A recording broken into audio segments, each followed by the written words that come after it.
wajar terhadap gadisnya, gitu kan? Bahwa ia tidak berlaku wajar terhadap gadisnya.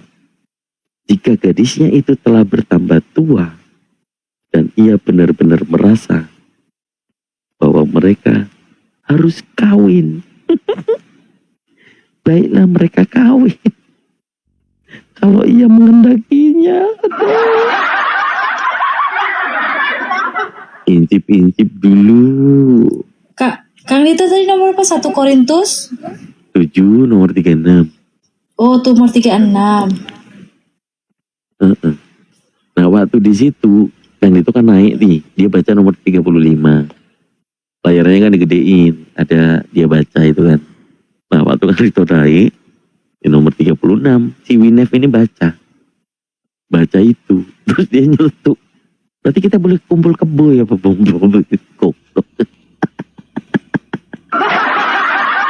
Itu akan jadi kalau ada yang rekam itu bagus, itu buat jadi VT itu bagus. Dan itu orang Kristen sendiri, lagi nggak ada Islamnya yang itu naik ya, karena ini lagi bahas kawin mengawin ini. Yang itu mau naik, itu mau bahas itu kan perintah kawin tuh, bukan nikah. Kawin kan kayak binatang, wik-wik gitu kan.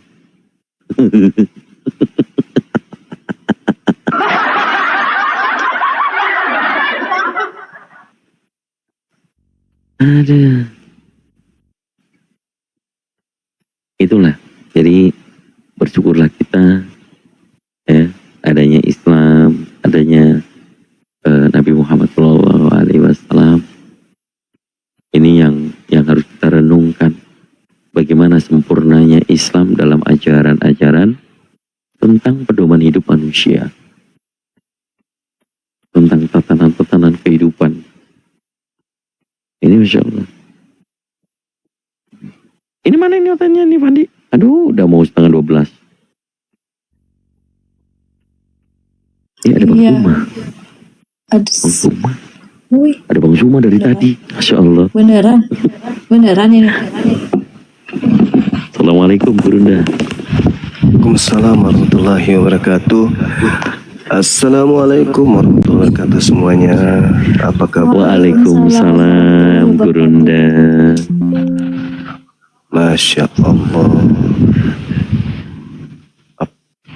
Baik-baiknya kita semuanya kan ya. Alhamdulillah Gurunda. Iya. Jadi ada sedikit pasti, ya. Belum ada Gurunda. Ntar lagi mungkin. Tapi tentang tadi saya kan dengan bom tuh sedikit rejokin dia gitu kan Gurunda. Nah dia ini lagi bahas tentang kawin mengawin. Waktu saya naik, si Weni membahas tentang 1 Korintus 7 nomor 36. Kemudian dia nyeletuk. Dia nyeletuk sama Bom.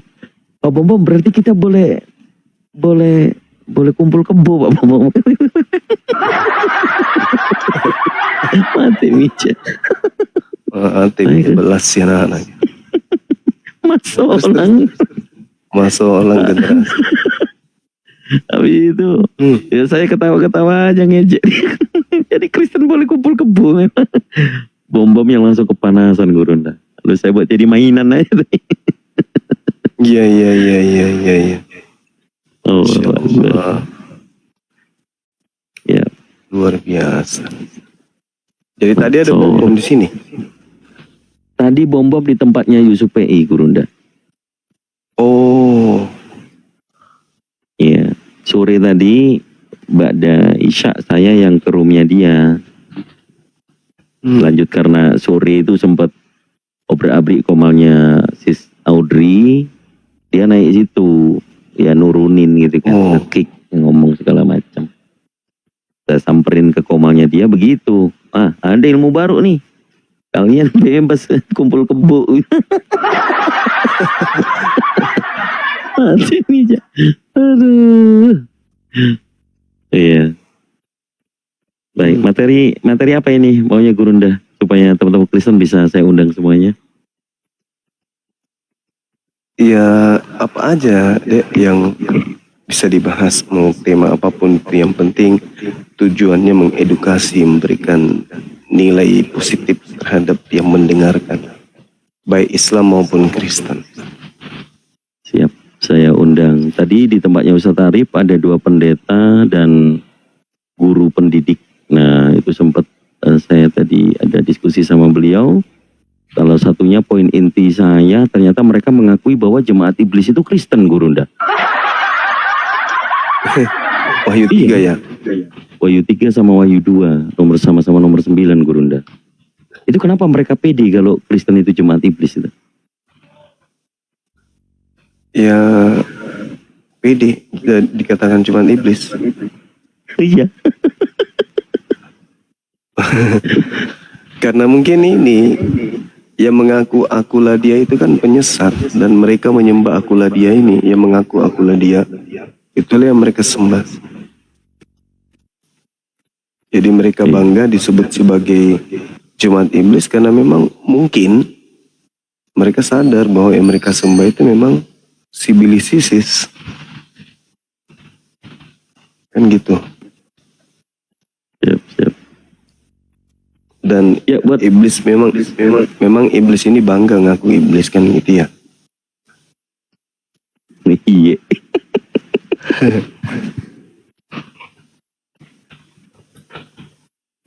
Ya, silakan buat teman-teman Kristen yang ada di bawah. Ya, kita diskusi di sini, ada Gurunda saat ini.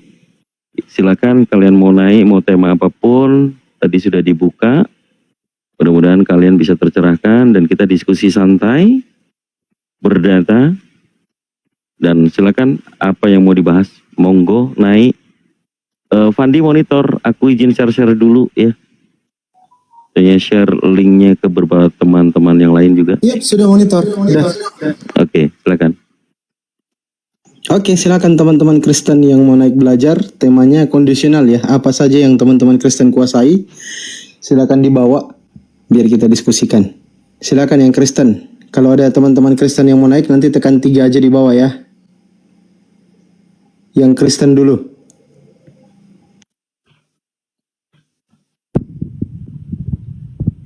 Ya, ini sudah naik Argo, selamat malam. Argo, Kristen atau Muslim?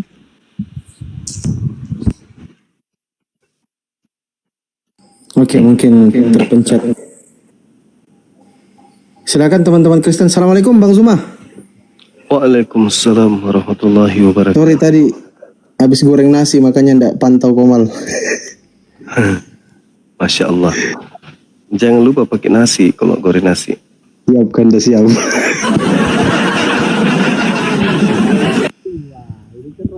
Iya kan ya? Betul, Gurunda. Masya Allah. Ini juga temanya bagus ini. Yesus asli di mana, kan gitu. Bagus juga temanya.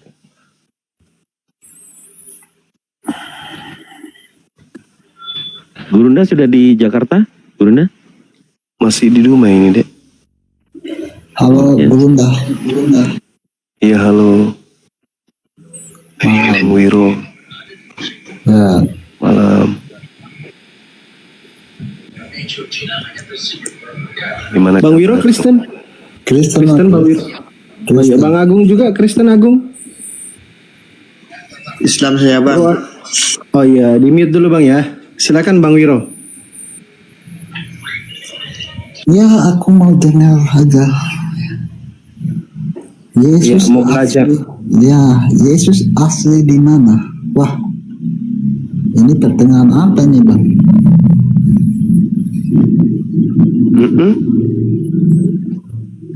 Maksud pertengahan ini apa bang?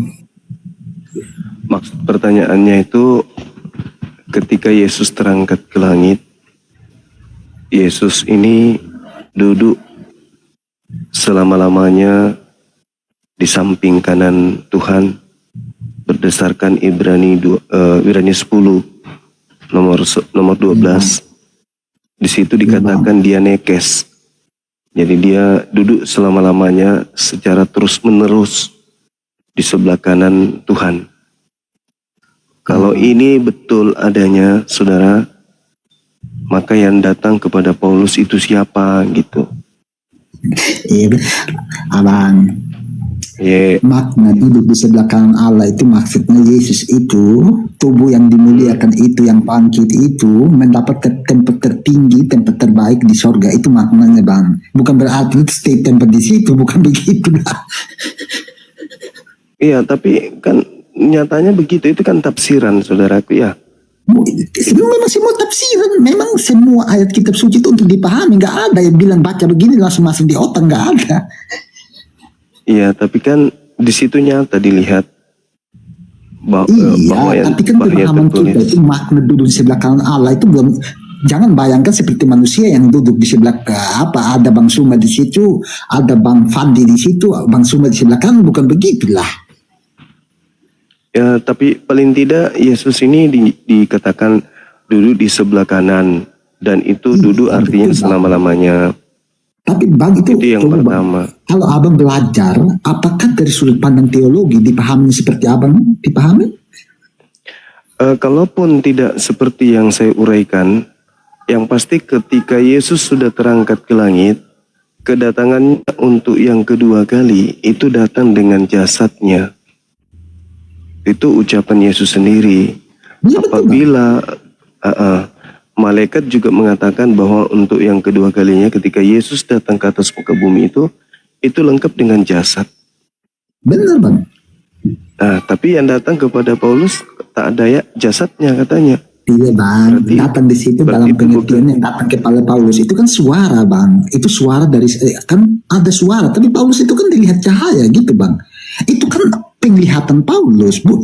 Abang ini apa hubungannya memahami Yesus duduk di sebelah kanan Allah menghubungkan Paulus, apa hubungannya, Bang? Ya, artinya kalau Yesus itu berada di samping kanan Tuhan, berarti bukan dia yang datang kepada Paulus dong. Kalau abang itu berpikirnya begitu, kan Yesus itu diberikan segala kuasa di surga dan di bumi. Kalau Yesus itu memiliki kekuasaan di surga dan di bumi, artinya Yesus itu bisa melakukan sesuatu yang supernatural, Bang. Sama dengan ungkapan misalnya begini, Bang Suma. Tuhan itu menolong 1000 orang saleh di tempat yang berbeda. Apakah ada 1000 Tuhan di situ atau ada 1000 tangan Tuhan di situ? Kan tidak, Bang. Iya, sekali Itu lagi kan saya katakan. itu namanya apa istilahnya, Bang, itu antropomorfisme, Bang. Iya, Yesus sendiri yang mengatakan. Iya, Bang. Tapi pemahamannya tidak begitu, Bang. Kalau pemahaman abang seperti itu, bagi kami orang yang paham Bible itu terlalu Bang? Terlalu dangkal, Bang, menurut saya. Bukan Anda yang paham Bible, saya yang paham Bible. Tentu saja dipaham dari saudara. Oh, nggak bisa.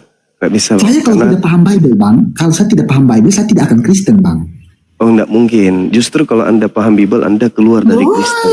Saya dapat pastikan. Abang, kecuali, Bang, buktikan saya orang yang keluar Kristen itu dia cerdas. Nggak ada yang cerdas, Bang. Semua itu kan walaf-malaf pembohong semua. Justru karena mereka sudah paham Bible, makanya mereka keluar dari Dari Kristen. mana, Bang, paham Bible semua pembohong itu? Jujur aja, Bang, semua. Oke, Jujur aja. boleh saya uji? Boleh saya uji? Boleh saya uji. Oke, baik. Uji aja, silakan. Oke. Jadi kalau kita berlihat terkait dengan antikristus di dalam kitab saudara. Antikristus itu artinya apa menurut saudara? Ini saya mau uji pemahaman saudara dulu. Pasti saya lebih paham dari saudara. Antikristus Ya udah. itu orang yang menolak bahwa Yesus itu bukan Kristus. Karena itu sederhana itu. Apa sih? Ya, nggak apa-apa Anda mengatakan seperti itu. Tapi saya butuh pendalaman materi.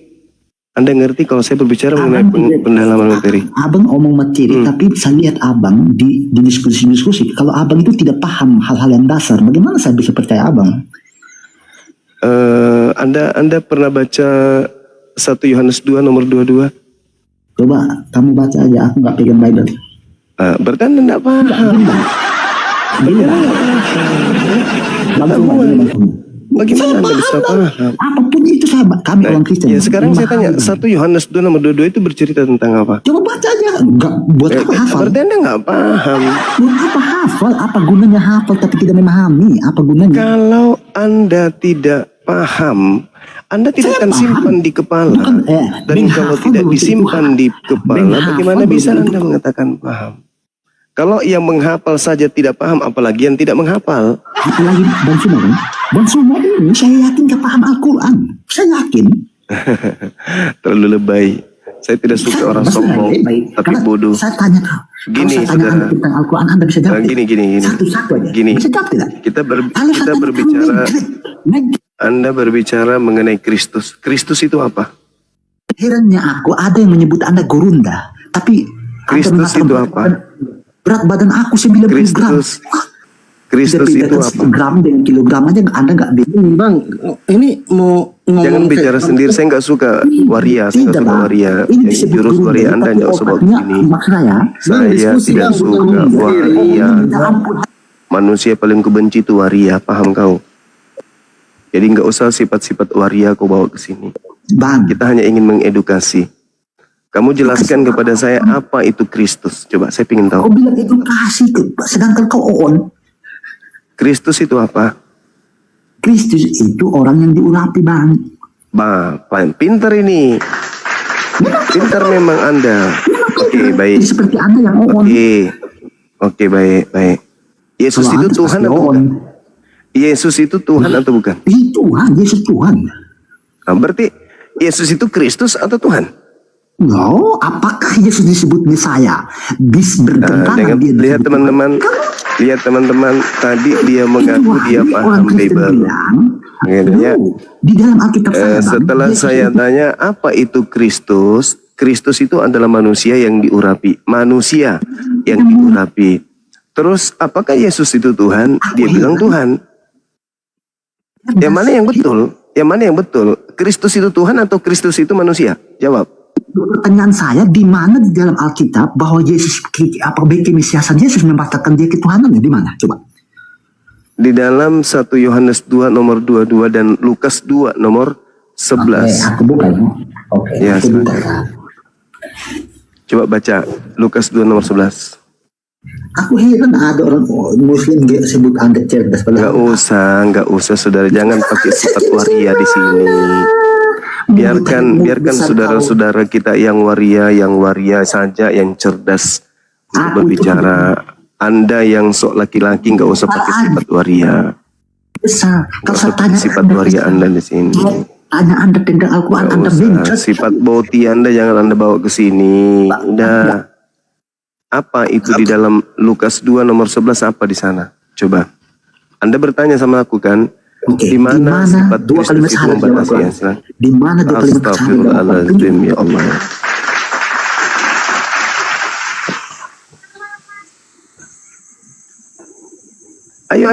Ayo baca Lukas 2 nomor 11 itu apa Kamu bunyi? jawab ya, dua kalimat syahadat di dalam Al-Quran ya, di mana ya?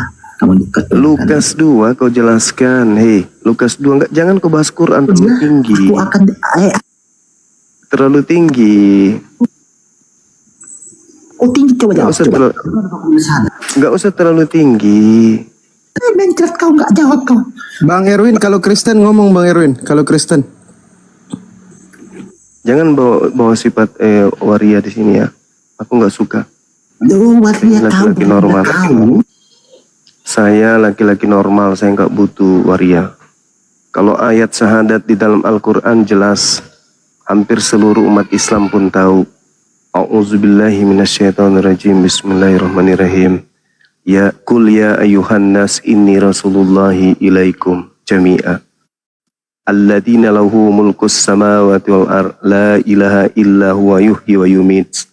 Fa'aminu billah wa rasulih nabiyil ummiyin alladhi yu'minu billah wa kalimati wattabi'u la'allakum tahtadun. Itu ayat syahadat di dalam Al-Quranul Karim. Ini gak usah lebay. Kalau bertanya tentang Islam gak usah lebay. Naikkan kembali manusia jadi-jadian Siap, tadi Mbak. setengah matang. Oke, Mbak Neni agamanya apa ini Mbak Neni? Kristen atau Muslim? Mbak Neni, oke standby dulu di bawah ya kalau Muslim ya. Silakan, mana tadi waria tadi? Oh Ya, waria jadi manusia. Kita menghargai waria ya. Tapi kita tidak suka kalau ada laki-laki yang mengambil sifat waria. Waria aja. itu adalah kelebihan saudara-saudara kita. Tapi kalau bukan waria, pura-pura jadi waria kayak tadi itu saya nggak suka. Atau waria yang pura-pura laki-laki kayak tadi juga aku nggak suka. Begitu juga kalau Tuhan pura-pura manusia, aku nggak suka. Atau manusia pura-pura jadi Tuhan pun aku nggak suka. Naik kembali kau, Wiro Sablang. Biar kulas otakmu itu. Silakan Bang Wiro Dompala, silakan. Saya masih pertanyaan yang sama. Kristus itu apa? Lukas 2 nomor 11 kamu baca. Manusia yang diurapi oleh Tuhan. Jadi Kristus itu bukan Tuhan. Makanya kalau berbicara mengenai antikristus, yang bisa menjelaskan itu Bible. Yang bisa menguraikan itu Bible. Jangan pernah ada orang Kristen yang masih Kristen mengaku paham Bible di hadapan Bang Suma, jangan. Ya. 1 Yohanes 2 nomor 22. Siapakah pendusta itu? Dijawab sendiri. Pendusta itu adalah yang menyangkal Yesus bahwa Yesus itu adalah Kristus. Siapa yang menyangkal bahwa Yesus itu adalah Kristus? Mereka lah yang menuhankan Kristus. Menuhankan Yesus. Kristus itu manusia. Kristus adalah manusia yang diurapi Tuhan. Kristus itu level manusia. Kristus itu adalah titel yang diberikan oleh Tuhan kepada utusan-utusannya atau manusia-manusia pilihan. Jadi bukan Tuhan. Dengan Anda menuhankan Yesus, berarti Anda membantah kekristusan atau kemesiasannya. Mesias haram hukumnya disembah. Karena Mesias itu adalah hanya manusia. Sifat daripada Mesias atau Kristus itu adalah sifat-sifat manusia yang kepadanya diberikan sifat kenabian. Jadi kalau ada yang menyembah Yesus, itu sama dengan antikristus. Kalau Anda menerima Yesus sebagai Kristus, maka mustahil Anda akan menyembahnya.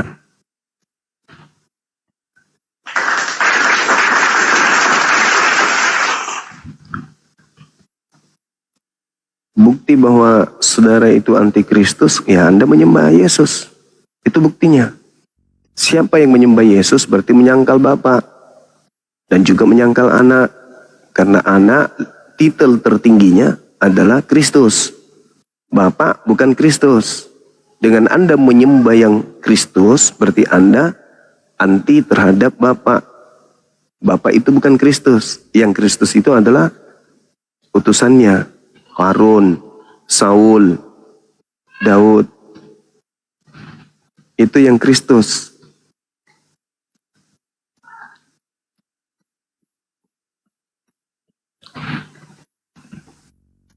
Sudah pasiennya gepeng, gimpe, pelan.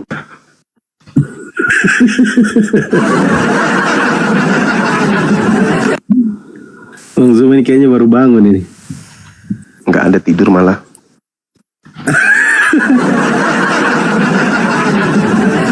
Astagfirullah. Ini gara-gara 2 Kristus ini Bang Zuma. Ini mereka itu menyusut populasinya gara-gara 2 Kristus. Ya kita belum maksimal tentang akulah dia.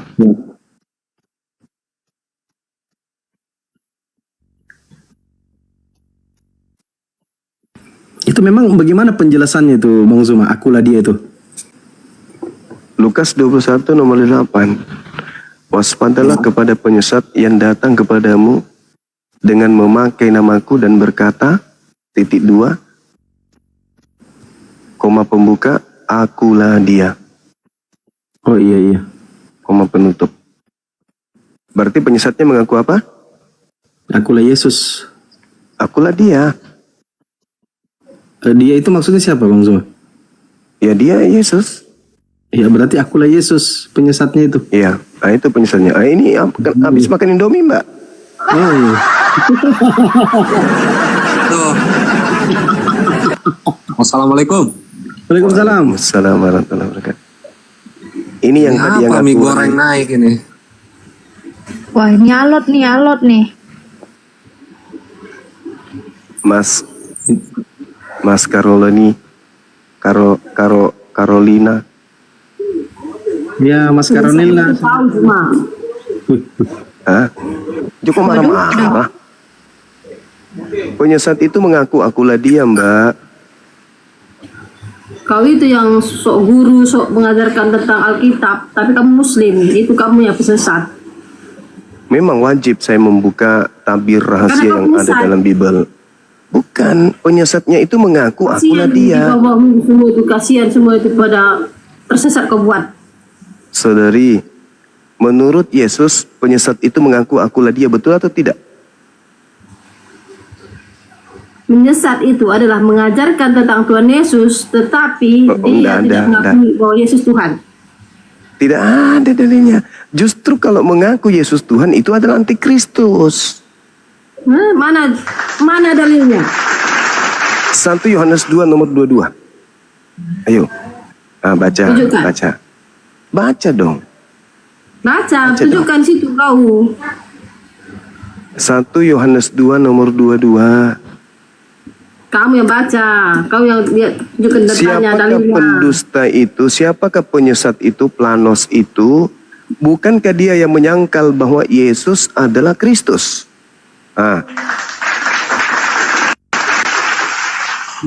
Dengan Anda mengatakan Yesus itu Tuhan, berarti Anda menyangkal dia Kristus. Ayat yang mengenaskan bahwa pendusta adalah mereka yang menyangkal bahwa Yesus adalah Kristus dan bahwa menyangkal Bapa dan Anak adalah tanda Kristus. Yang menyangkal Ya, itu Bapa, dia. yang menyangkal Anak itu adalah Kristus. Ya, Yang jelas itu. menyangkal Yang Bapa. menyangkal Yesus bahwa Yesus itu adalah Kristus. Dengan Anda menuhankan Yesus, berarti Anda menyangkal kalau dia itu Kristus. jangan so tahu. Loh, Kristus itu Iman apa? kami berkata Yesus itu adalah Tuhan. Ya, itu iman, Nah, itu iman. malaikat itu menjelaskan Itu ketika Yesus kepercayaan. lahir. Malaikat itu kepercayaan. mengatakan, malaikat mengatakan ketika Yesus lahir, malaikat Ya. itu berkata, telah lahir bagimu Kristus Apa? Tuhan di kota Daud. Itu pintar. Arti yang sesungguhnya apa di situ Yesus maksudnya? Tuhan. Aduh, salah, Tidak ada siapa salah. yang menyangkal Yesus Tuhan. Pada hari Kau ini ingat kan? telah lahir bagimu juru selamat manusia yang diurapi Tuhan di kota Daud. Itu baru betul. Jiwa itu enggak ada. Kristus enggak ada itu urapan. Enggak Kristus ada, itu apa? enggak ada Kristus urapan, kamu tambahin. apa arti Kristus? Coba apa arti Kristus? Kristus itu cuma satu, Kristus itu penebus. Kristus itu artinya Kristus penebus. artinya apa?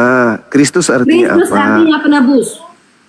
Apa penebus apa? Penebus dia ini manusia atau dia hewan Penebus atau dia dosa. Tuhan? Iya, dia hewan atau manusia? Yesus Kristus Tuhan. Kristus Tuhan di kota Enggak. Daud. Kristus Tuhan. Kristus itu hewan atau manusia? Yesus Kristus itu Allah Sang Pencipta langit dan bumi. Jadi berkawan.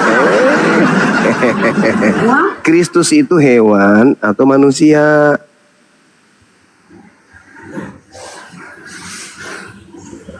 Telah lahir bagimu Kristus Tuhan. Tuhan. Ya, Kau Kristus. kan Tuhan. Iya, Kau kan bukan Kristus kau itu apa?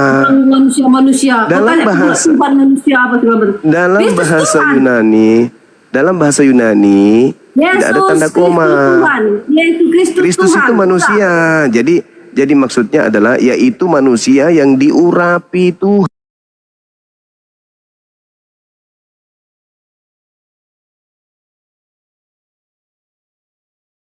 Jari di dalam, lalu diminum, maka ada dua jawaban untuk hal ini. Pertama, mungkin mereka menggunakan dalil tawasul namanya. Apa tawasul itu? Udah tersimpan, tersave. Nggak mungkin tuh, udah ada apa kamera, bahkan zaman Soekarno pidato kita sampai sekarang masih bisa lihat. Jadi mustahil lah itulah Pak, meskipun orang nggak bercerita sekalipun Presiden Soekarno adalah presiden pertama, ya nggak mungkin lah, kita nggak ngerti itu Bagaimana dengan Gajah itu nggak Mada, bisa Pak? tuh. Hayam Muruk gimana? Oke, baik. Kalau soal hayam muruk nih, tak kasih tahu nih. Kalau soal hayam muruk itu adalah cerita dari masyarakat yang kita terima.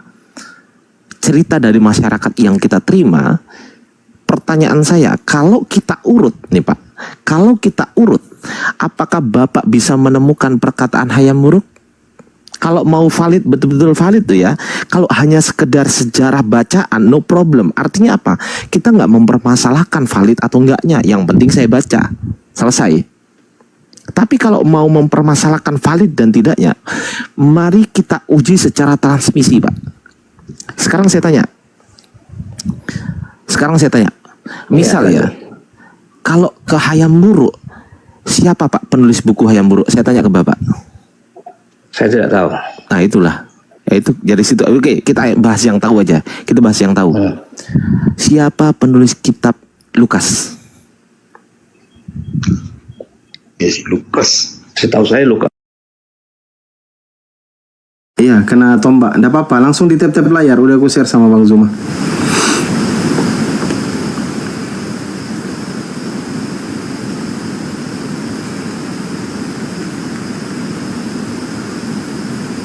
Ayo di tap-tap layar dulu teman-teman.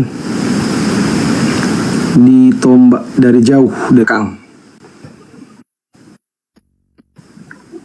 Oke. Makan kutu tani itu dinaikkan kembali. Siapkan dah. Ayo di tap-tap layar teman-teman. Tap-tapnya di Peternak kutunya dinaikkan kembali. Siapkan dah. Marah kali Kristen ini ya. Mana tadi dia? Dendam abadi. Coba hati-hati. Apa nama akunnya tadi apa? Caroline Sitepu, nanti saya undang. Saya tahu kan dah. Peternak kutu dia itu. Habis diternaknya dimakannya. Bentar ya. Masalah generasi. Aduh, Ini kalau Salam.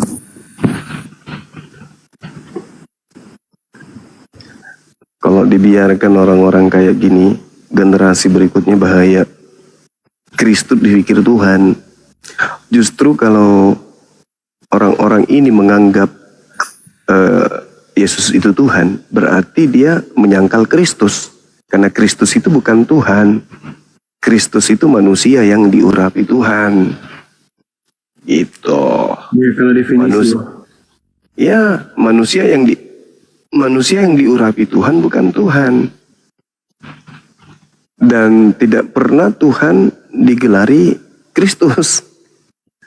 Bagus tuh. Yang digelari Kristus itu hanya manusia. Itu pun manusia-manusia pilihan aja. Seperti Harun, Salomo, Saul, Yosua Hamasya. Itu. Ini kok Mesias kok jadi Tuhan? Gimana ceritanya Mesias jadi Tuhan?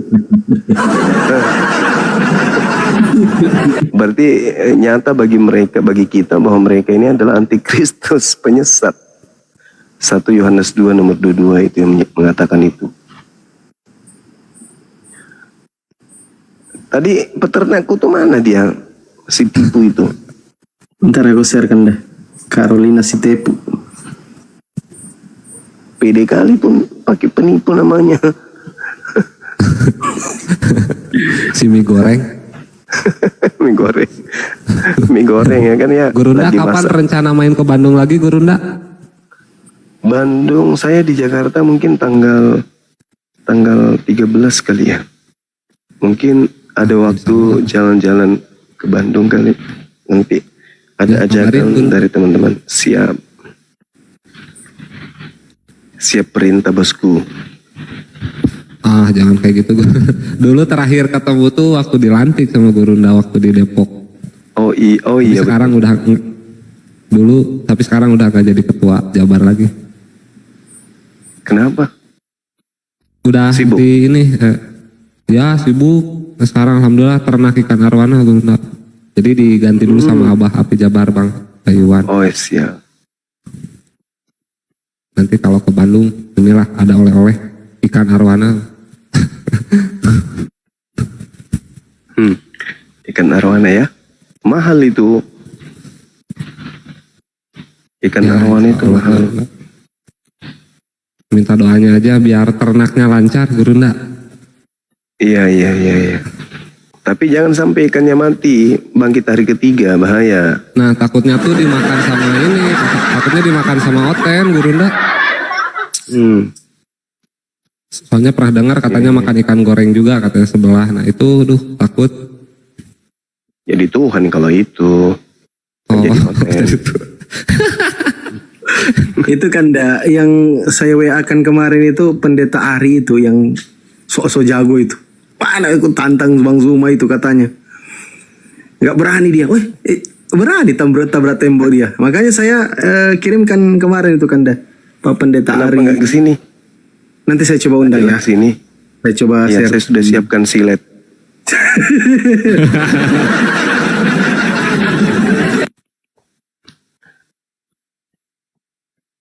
Silet untuk ini, potong kulitnya dia, pakai silet berkarat.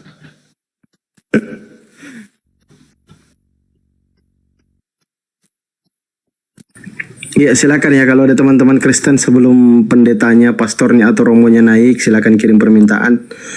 Yang kawan-kawan Muslim kalau bisa standby dulu biar kita yang naik Kristen dulu ya biar dialog. ini D2 siapa? Pan? D2 mana? Naikkan aja. Ada permintaan. Oh ya. Nggak ada di sini, nggak kelihatan. Kabur. Harusnya si Carolina itu kalau dia punya ilmu kejar kita ke sini. Jangan manfaatkan rungkat kabur. Alhamdulillah. Oh, Oten juga kalau panik bilang alhamdulillah berarti ya Guru Nda ya? Iya. Gitu. Kayak di gereja yang gempa itu, Allahu Akbar. Saya pernah di pesawat juga. Waktu bencana Palu. Udah pakai baju dalaman aja, pakai cewek ibu-ibu. Geriting rambutnya kepang dua, udah hitam kulitnya, berbulu pula betisnya tuh. Ya kan pakai lambang salib besar-besar. Dia di depanku sebelah kanan teriak. Pertama dia bilang haleluya. Bapak. Begitu goncangan keras langsung Allahu Akbar. Itu sampai viral, ada videonya di gereja yang gempa, bubar satu jemaat. Ntar dicarilah videonya, dikirim ke Pandi. Lucu.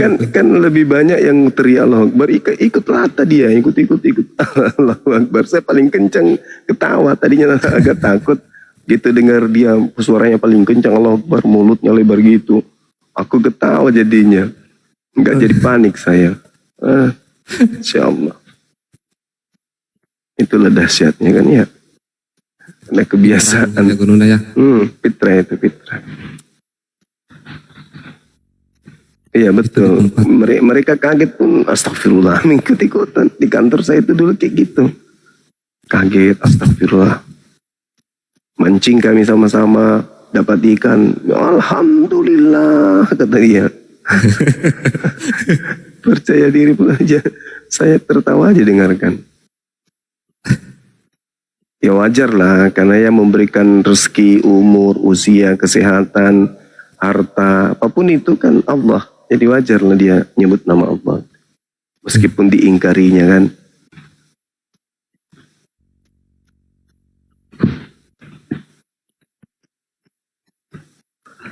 Ayo silakan teman-teman Kristen kalau mau naik yang coba ini ada Andika mungkin Kristen. Ada satu nih. Kita naikkan aja dulu nggak apa-apa. Oh iya. Assalamualaikum, selamat pagi. Bang Andika belum ini masih terputar-putar otaknya. Sabar saya perbaikin dulu komalnya. Teman-teman di tap-tap layar ya. Nah ini supaya gampang di tap-tap.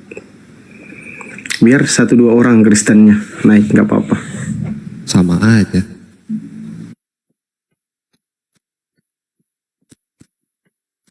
13 ah.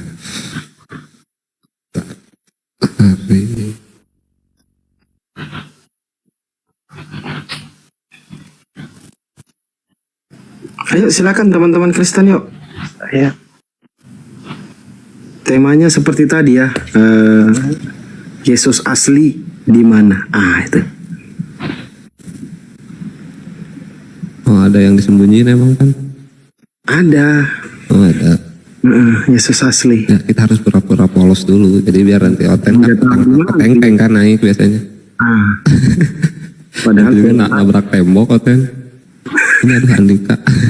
Kita pura-pura nggak tahu aja dulu.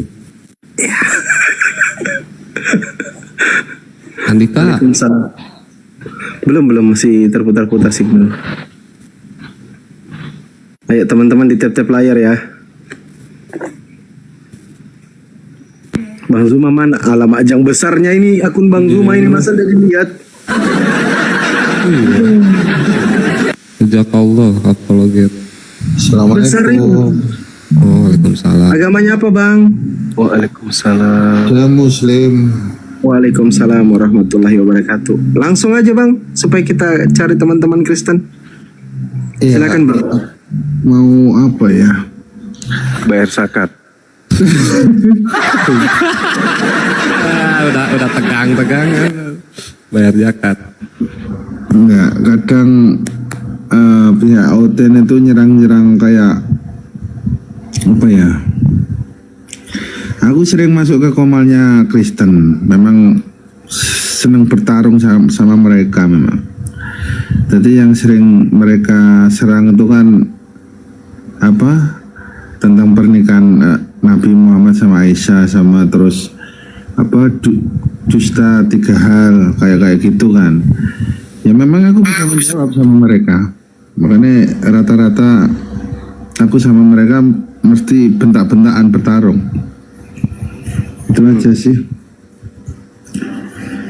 Memang aku masuknya ke room mereka, jadi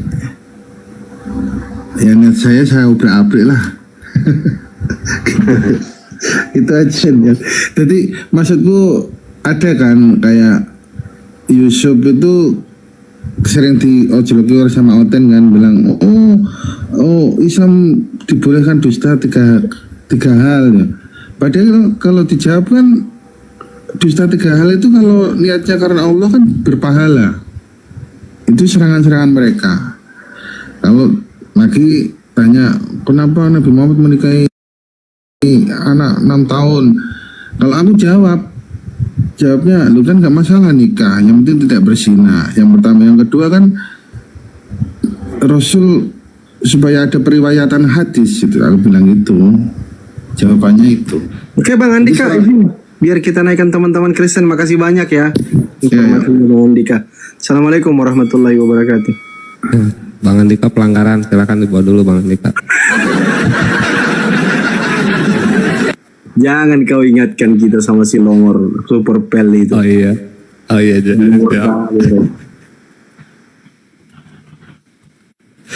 Ayo di tap-tap layar teman-teman ya. Kencangkan dulu tap-tap. Ngapain lu lempar donat ke sendiri lucu. Salah lempar woi. Salam ajang. Waalaikumsalam warahmatullahi wabarakatuh. Mau ku lempar tadi ke Bang Zuma tapi salah kena. Gara-gara si Andika tadi tuh. Kopalnya geser ya.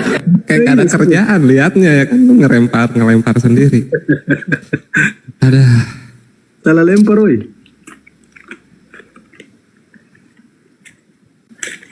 Derita lu masuk remoten katanya. Oke, sabar ya teman-teman, kita akan teman-teman Kristen ya. Yang kawan-kawan Kristen dulu ya, kalau ada yang mau naik ya. Ini biar cepat karena sudah jam 1.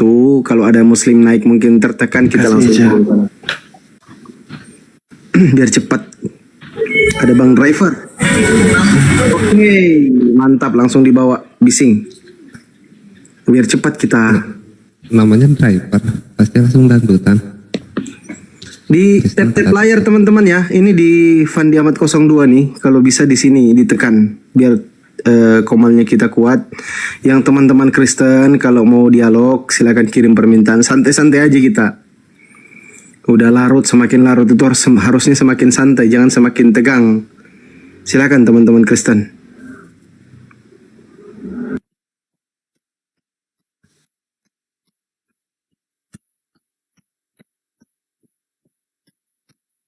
Kita jambak-jambak dulu ya.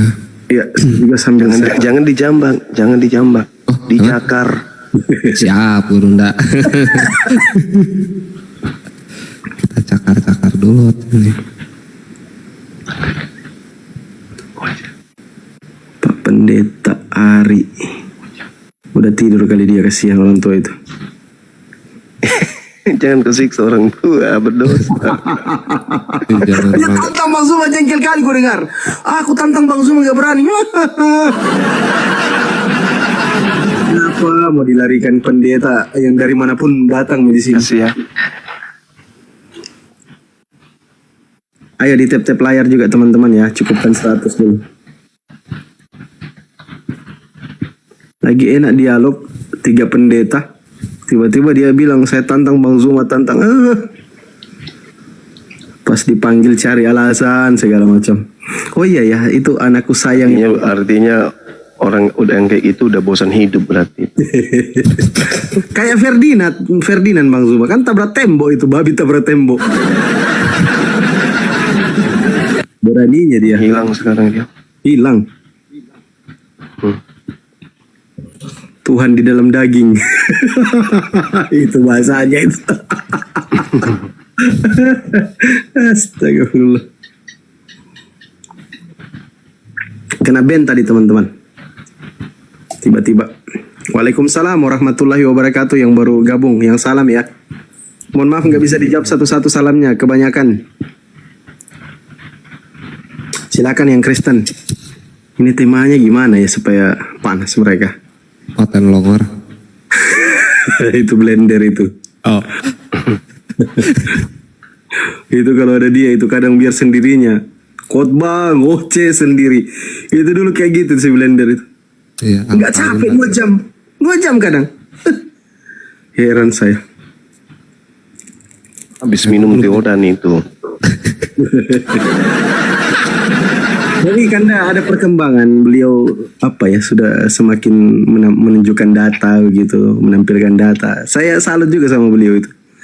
Di-upgrade pengetahuannya. Alhamdulillah. Masya Allah luar biasa. Cuma kalau menyerang, waduh ngeri. Menangis Kristen itu kalau sama dia. Cuma kalau dia bikin cerita itulah yang ngeri. Iya, kalau sudah bikin Bawa cerita. terong, udah bawa mentimun. Kuning. Allah, makasih bang. Dari hijau jadi kuning. Ya itulah, masa singkong masuk keluar jadi tape, gimana ceritanya? Menciut Pisang masuk keluar jadi pisang kipas. Emang lu pikir di dalam itu ada pisau?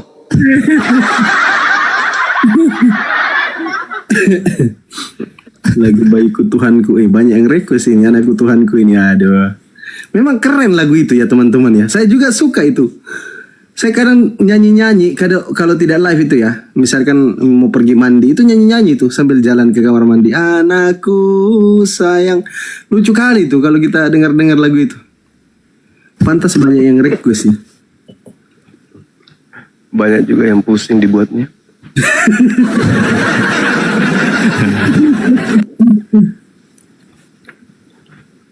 Belum ada Kristen teman-teman. Sabar ya, kita tunggu aja dulu teman-teman Kristen.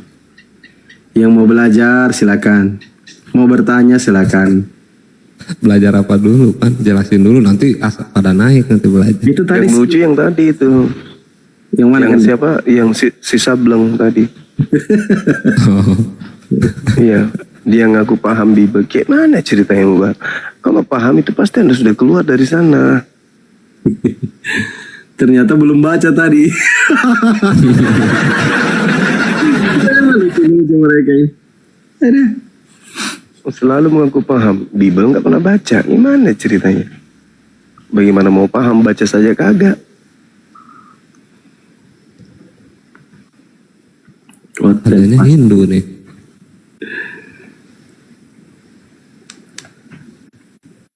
Iya, sambil di tap juga ya teman-teman ya. Kalau cukup 100k itu bagus tuh Komal. Hotel nggak ada, adanya Hindu ini di bawah. Punah. 1-2 orang nggak apa-apa teman-teman Kristen, biar teratur ya. Karena sudah larut. Kalau terlalu banyak kayak biasa, Bang Zuma versus 100 hotel itu kecuali siang, itu lagi on fire itu. Kalau jam-jam segini ya 1-2 orang aja lah. Nggak apa-apa, Dek. Nggak apa-apa. Siap-siap kan. Saya kecilin suara ini gara-gara kencang kali tenaga aku dari dalam ini. Ya, Bunda Leli itu chat kemarin kan, dikirim foto saya. Lihat nih Bang Pandi, sudah ketemu dengan Bang Zuma. Saya bilang keren, mantap. Bunda Leli Imran. Ya, dia sampai lari ke lantai 2. Kupikir mau ngapain. Ternyata turun-turun bawa meteran. Dia ngukur gigi saya, dia dapat 7 cm, kaget dia. Oh ya ini bisa macam rekor ini. Oh iya Kak Leli, aku bilang. Sepanjang-panjangnya giginya Boneng. Aku bilang, tunggu dulu, Boneng sudah ompong.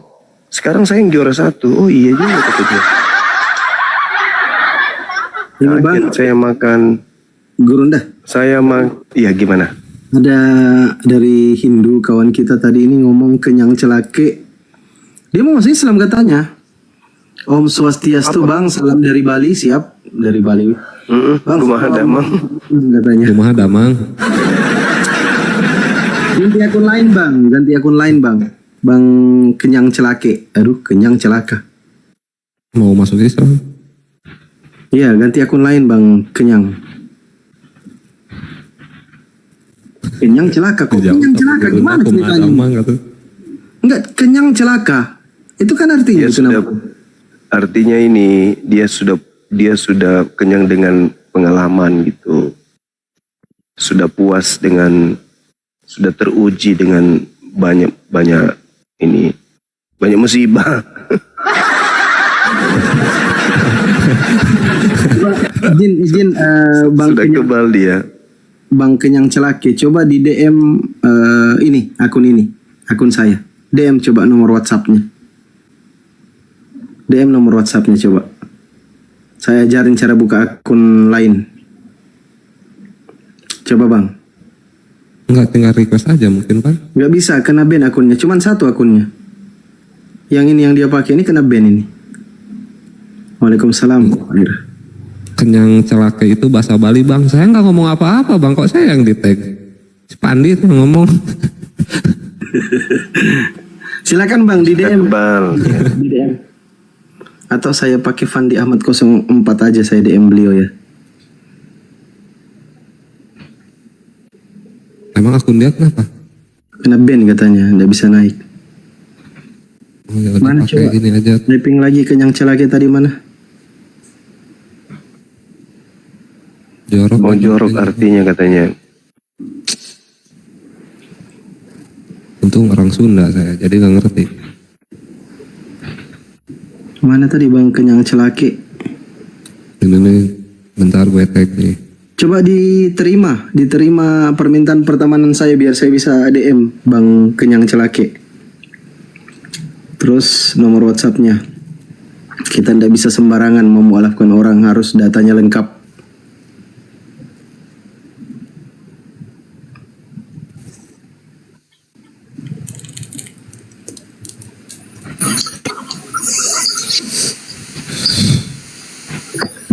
Halo, Bang Tiang Jemuran. Ya, assalamualaikum warahmatullahi wabarakatuh. Waalaikumsalam. Assalamualaikum.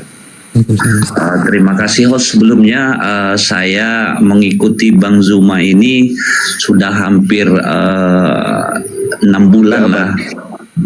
6 bulan dong. 6 bulan. Iya.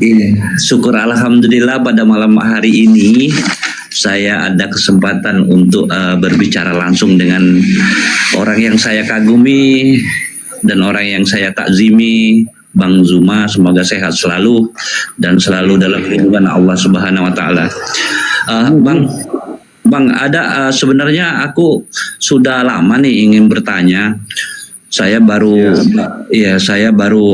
mungkin dalam 5 bulan ini sering naik di komal-komal lintas agama, Bang.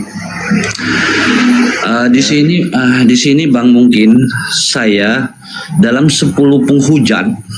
Jadi kalau seumpamanya naik nih ada penghujat dari orang sebelah kan.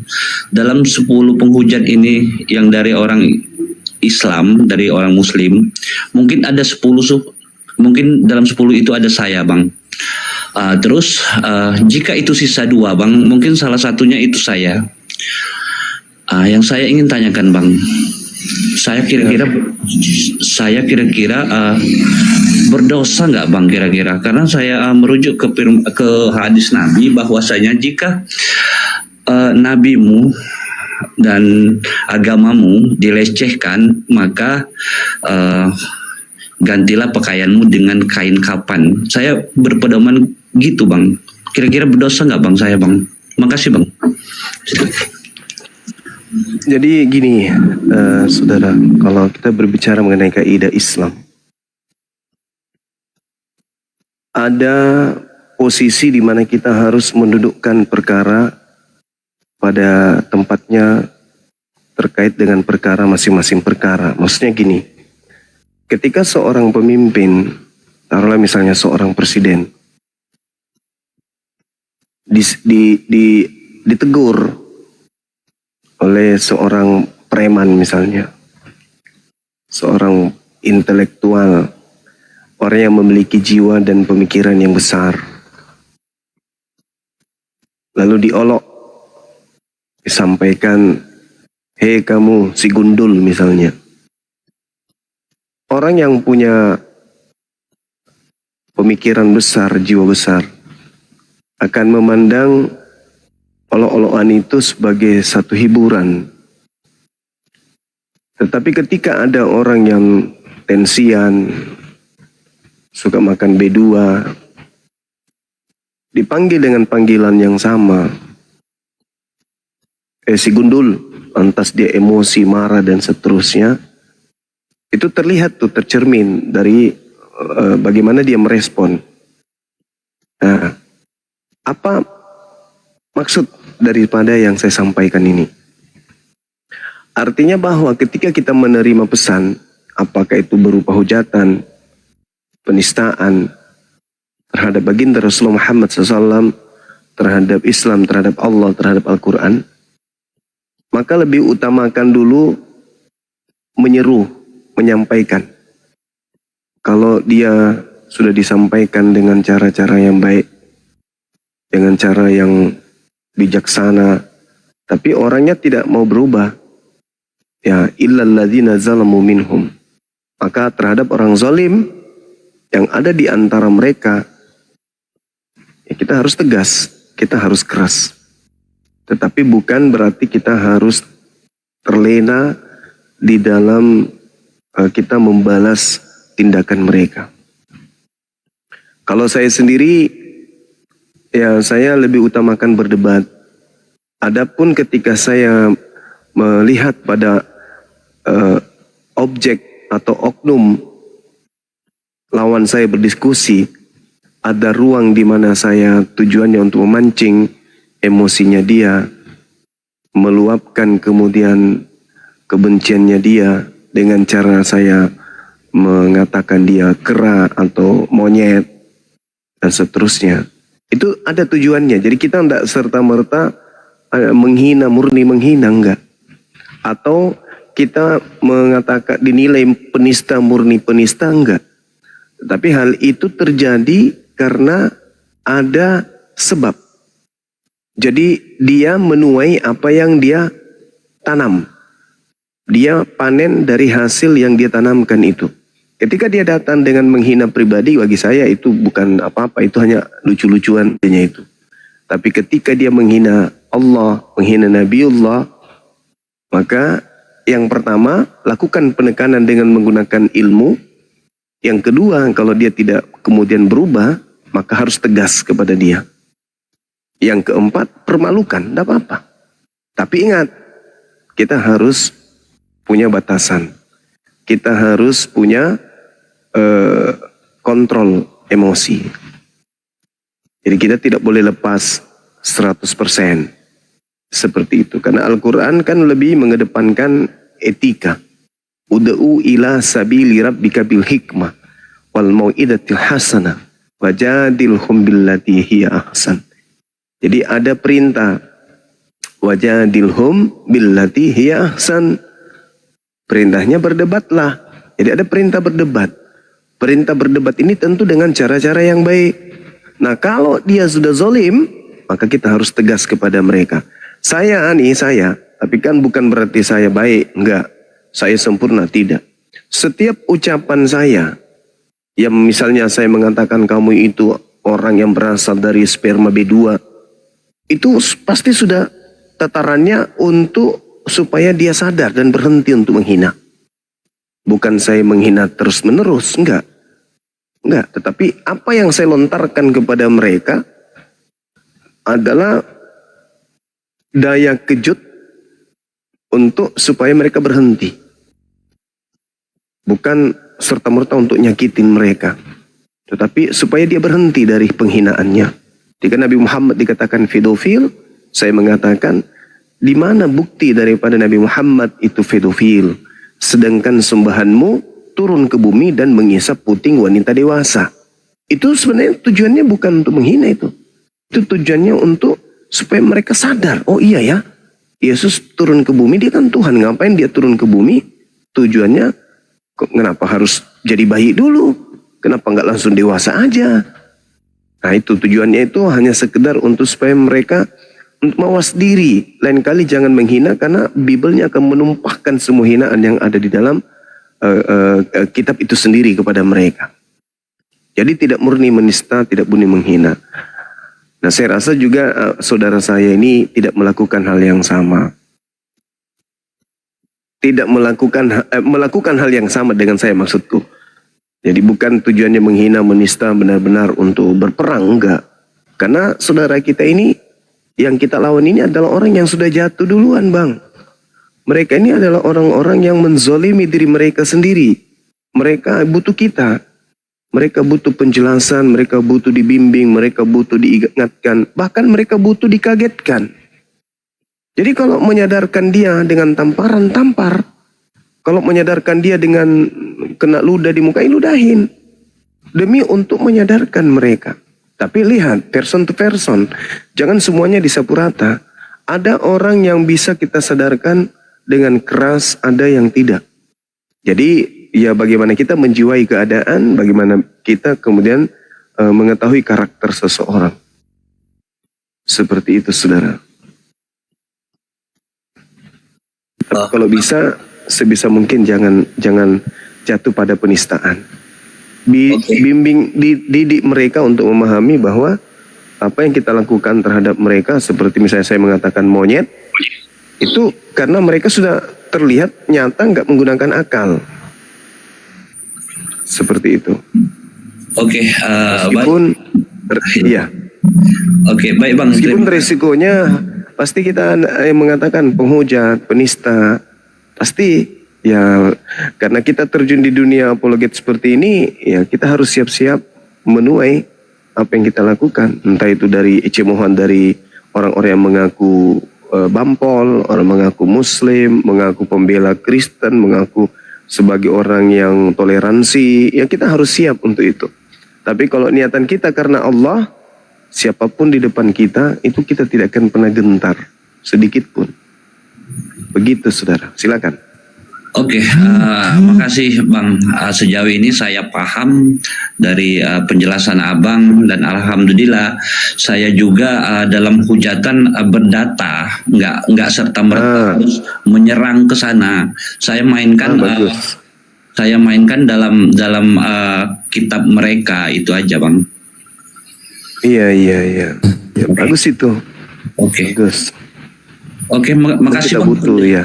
Iya, makasih penjelasannya. Siap. Ya, assalamualaikum warahmatullahi wabarakatuh. Izin turun ya. Waalaikumsalam warahmatullahi wabarakatuh. Ini ada yang baru bergabung. Kakak Polos, monitor. Ya, selamat malam. Ya, Muslim apa Kristen Bang? Kristen, Katolik. Siap. Mau bayar perpuluhan, Bang? Bayar zakat. Silakan Bang, Kakak Polos. Dari mana Kakak Polos, asal mana? NTT atau Mbak. Oke, salam kenal saudara ya, salam toleransi. Silakan, mungkin ada yang mau ditanyakan kali atau ada yang mau didiskusikan terkait tema Yesus asli itu ada di mana. Silakan Kakak Polos. Sabar, masih nyimak dulu. Oke, dijelasin dulu mungkin Bang Zuma. Nanti beliau tanggapi. Iya. Jadi di Islam itu kaidahnya jelas. Dalam hal nasihat menasihati, dalam hal mengajak kepada kebenaran, saling menghargai, saling menghormati, itu adalah kaidah atau muatan ajaran yang dibawa oleh Islam. Ayat yang saya bacakan tadi itu Al-Quran Surah An-Nahl ayat 125. Ud'u ila sabili rabbik. Jadi perintahnya serulah kepada seluruh manusia. Jadi bukan hanya kepada umat Islam saja, tapi kita harus menyeru kepada seluruh manusia bil hikmah, dengan hikmat. Wal mau'idatil hasanah, dan juga dengan pengajaran yang baik. Nah, kalaupun ada perdebatan terjadi, kata Al-Quran, ya berdebatlah wajadilhum billati hiya ahsan. Berdebatlah dengan mereka dengan metode yang baik, dengan cara yang baik. Sesungguhnya Tuhanmu, inna rabbah huwa a'lamu biman dalla an sabili. Tahu, ya, Tuhanmu itu tahu siapa yang sesat di jalannya, dan juga wa huwa a'lamu bil muhtadin. Siapa yang mendapat petunjuk juga Tuhanmu tahu. Jadi tugas kita hanya memberi seruan saja, menyampaikan kebenaran. Tugas kita hanya menyampaikan kebenaran itu. Hanya saja pada saat kita menyampaikan kebenaran, ya kita terbawa oleh situasi. Apa itu situasi, dengan siapa kita berdebat. Tapi muatan yang disampaikan ini adalah menyeru kepada dia, menyeru kepada mereka, menyeru kepada manusia, kepada jalan Tuhan yang benar. Kepada jalan Tuhan dengan cara-cara yang benar. Jadi kita ajak mereka untuk kemudian mendudukkan perkara Tuhan itu Tuhan, manusia itu manusia. Itu yang harus dikedepankan. Dan ini adalah cakupan muatan yang dibawa oleh Al-Quran, yang dibawa oleh umat Islam. Nah, ada juga kita lihat pendebat dari Islam ini, ya karena suka berdebat mungkin dia dari pendebat politik atau apa gitu, atau gemar nyeloce atau ya celote atau apa gitu kan ya. Jadi dia cuman pokoknya congornya itu yang penting ngomong gitu loh. Tahu 2-3 data dari Bible, oh udah jadikan senjata untuk pote-pote ya kan. Asal ngomong aja ngalor ngidul. Ditanyai tentang Al-Quran, mencret. Tapi kalau bahas kitabnya orang lancar. Iya. Bang. Ya. Maaf Bang, saya bisa tanggapi sedikit ya Bang? Iya, silakan. Kan tadi ini Yesus itu ada di mana? Ya toh? Iya.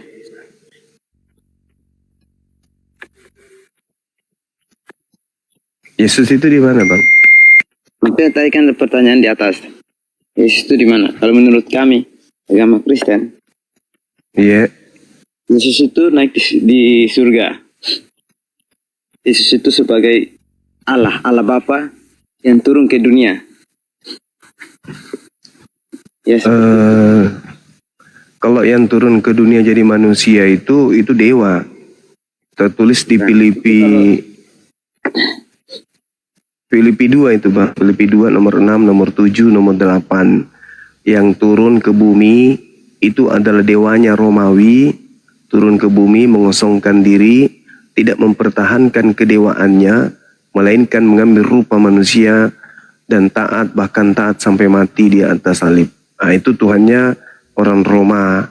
Kalau Tuhannya Yahudi itu nggak ada, turun ke bumi jadi orang itu nggak ada. Itu namanya kepercayaan kami toh. Iya, saya hargai. Iya. Saya hargai. Saya katakan kepercayaan orang Roma yang menjadi cikal bakal Katolik, Kristen pertama kali, yaitu dewanya mereka yang turun ke bumi menjadi manusia. Kalau menurut saya Tuhan kami kan tidak sombong langsung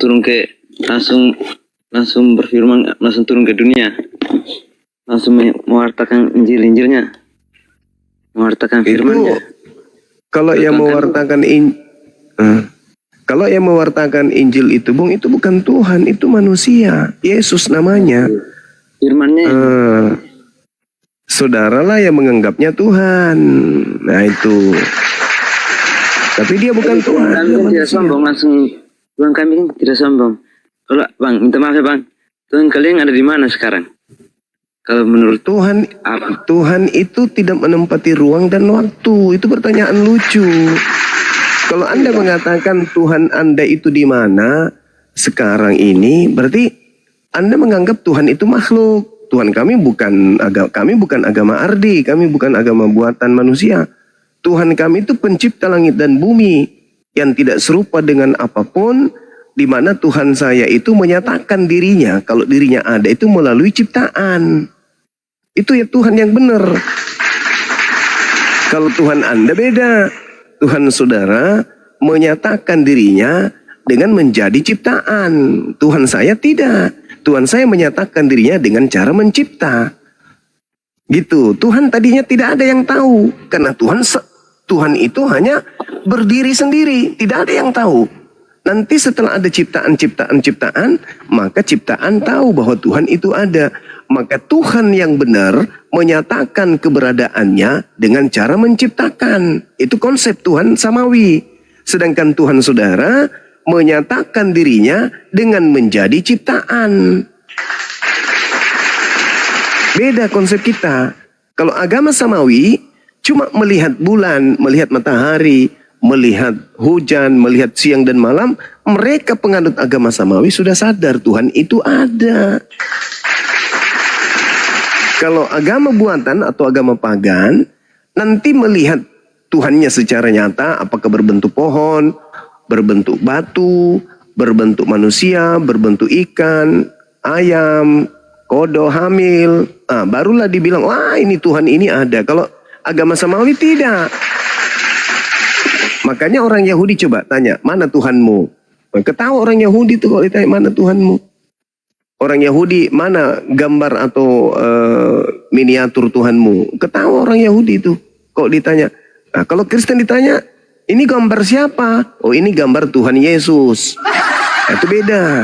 Sama seperti Hindu, Buddha, ada gambar Tuhannya. Yahudi mana ada gambar Tuhannya? Islam mana ada gambar Tuhannya? Kenapa nggak bisa digambar? Karena tidak bisa digambarkan dengan makhluk. Dengan ciptaan gimana mau digambarkan?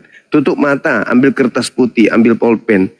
Terus garis aja kemana, kiri, kanan, atas, bawah, garis. Untuk menggambarkan Tuhan itu kayak mana. Nah, buka mata, apa yang tergambar di situ? Benang kusut. Bukan Tuhan. Makanya dalam 2 Samuel 7:22, Tuhan itu tidak serupa dengan apapun. Dalam Al-Quran, laisa kamitslihi syai'. Tuhan itu tidak serupa dengan apapun.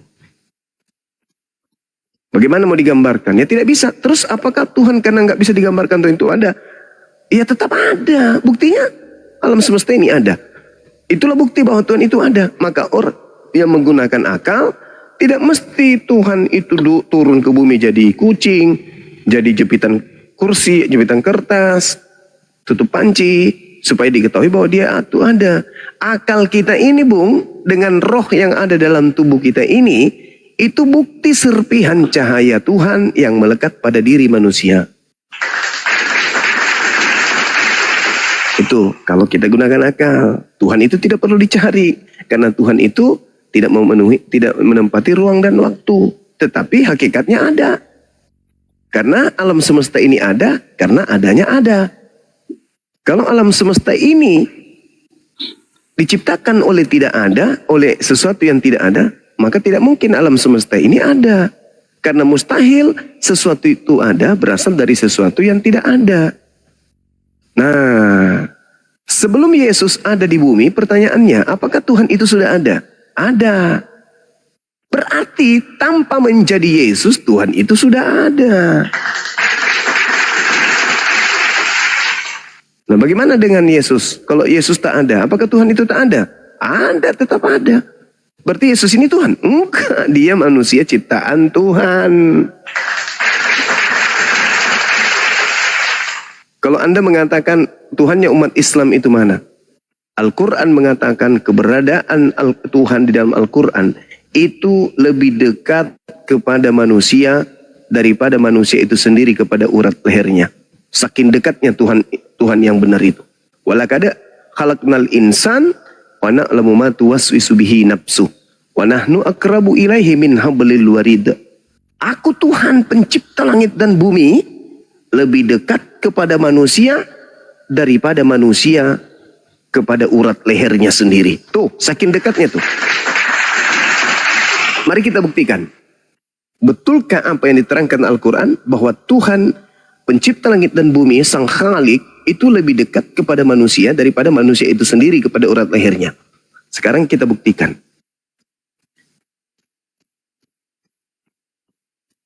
Kalau saudara menyadari Anda makan, malam hari Anda makan, lantas Anda tidur dan seterusnya. Anda nggak merasa besok tiba-tiba kuku Anda itu memanjang. 1 hari, 2 hari, 1 minggu, 2 minggu sudah minta dipotong kuku Anda. Sekarang, bagian dari tubuh Anda itu adalah gigi. Makanan masuk juga ke dalam tubuh. Kenapa gigi Anda tidak memanjang seperti kuku? Siapa yang mengatur itu semua? Aku kata Allah. Walaqad khalaqnal insan wa na'lamu ma tuwaswisu bihi nafsu. Aku yang mengadakan, aku yang mengetahui, aku yang mengatur apa yang ada pada diri manusia. Rusuk kita ini rusuk. Kenapa rusuk kita tidak memanjang seperti rambut? Apakah kita yang menahannya? Tidak. Maka Allah mengatakan, aku lebih dekat dari manusia daripada manusia itu sendiri terhadap urat lehernya. Berarti yang mengatur tubuh kita ini adalah Allah. Contoh, Anda melihat ke kiri, Anda mengangkat tangan. Ini tangan Anda. Ya, ini tangan saya. Apakah itu saya? Bukan. Itu tangan saya. Ini tangan kanan. Ini tangannya siapa? Itu tangan saya. Ini yang di kepala ini apa? Itu kepala saya. Ini yang di depan, ini mata saya. Ini hidung saya. Ini mulut saya. Ini tenggorokan saya. Ini perut saya. Ini kaki saya. Ini telapak kaki saya. Ini jari-jari saya. Ini suara saya. Lalu saya mana? Kamu itu nggak ada. Kamu itu nggak ada. Semua yang ada pada dirimu itu milik Allah. Ini tangan saya, ini kepala saya. Terus saya sendiri mana? Saya itulah yang dikatakan serpihan cahaya Tuhan yang melekat pada diri manusia. Aku adalah pemilik segala-galanya. Itulah yang disebut pencipta Sang Khalik. Itu yang benar itu. Masya Allah, sahabat bambu. Jadi kalau kita merenung nih, duduk merenung sekarang, kita lihat telapak kaki kita ke bawah nih. Ini kaki saya kah? Oh iya, ini kaki saya. Ini yang buat siapa? Saya? Bukan. Mama saya? Bukan. Kakak saya? Bukan. Oh, ini kok semakin mengkerut? Ada apa? Berarti ada yang mengatur ritme pertumbuhan yang ada pada jari-jari kaki saya. Dan itu bukan saya. Siapa itu? Itulah pemiliknya. Makanya dalam Al-Quran dikatakan, di dalam kaidah Islam dikatakan apa? Inna lillahi wa inna ilaihi raji'un. Segala sesuatu berasal dari Allah dan segala sesuatunya akan kembali kepada Allah. Gitu saudara. Begitu juga Yesus. Yesus itu milik kepunyaan Allah. Yesus itu bukan Tuhan itu sendiri. Yesus itu ciptaan Allah. Nah, itulah kelirunya saudara kalau menganggap Tuhan itu makhluk. Tuhan itu bukan makhluk. Tuhan itu maha besar. Sedangkan bumi tempat kita berpijak ini, itu hanya satu pasir di antara triliunan, miliaran pasir yang ada di atas muka bumi. Di antara seluruh galaksi yang ada. Terus Tuhan turun ke situ gitu maksudnya. Turun ke bumi menjadi manusia gitu. Menjadi kecil. Bukan seperti itu Tuhan itu saudaraku. Maka saya katakan agama ardi, agama buatan manusia adalah Tuhan menjadi ciptaan. Kalau agama yang betul berasal dari langit, Tuhan tetap Tuhan, ciptaan adalah ciptaan. Tuhan tidak akan mungkin berubah menjadi ciptaan. Karena Tuhan tidak terbatas oleh ruang dan waktu. Yesus terbatas. Baik ruang maupun waktu. Itu. Jadi mustahil Yesus itu Tuhan. Saya kira begitu, saudara. Silakan. Oke, terima kasih atas ceramahnya, Bang. Terima kasih banyak, Bang. Ya. Menurut saya tuh Tuhan tetap Tuhan, ya. Pendapat agama lain tetap berbeda-beda, tetap sama saja. Tuhan tetap satu. Kalau menurut saya begitu. Yang penting salam toleransinya tinggi. Iya, betul itu, Bang. Tuhan itu satu memang, nggak mungkin dua. Ini Apalagi caranya tiga. masing-masing, toh. Enggak, bukan begitu. Terlepas saya Islam, terlepas Anda Kristen, pencipta langit dan bumi ini mustahil dua. Mustahil. Pencipta langit dan bumi ini wajib satu. Wajib tunggal. Kalau Tuhan itu dua, maka ada dua kehendak. Bahaya kalau ada dua kehendak. Tuhan yang satu menginginkan kiamat terjadi tahun ini. Tuhan yang satu mengatakan, tunggu dulu lah. Tunggu-tunggu aja dulu. Tunggu sampai Bang Suma jadi presiden. Jangan buru-buru. Tapi Tuhan yang satu mengatakan, enggak. Aku udah bosan. Aku udah capek ngurusin alam semesta ini. Maka Tuhan yang satu mengatakan, ya udah kalau gitu kau tidur aja biar aku yang ngurus dunia ini. Kalau gitu, oga samamu duduk di sini, aku jadi manusia aja turun ke bumi. Aku iseng-iseng jadi manusia dulu ya, bye. Turunlah dia ke bumi. Itu konsep paganisme. Itu konsep dewa-dewi. Tidak dianut oleh pemahaman agama samawi. Tuhan, pencipta langit dan bumi, di luar Tuhan semuanya adalah ciptaan. Dan Tuhan itu wajib satu, Bung. Anda tidak menyembah dia, Tuhan tetap satu. Anda menyembah dia, Tuhan tetap satu. Jadi ketika Anda menyembah kepada yang bukan Tuhan, si Tuhan yang asli tetap memberikan Anda oksigen. Ketika Anda minta kepada Tuhan Anda yang bukan Tuhan, Tuhan yang asli tetap memberikan. Jadi seakan-akan Anda itu ketika minta, misalnya Anda menuhankan pohon. Oh pohon, ya paman, berikan aku rezeki, berikan aku ini. Besok Anda betul-betul dapat lotre, Anda akan memuji pohon tersebut. Pohon terima kasih ya. Akhirnya Anda semakin menuhankan pohon itu. Padahal yang memberikan Anda kemenangan lotre itu adalah pencipta yang sesungguhnya. Bukan pohon itu. Makanya untuk membedakan kemudian iman Anda punya. Islam juga punya iman. Hindu juga punya iman. Semua kita punya kepercayaan. Lantas apa dasar membedakan kepercayaan yang benar dan kepercayaan tidak benar?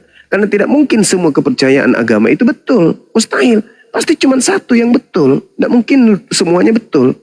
Karena Tuhan itu satu. Maka cuma satu yang betul. Kristen Tuhannya manusia, Yesus Kristus. Hindu Tuhannya beda. Buddha Tuhannya beda. Umat Islam Tuhannya Allah. Tidak mungkin semuanya agama betul. Kalau semua agama betul berarti semua Tuhan itu betul. Berarti banyak Tuhan. Harus satu Tuhan itu. Maka ketika Anda mengatakan iman Kristen benar, iman Islam juga mengaku benar, maka untuk memilah mana yang betul, tolak ukurnya apa? Akal. Bukan cuma imani tok, tapi kembali kepada akal. Kalau cuma mengimani saja, Kristen mengatakan agamanya betul. Islam mengatakan agamanya juga betul. Hindu juga begitu. Nah, untuk membedakan mana yang benar-benar betul, maka tolak ukurnya harus kembali kepada fitrah, yaitu akal. Jangan yang lain. Jangan yang lain. Akal. Anda beriman? Ya. Anda mengatakan iman Anda betul? Ya. Saya juga demikian. Nah, untuk mengetahui iman yang betul, iman yang berlandaskan kepada akal sehat. Bukan akal-akalan. Lanjut, saudara. Silakan.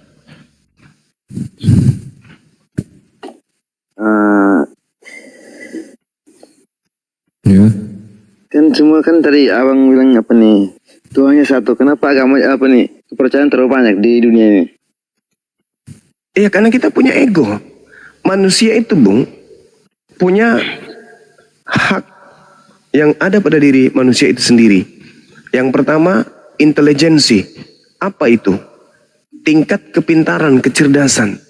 Kita mampu menilai ini pendek, ini tinggi, ini merah, ini hitam, ini coklat, dan seterusnya. Kita memiliki itu. makhluk lain enggak? Yang kedua, yang kita miliki kehendak bebas. Orang di luar manusia tidak memiliki kehendak bebas. Kambing Anda kasih makanan, dia nggak memiliki kehendak untuk memilih. Dia tidak memiliki kehendak untuk free will seperti kita. Kalau kita bebas memilih mana yang menurut selera kita sesuai dengan tingkat intelijensi kita, itu yang kita pilih.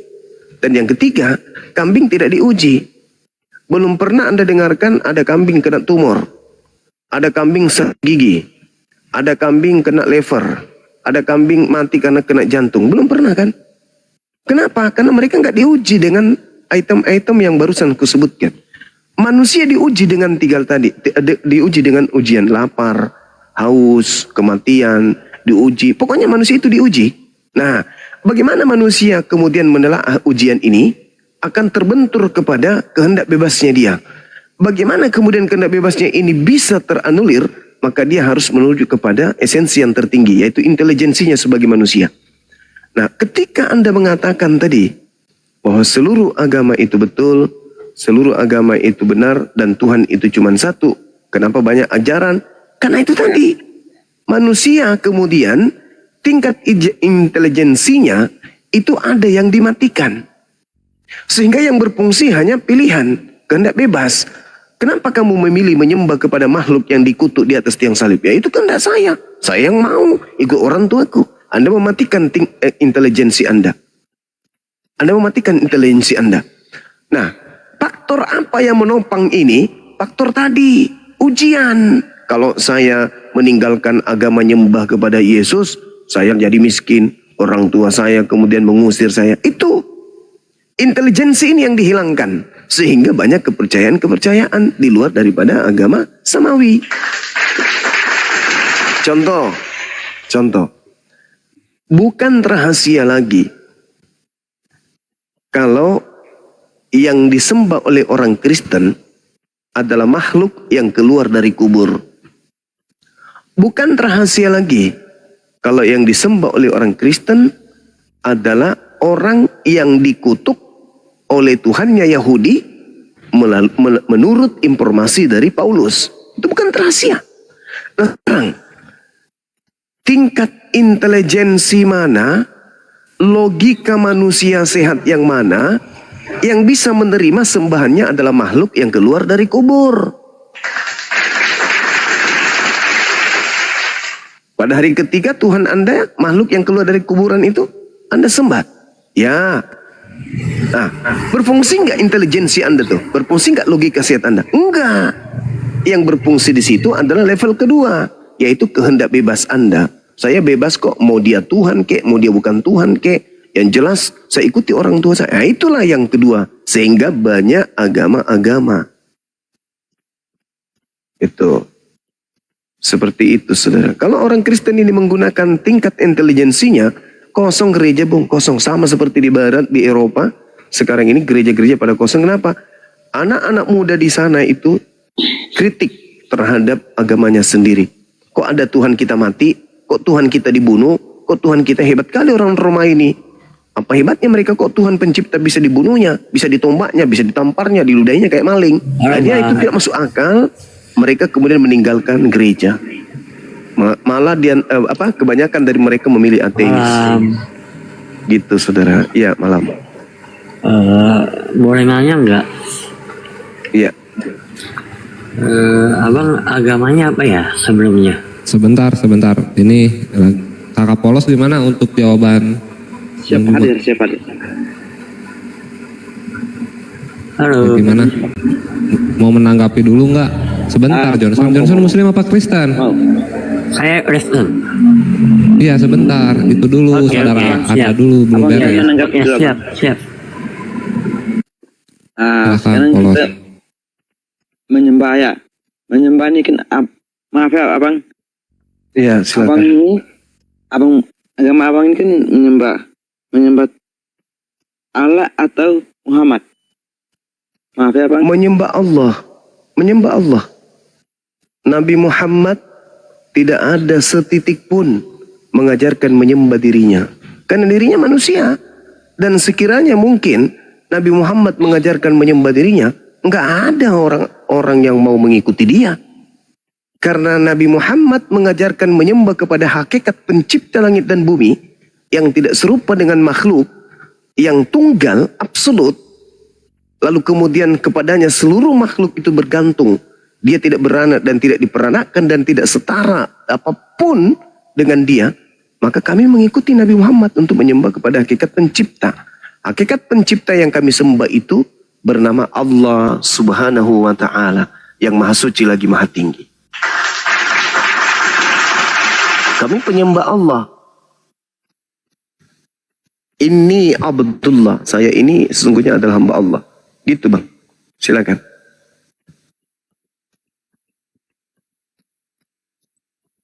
Terus kalau abang dong kalau doa itu sebut nama Muhammad itu maksudnya bagaimana nih abang? Maaf ya bang. Iya nggak apa-apa.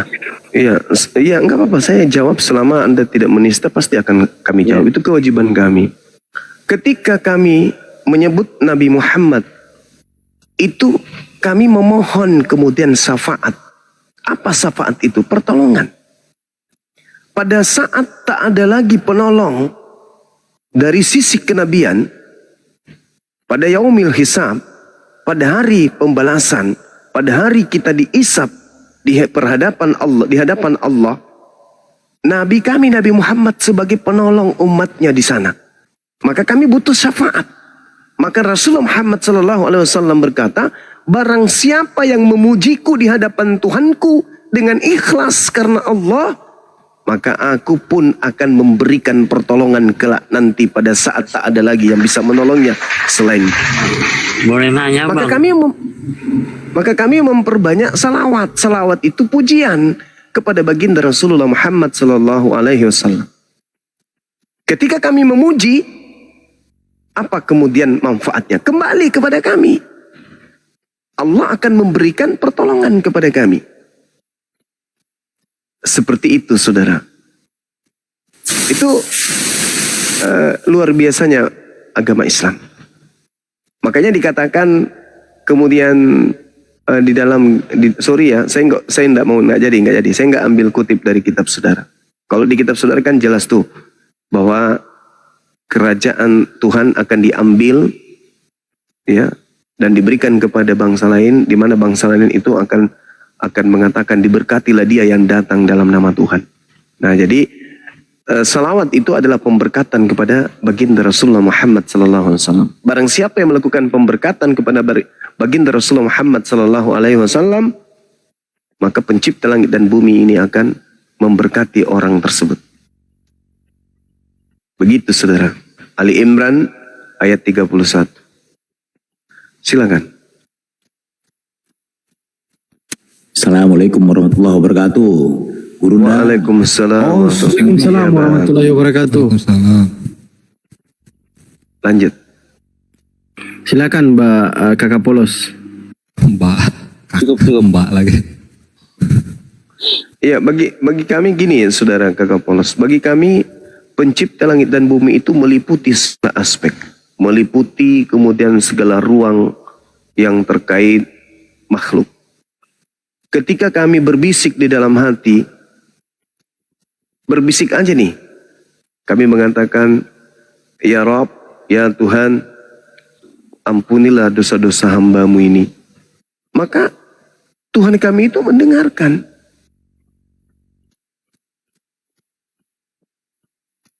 Tuhan kami itu mendengarkan. Jadi Tuhan kami itu dekat. Hanya di dalam hati, ya Rabb, ampuni segala dosa-dosaku. Tuhan kami mendengarkan. Annallahu as-sami. Sesungguhnya Allah itu maha mendengar. Jadi kami tidak perlu menuju ke satu tempat untuk melihat Tuhan kami di situ. Enggak.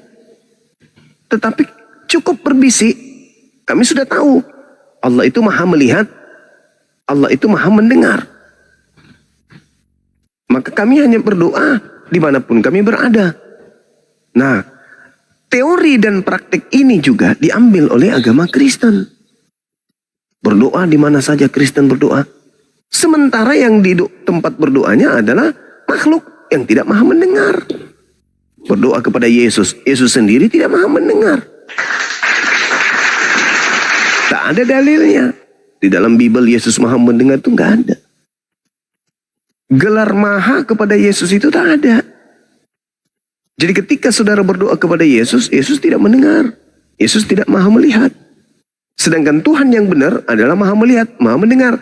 Karena dia maha melihat, karena dia maha mendengar, tak elok dia turun ke bumi menjadi makhluk. Buat apa? Kalau saya ingin mengetahui tentang kota Dumai, maka apa yang saya lakukan? Saya berangkat ke Dumai. Karena kalau saya tidak berangkat ke Dumai, saya tidak tahu. Dan saya tidak bisa melihat. Maka untuk melihatnya saya berangkat ke Dumai. Kulihatlah di Dumai ini kota yang indah. Nah, sedangkan pencipta langit dan bumi, untuk apa dia ke Dumai? Toh dia maha melihat. Dia maha mendengar. Dia maha mengetahui. Tidak perlu dia ke bumi. Gitu. Jadi kalau ada Tuhan di Tenggarai turun ke bumi, itu pagan itu. Itu inazan, itu berhala. Nah, lagi-lagi saudara, pernyataan saya ini tidak memihak kepada satu sisi. Tapi keberpihakan rangkaian daripada kalimat saya ini, itu klop dengan pernyataan Yesus. Yesus ketika turun di bumi, aku tidak dapat berbuat apa-apa dari diriku sendiri. Nah, terbukti. Dipaksa seperti apapun, dia tetap bukan Tuhan. Bapakku lebih besar daripada aku. Nah, terbukti. Mau seperti apapun narasi yang kita bangun, kalau tidak didasari oleh intelijensi kita, Yesus tidak akan sampai kepada ketuhanan.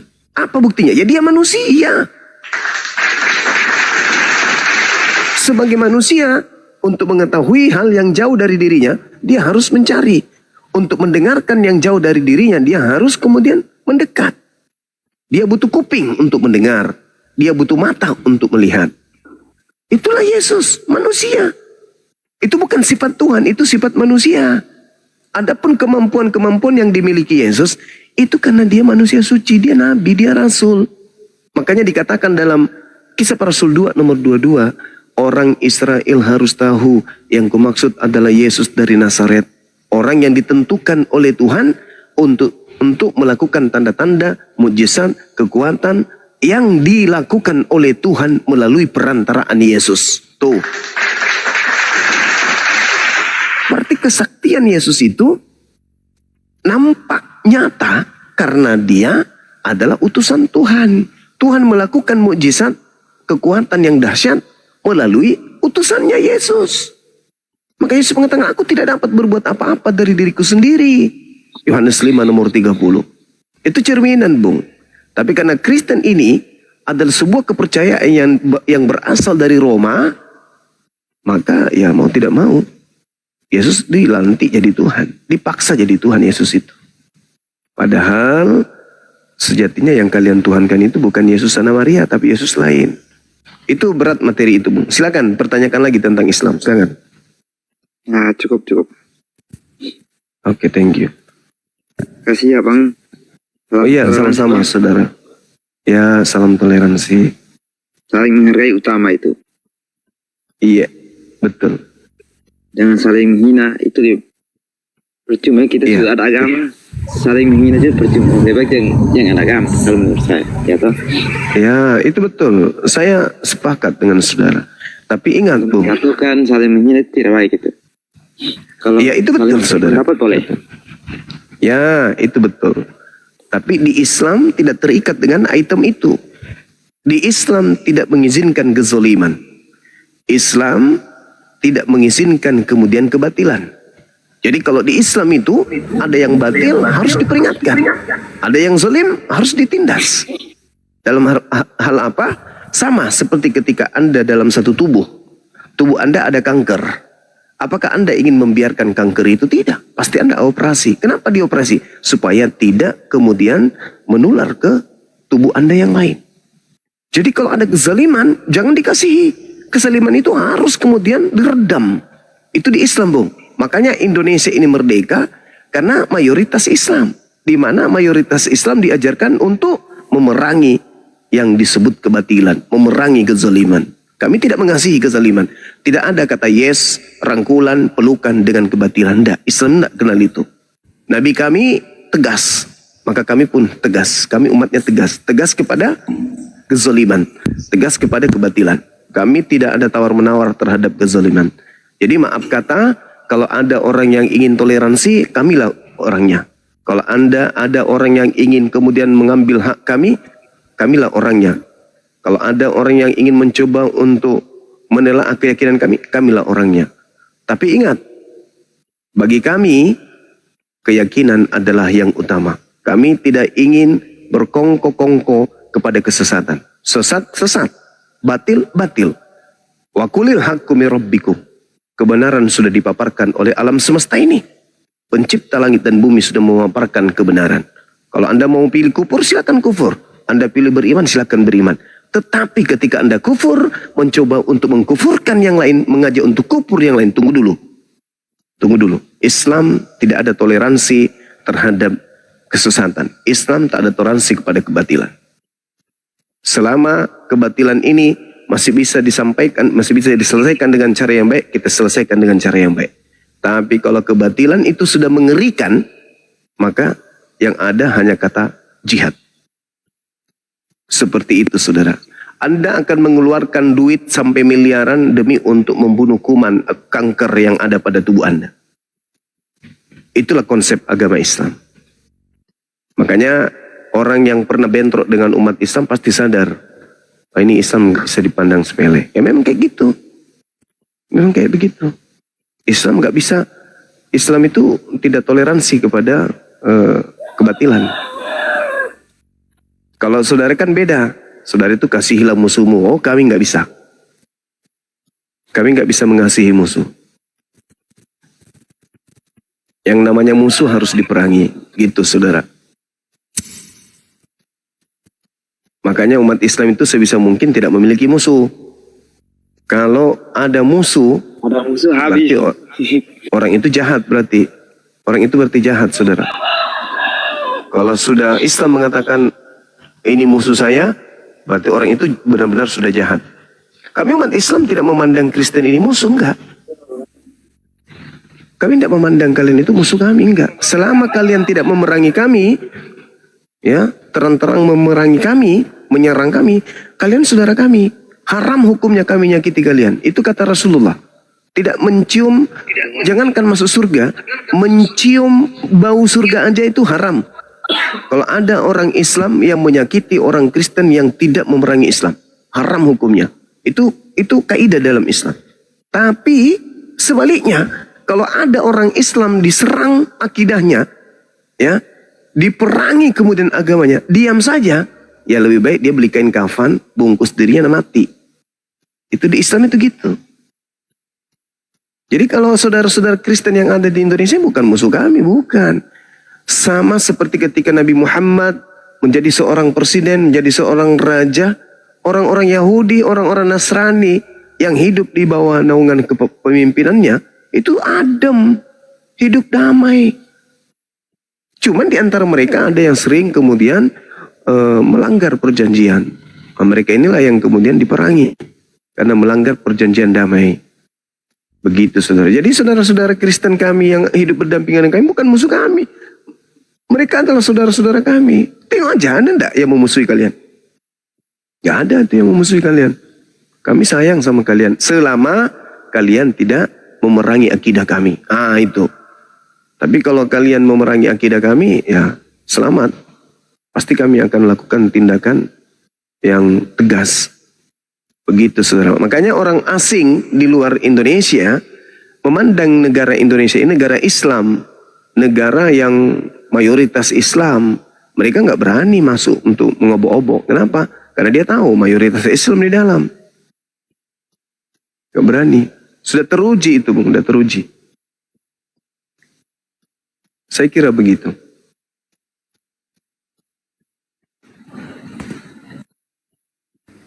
Assalamualaikum Kang Dito. Waalaikumsalam warahmatullahi wabarakatuh. Waalaikumsalam warahmatullahi wabarakatuh. Assalamualaikum Gurunda, Fandi semuanya. Waalaikumsalam warahmatullahi wabarakatuh. Tadi tiba-tiba hilang, kaget saya. Lanjut Gurunda. Ya, Kakak Polos silakan. Tanya lagi lah Kakak Polos. Cukup. Ya, jangan turun dulu ya, di sini aja ya sambil belajar ya Kakak Polos ya. Oke, siap. Nah, di mute aja, di mute. Ini ada tulisan Cina, ini siapa namanya ini? Selamat malam. Yang dibawa mengatakan Islam agama intoleran. Kalau Islam itu agama intoleran, saudara, kita lihat dari awal.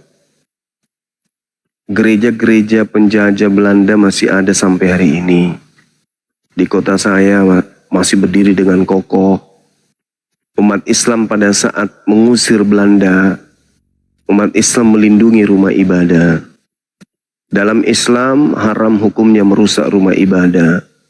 Dalam Islam pada saat perang haram hukumnya membunuh anak-anak kecil, pendeta, pastor. Itu nggak boleh. Nggak boleh perempuan, itu nggak boleh. Orang tua, nggak boleh di Islam itu. Dalam hal perang saja Islam diatur. Apalagi dalam kehidupan bersosialisasi dengan kalian saudara-saudara Kristen, non-Muslim. Nggak ada itu kami intoleran, nggak ada. Ya kita tidak tahu ya kalau kalian yang mayoritas. Kita nggak tahu, kita belum coba loh. Tapi kalau mayoritas kami presiden Islam, semua pejabat-pejabat Islam, 85% bahkan 90 bahkan 98% Islam pejabat di tanah air ini. Kalian hidup damai kok. Kalian hidup berdamai di tengah-tengah kita. Uang pajak umat Islam 86%. Tidak ada kami uang pajak kami untuk Islam saja, enggak ada. Pajak menyeluruh untuk rakyat Indonesia apapun agamanya. Uang haji yang dipakai kemudian uang zakat yang dipakai kemudian enggak ada itu kami ada suara jangan pakai untuk negara untuk wilayah-wilayah basis Kristen, enggak ada. Pakai aja. Itulah kami. Nah, sekarang kalau kita balik nih. Perpuluhan boleh enggak untuk negara ini? Perpuluhan yang ada di gereja-gereja bisa nggak untuk infrastruktur pembuatan jembatan, jalan tol untuk masyarakat rakyat kita? Tidak bisa kan? Harus di kantor pendeta. Itu saudara ya. Ya itulah kalau Islam dikatakan intoleran, kurasa Anda keliru itu. Hanya karena benci aja terhadap Islam. Mungkin bencinya karena kami mayoritas. Nah sekarang pernah nggak kita rasakan negara ini Kristennya yang mayoritas? Kan belum pernah. Kalau Kristen yang mayoritas, bahaya bagi kami umat Islam. Karena pasti anak-anak kami juga ikut seperti di luar sana. Kawin sesama jenis. Dan kami tidak mau itu terjadi. Begitu saudaraku.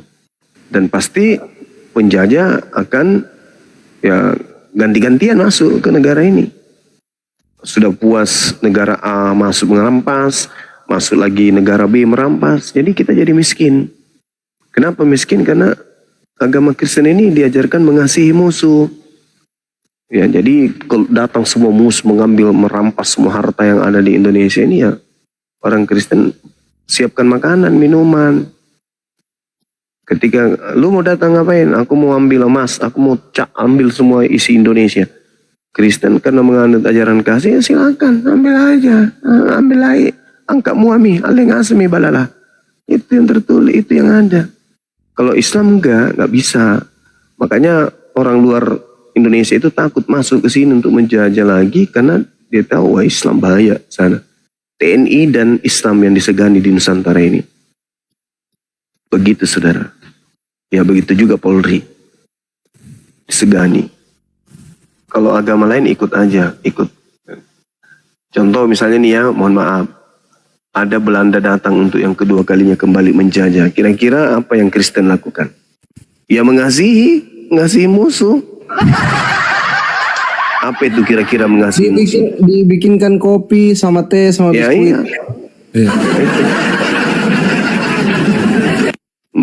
Kalau di Islam enggak. Jangan coba-coba nyentuh sehelai bulu pun kau enggak diizinkan untuk nyentuh. Itulah hebatnya Islam itu di situ. Kalau misalnya ada penjajah nih di luar Indonesia masuk ke Indonesia melakukan pemberontakan di satu wilayah dan yang menjadi korban di situ adalah non-Muslim, maka seluruh Indonesia umat Islam pasti akan turun membela saudaranya meskipun beda akidah.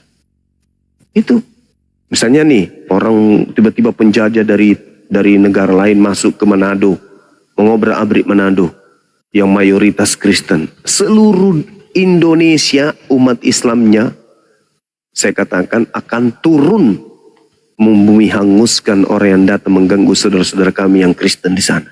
Saya pastikan itu. Jangan sebut nama saya Zuma kalau tidak. Saya pastikan. Nah, bagaimana sebaliknya? Kalau mayoritas Kristen, taruhlah misalnya kami di Makassar, minoritas di Indonesia ini, seluruh provinsi lain mayoritas Kristen. Datang penjajah mengamuk di Makassar, kira-kira Kristen mau datang bantu kami? Hah? Gak mungkin saudara, karena mengasihi musuh. Dibunuh 30 orang Makassar misalnya sama penjajah, paling bilang ambek mau bunuh semua ambil pale kalau kau mau, saya kasihi kok aleng asem balala. Itu yang terjadi. Karena musuh dikasihi, bagaimana mau diperangi? Nggak boleh. Nah, itulah makanya manfaatnya, faedahnya kami yang mayoritas. Karena ketika kalian ada yang ganggu, kami yang mati duluan. Karena kami agama jihad. Begitu saudaraku. Berbahagialah kalian yang hidup berdampingan dengan Islam yang mayoritas ini. Karena Anda akan mendapatkan perlindungan aman sentosa. Tidak ada yang berani mengganggu. Kalaupun ada yang berani ganggu, kami mati duluan. Itu pasti itu. Karena itu kaidah dalam agama kami. Dari sejak Nabi Muhammad menanamkan itu. Saya kira begitu barangkali ya teman-teman. Kalau sudah tak ada lagi pertanyaan. Silakan yang lain, yang naik ini ada yang Kristen? Iya, ini disapa dulu Bang Pandi.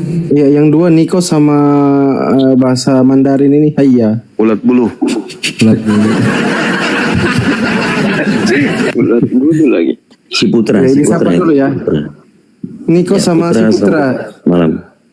Ya, disapa dulu Kang Dito. Niko. Putra Islam. Niko lagi, Niko. Ngomong Niko. Niko monitor. Muslim juga kali. Silakan Bang Kapolos, silakan. Cukup.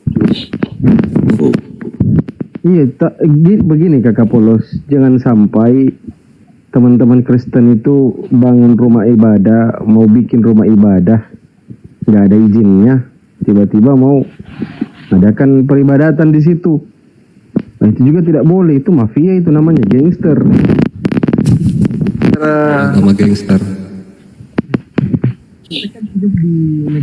Saya juga heran nengok mereka ini Bang Zuma. Mereka mengatakan intoleran. Kalian paham gak saudara-saudaraku Kristen? Hanya ada di Indonesia ini kalian bisa dapat hari libur ya, hari Paskah, Natal, dan selainnya. Isa Al-Masih ataupun kebangkitan Yesus itu cuma di Indonesia. Coba kalian ke Eropa sana. Coba kalian ke Eropa, kalian survei, ada nggak di situ hari libur untuk Ramadan? Tidak ada. Pakai otak kalian, kontribusi kalian tidak ada di Indonesia ini. Beleng-beleng. Bahkan nggak usah kejauhan Bang Kaisar. Rumah kok. Hari Jumat itu adalah ibadah global kita di masjid. Minggu, saudara kita punya Kristen punya hari. Kita diliburkan di hari Minggu. Kenapa kita nggak minta hari Jumat? Karena kita toleransi. Betul. Iya. Coba lihat buktinya di pesantren-pesantren. Liburnya kapan? Hari Jumat. Hari Minggu itu adalah hari sekolah di pesantren itu. Jumat baru libur. Nah, harusnya pemerintahan yang ada di Nusantara ini kan mayoritas Islam. Kalau tidak toleransi ya, maka kita rubah dong. Hari Jumat dong liburnya. Kita mau happy-happy sebelum Jumatan. Tapi tidak, kita ke hari Minggu, kita menghargai kalian minoritas. Kita memanjakan kalian. Tapi sudah kayak gitu, dibilangnya kita ini intoleran. Ada lagi yang mengetik di bawah bom Bali. Bom Bali itu berapa korban? Dan bom Bali itu kan oknum. Itu bukan perintah Al-Quran. Berbeda dengan menjajah. Bunuhlah seluruh apapun yang bernapas di dalamnya. Kepunglah. Jadikanlah dia budak. Itu Bible yang memerintahkan itu. Ulangan 20 Anda baca nomor 10 tuh. Ulangan 20 nomor 10 itu perintah bunuh. Nah, itu terhadap orang Amalek itu deh. Itu tertentu itu sudah nggak bisa dipakai karena bukan orang. Tapi coba baca Ulangan 20. Apakah itu untuk orang Amalek? Enggak. Kota manapun. Dan itu yang diperhatikan oleh Belanda. Nah, berapa korban? 100? Tidak. 200? Tidak. 1000? Enggak. 10.000? Enggak. 100.000? Enggak. Jutaan korban. Bom cuman kayak kentut meledak di Bali itu aja ya terus kau ingat. Di Makassar ini satu lubang 40.000 jiwa. Ngerti nggak 40.000 jiwa itu? Berapa manusia itu kalau 40.000 jiwa? Hah? Iya 40.000. 40.000. 40.000 manusia dibunuh dalam satu lubang dikubur. Siapa pelakunya? Apa agamanya? Nyembah kepada siapa? Apa nama rumah ibadahnya? Apa nama kitabnya? Hah? Bom Bali hanya kentut.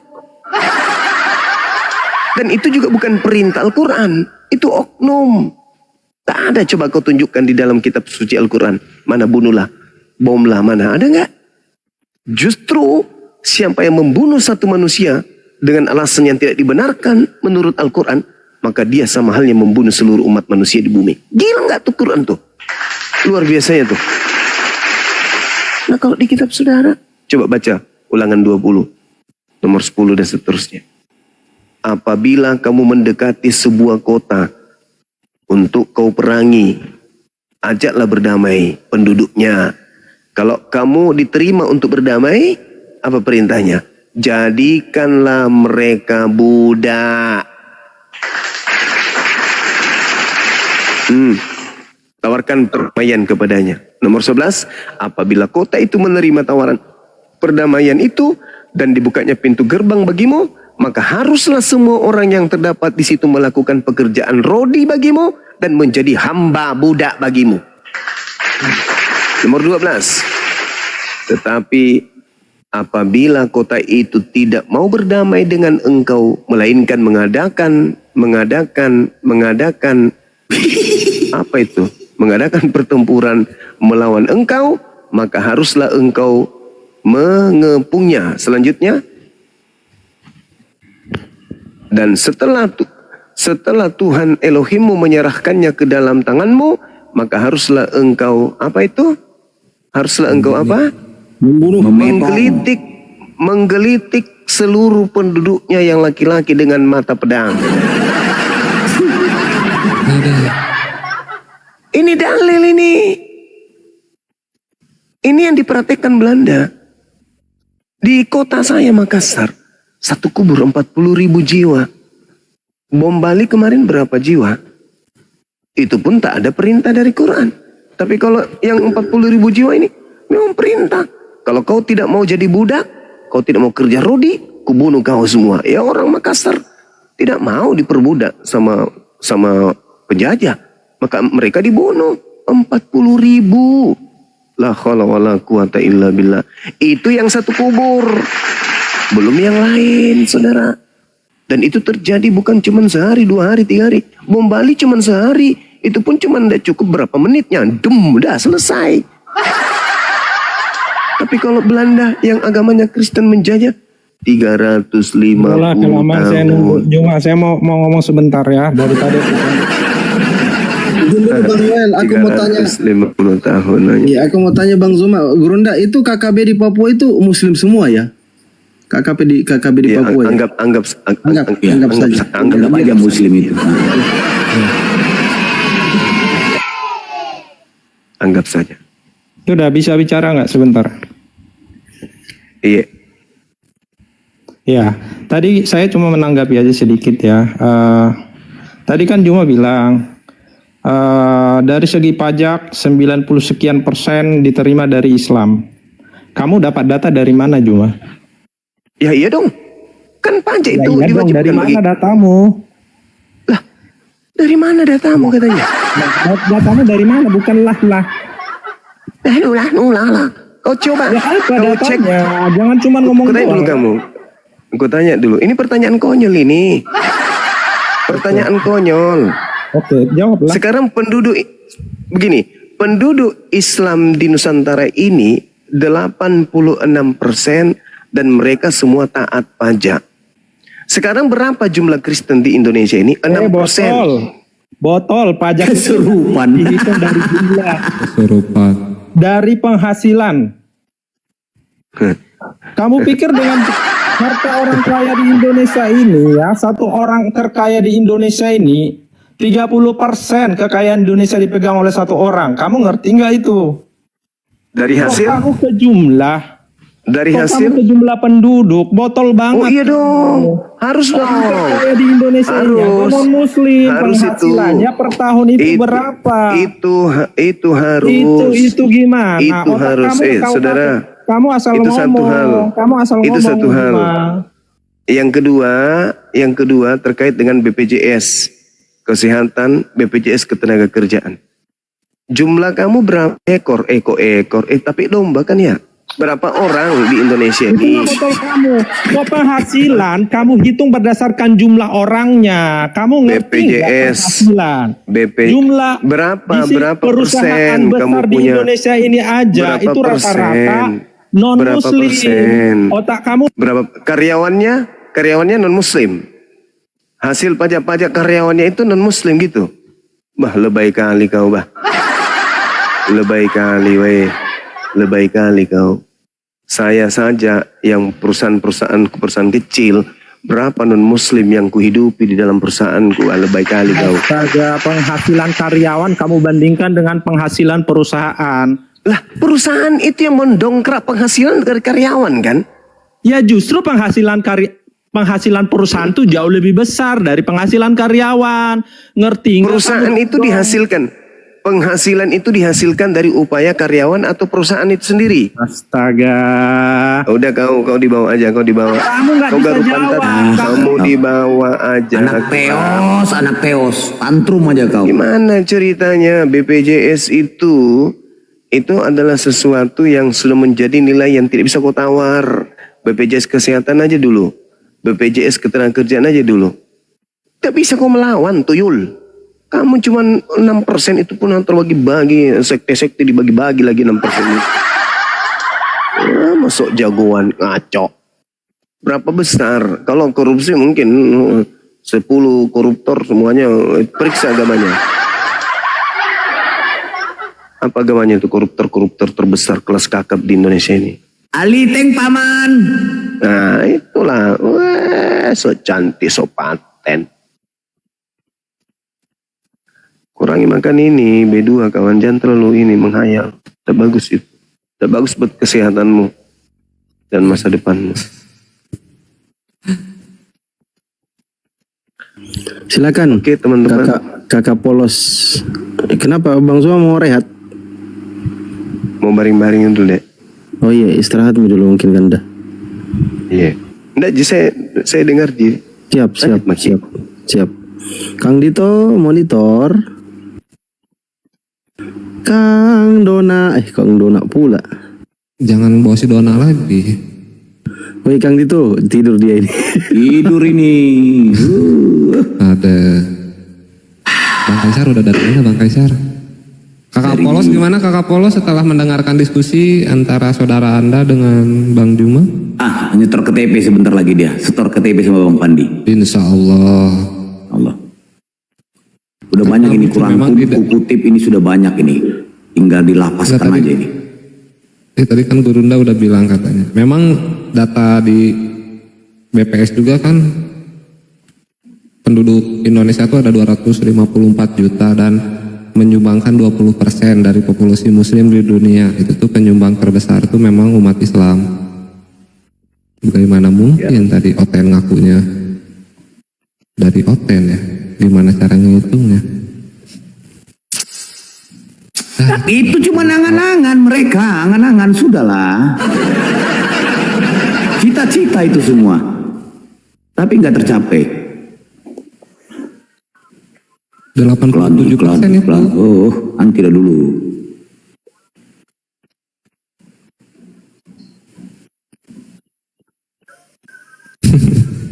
Oh, Oten nekat-nekat ya Bang Kaisar ya? Tapi dulu itu masalahnya. Iya sih wajar ya kan, kita naikin lagi.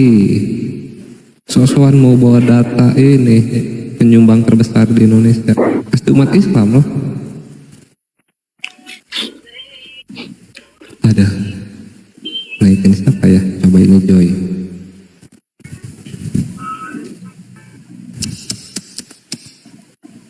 Selamat pagi Joy. Assalamualaikum.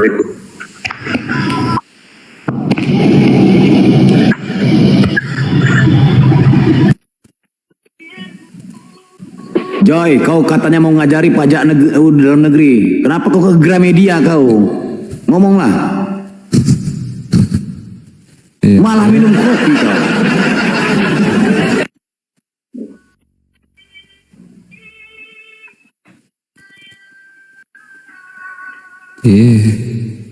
Ngajarin Google dia.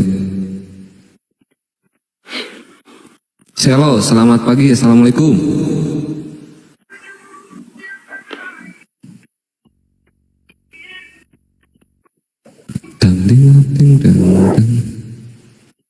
Celenok.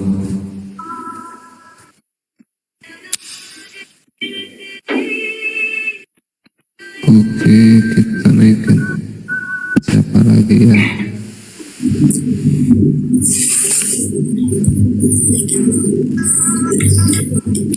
Coba yang Kristen typing, siapa yang Kristen yang minta permintaan biar saya naikkan.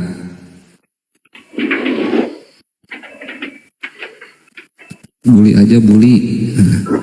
Ganteng kali abang aku ya, kacamata baru menyala abangku.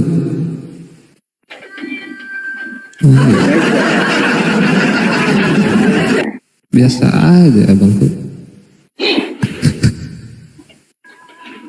Oh, mau naikin Oten yang lawakan, boleh kita cari ya Oten lawakan ya.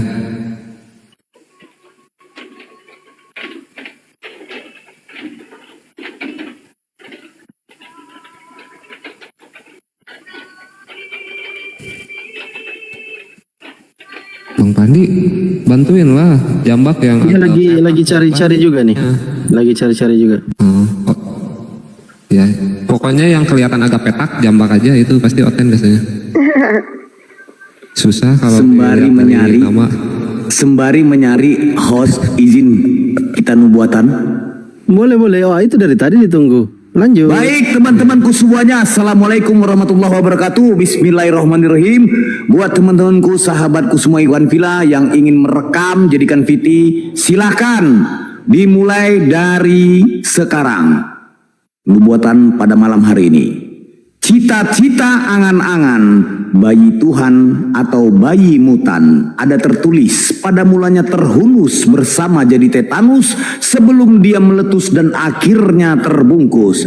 Ada dongeng bayi menjaga jagat alam semesta, namun di saat lapar haus jajan dia masih meminta. Setelah dewasa jenggotan tidak bisa berbuat apa-apa, kami mendengar tepuk tangan kepala sembari ucapkan mate mija. Waktu bunda melahirkan katanya bayi Tuhan, bundanya nggak sadar dan tidak pernah menuhankan. Tapi kenapa kafir aliteng jadikan dia sesembahan? Bunda pun terlihat tertawa ngakak cengengesan sembari berkata, "Woi, lagi santai kawan." Apakah bayi Tuhan itu memahami, menguasai, menjawab pertanyaan kisi-kisi dan teka-teki? Namun sangat disayangkan tidak sama sekali, sebab nyata dia masih makan, disuapi, dineneni dan diceboki. Jangankan untuk dicambuk dan ditombak, terjatuh dan tersandung batu saja tidak. Jangankan untuk mati disalib berdiri tegak, pingsan dan tergores lalang pun pasti terelak. Cerita dongeng pagan Yunani Roma diadopsi penuh featuring doktrin dan dogma. Diiringi cerita pandita dan tua-tua, jadikan kalian penghuni kekal di neraka. Setiap bertindak dan bersikap dia meminta kepada langit, kedua tangannya mengadah berdoa. Sadar dan menyadari dia adalah hamba diutus dan menyembah Tuhan penciptanya. Menyekutukan Tuhan dengan banyak ilahi itu dosa yang paling tidak bisa diampuni. Contoh jelas yang kita lihat saat ini, Tuhan manusia mati dihidupkan kembali. Aliteng berkata, Tuhan datang menjadi manusia. Di lain sisi Anda bilang itu kehendak Dia. Kalau cuma bermain kata bersilat lidah, Anda salah sembah dan sudah gangguan jiwa. Mendingan kau baca saja majalah Nova. Semua karya penebusan kehendak si iblis, penguasa dunia menciptakan Bani Sibilisis, berhasil menjadikan karya kejam antagonis dan mematikan anak manusia dengan miris. Karya busuk tebusan konsili Bani Aliteng menjadikan Tuhan terkutuk beleng-beleng, cambuk tombak gantung pose telenjeng, jadikan tubuh Tuhan yang seperti daging dendeng. Dosa waris skenario si botak paman Ulus dengan licik dan halalkan orang sampai mampus demi mendapatkan endorse dan iming fulus, menjual cerita ke Pulau Patmos dan Tarsus. Bermusyawarahlah semua pemuka aparat desa dari RT, RW, pemuda setempat dan ibu-ibu PKK untuk menangkap memusnahkan anak manusia agar ditumbalkan Rabi Rasi dan penjajah Roma. Manusia ciptaan beranak melahirkan Tuhan. Silakan kalian jawab. Aku satu saja punya pertanyaan. Bagaimana mungkin Nabi menubuatkan kedatangan Tuhan, dan bagaimana mungkin 100% Tuhan 100% manusia gondrong jenggotan dipaksa bagaimanapun tidak bisa menjadi Tuhan.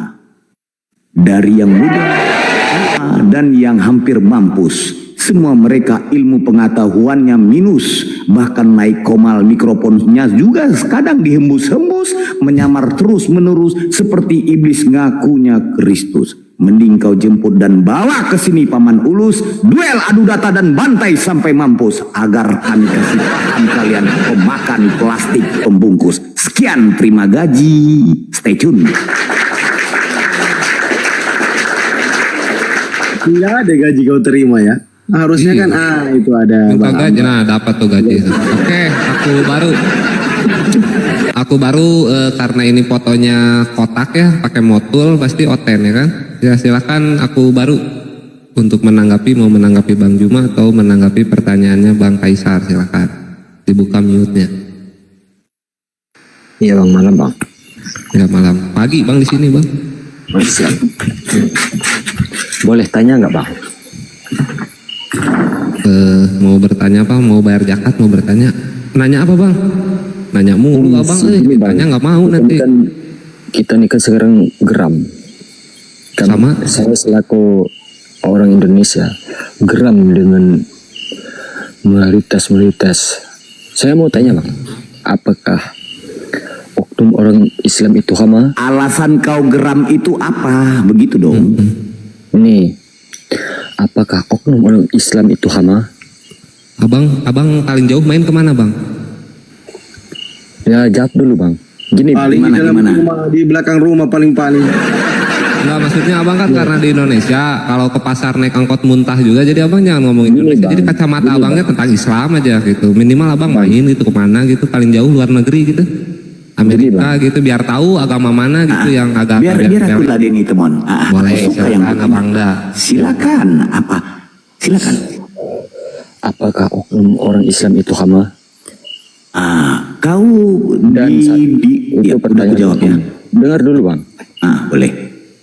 Nah, terus apakah Indonesia itu khusus agama Islam? Ya, satu ya. Berarti sudah dua ya. Oke ya, dua pertanyaanmu. Ya, dua pertanyaanmu ya. Sebentar, aku jawab. Yang pertama, kau sudah berapa keturunan dari nenek moyangmu sampai kau udah menikah belum? Udah punya anak? Banyak istri saya Bang.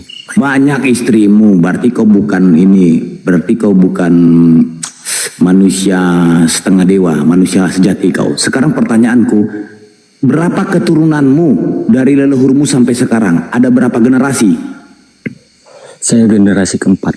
Generasi keempat, apakah nenek moyangmu yang mematikan oknum Islam?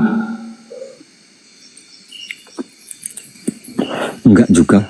Enggak juga. Siapa yang mematikanmu? Generasi pertama nenek moyangmu? Gini bang, Tahukah kau sejarah nenek moyangmu itu mati karena apa? Disebabkan oleh apa nenek moyangmu itu mati? karena kehabisan napas. Kehabisan napas dikarenakan apa? Kau baca sejarah nenek moyangmu dulu, baru kau bilang siapa hama sebenarnya. Ali Teng yang sudah menjajah negara ini. Satu, pertanyaanku sudah jelas sama kau. Kalianlah hamanya. Kalian itu kalau dikasih hati minta jantung. Jangankan jantung, dikasih hati minta bangke. Udah paham kau situ? Indonesia 4 generasi kau bilang, kau di generasi keempat. Generasi pertamamu, tahu kau sejarahnya? Hidupnya dikapain? Sampai sekarang kau masih bernapas, berpijak, minum di air Indonesia, berpijak di tanah Indonesia. Bahkan anak-anak kau sekolah, kau pun dikasih pendidikan. Kalau kau bilang oknum Islam, oknum yang mana? Tunjukkan satu. Loh banyak. Tunjukkan mana? Jangan banyak. Siapa namanya? Tunjukkan. Dengar dulu. Jangan usah aku dengar. Pertanyaan keduamu. Aku nggak butuh. Pertanyaan keduamu apa tadi? Apa tadi pertanyaan keduanya, Temon? Perusakan, perampasan di tempat rumah ibadah. Apakah itu? Nah, di mana? Ada televisi nggak? Ada handphonemu nggak? Loh, yang viral sekarang bang. Kalau kau bilang yang viral, kau mungkin yang viral-viral yang lama gimana? Lebih viral mana lagi pada tahun 15-an? Lebih viral mana? Portugis masuk pertama ke Indonesia, lebih viral mana? Sampai sekarang, dengar, sampai sekarang anak SD mempelajari tentang sejarah, itu lebih viral. Lebih viral. Tahun 1592, 15 sekian, Portugis masuk ke Indonesia, itu lebih viral. Bukan viral lagi, diingat sepanjang masa, abadi itu viralnya. Gini, apalagi pertanyaan kau? Kamu ingatkah presiden legendaris kalau beragama jangan mabuk dengan agamamu. Siapa yang mabuk agama? Jangan mabuk dengan adatmu. Siapa yang mabuk agama? Nih, Islam dari asal usul agamanya dari mana? Kristen dari mana? Indonesia nggak punya agama. Dengar dulu. Aliteng kan dari Paulus. Nah, agama Islam dari mana? Benar nggak? Pencipta Aliteng itu Paulus kan? Kalian. Bingung kau. Sini bang, cinta damai bang. Dengar dulu. Kami cinta damai. Lah, jangan. Curhat kau rupanya. Curhat. Cabut kau. Kukira kau mau berdiskusi kau, tapi kau cuman karena kebencian sama kau. Babani amam, heang, siroja dokko heang, dang jol maho. Masalahnya nggak kelasnya ya. Jangan di sini curhat ya. Yang naik kalau baru gadang apa jangan jauh sikole kalapia. Baciri muncong den tahu. Enggak. Baru kali ini teman dengar ada yang mau diskusi ya tentang lintas agama, dia bawa ini bang yang viral katanya. Ada ya. Kebanyakan nonton Lambe Tureh itu biasanya anak tuh. Ya bang ya. Coba. Yang viral ya bawa-bawa. Ada. Ya silakan Bang Celo. Monitor. Assalamualaikum, selamat pagi. Yang viral lagi ini sama nih. Dengar suaranya. Ya kadang-kadang Bang Muslim apa Kristen? Kristen Protestan. Ya. Jangan bawa Lambe Tureh ya Bang ya. Ini diskusi lintas agama. Iya. Suara saya terdengar ini Bang. Insya Allah terdengar Bang, saya. Terdengar ya? Iya. Bang Kaisar di suaranya kuat-kuat kali. Udah malam saya kaget saya. Tadi pertanyaan teman saya itu. Namanya orang Batak Bang, gimana lah? Anak Medan. Ya, dia kan bertanya, dijawab aja. Kalau misalnya nggak terjawab udah yang lain. Pertanyaan dia lucu Bang. Abang laku tanya, generasi abang udah keberapa? Hama katanya Muslim. Kau bersyukur gak Bang? Berdiri di tanah Indonesia, minum di tanah Indonesia. Bahkan anak-anak cucu generasimu sebelumnya hidup dengan damai. Sampai sekarang pun anakmu bersekolah. Sampai sekarang pun bang masih dihargai bang. Hari libur minoritas itu banyak diliburkan bang. Jangan dibilang hama bang. Lucu itu jatuhnya. Dia hanya kebencian abangku. Aku tak suka yang namanya diskusi begitu kebencian. Pakai data. Silakan Bang Silo. Dia tadi kan bertanya. Ya silakan Bang Calo, silakan Bang Melakukan Calo. seperti itu. Dia pertanyaannya simpel aja. Oknumnya melakukan seperti itu termasuk hama apa tidak? Kalau misalnya tadi Bang Kaisar, tadi kan kutanya Bang Selo, mana orangnya? Tunjukkan satu. Ada. Yang viral itu. Ya, yang viral dibawanya. Udah masuk adekku ini. Nah, udah ini aja nih. Ini yang paling viral ini, the best. Udah masuk The one and only TikTok nih. Assalamualaikum. Nah, udah the one and only kita. Jadi kayak gitu bang. Aku bukan nggak bertanya. Tunjukkan satu oknumnya. Yang dibawanya viral bang. Viral bang. Sekarang kalau aku bilang lebih viral mana, yang oknum baru atau KKB? Jangan sampai gitu bang. Sampai ku bawa lagi sampai viral. Bukan viral lagi bang. Harus dituntut, sejarah dipelajari generasi muda Indonesia sepanjang masa. Bagaimana penjajahan itu dibawa Portugis ke Indonesia. Itu baru viral. Sebelum blender masuk, izin Kaisar ya, kita mungkin harus luruskan secepatnya ini, secepat kilat. Pertama, mengenai kasus ini di Cidahu, ini kan ada informasi dari ini, entar ya saya buka datanya dari sukabumiupdate.com. Di sini dikatakan Sukabumi ya? Ya, ini di Sukabumi ya, di Cidahu.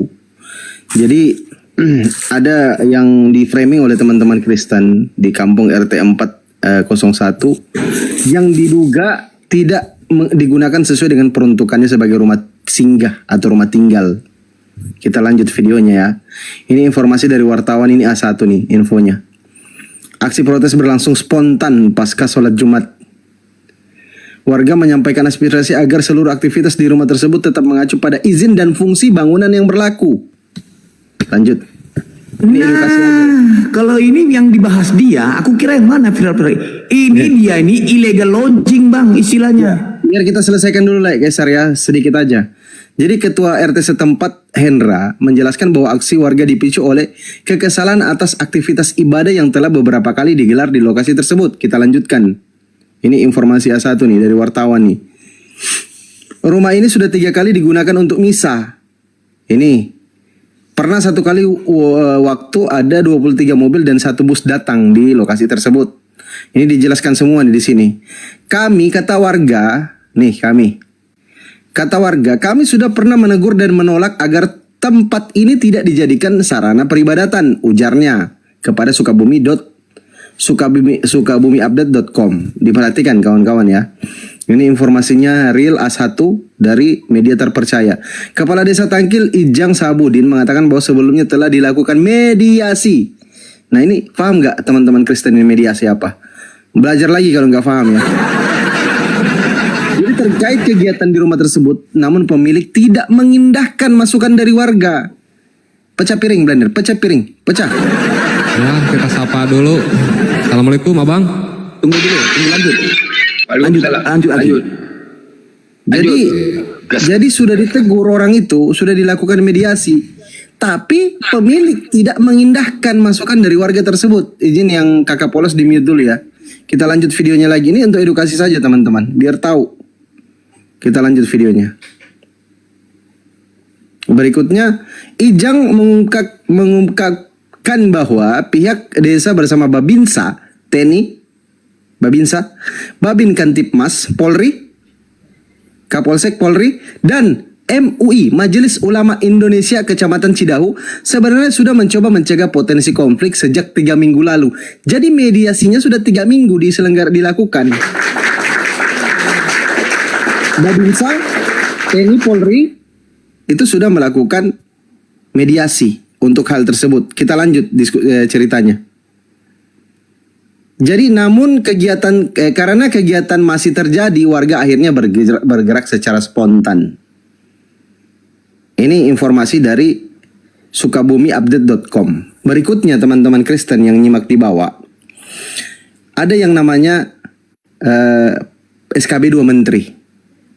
Jadi SKB 2 Menteri itu adalah peraturan bersama Menteri Agama dan Menteri Dalam Negeri nomor 9 dan 8 tahun 2006 tentang pedoman pelaksanaan tugas kepala daerah dan wakil kepala daerah dalam pemeliharaan kerukunan umat beragama, pemberdayaan forum kerukunan umat beragama, dan pendirian rumah ibadah. Nih, ada pendirian rumah ibadah.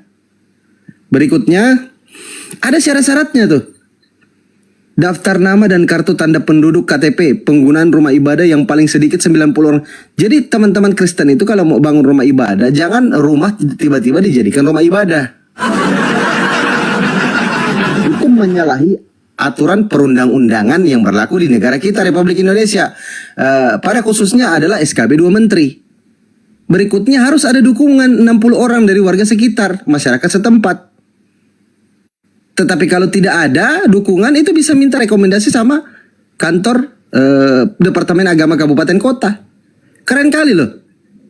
Kalau tidak bisa yang ini, yang syarat kedua. Nah, yang repot ini Kristen syarat pertama.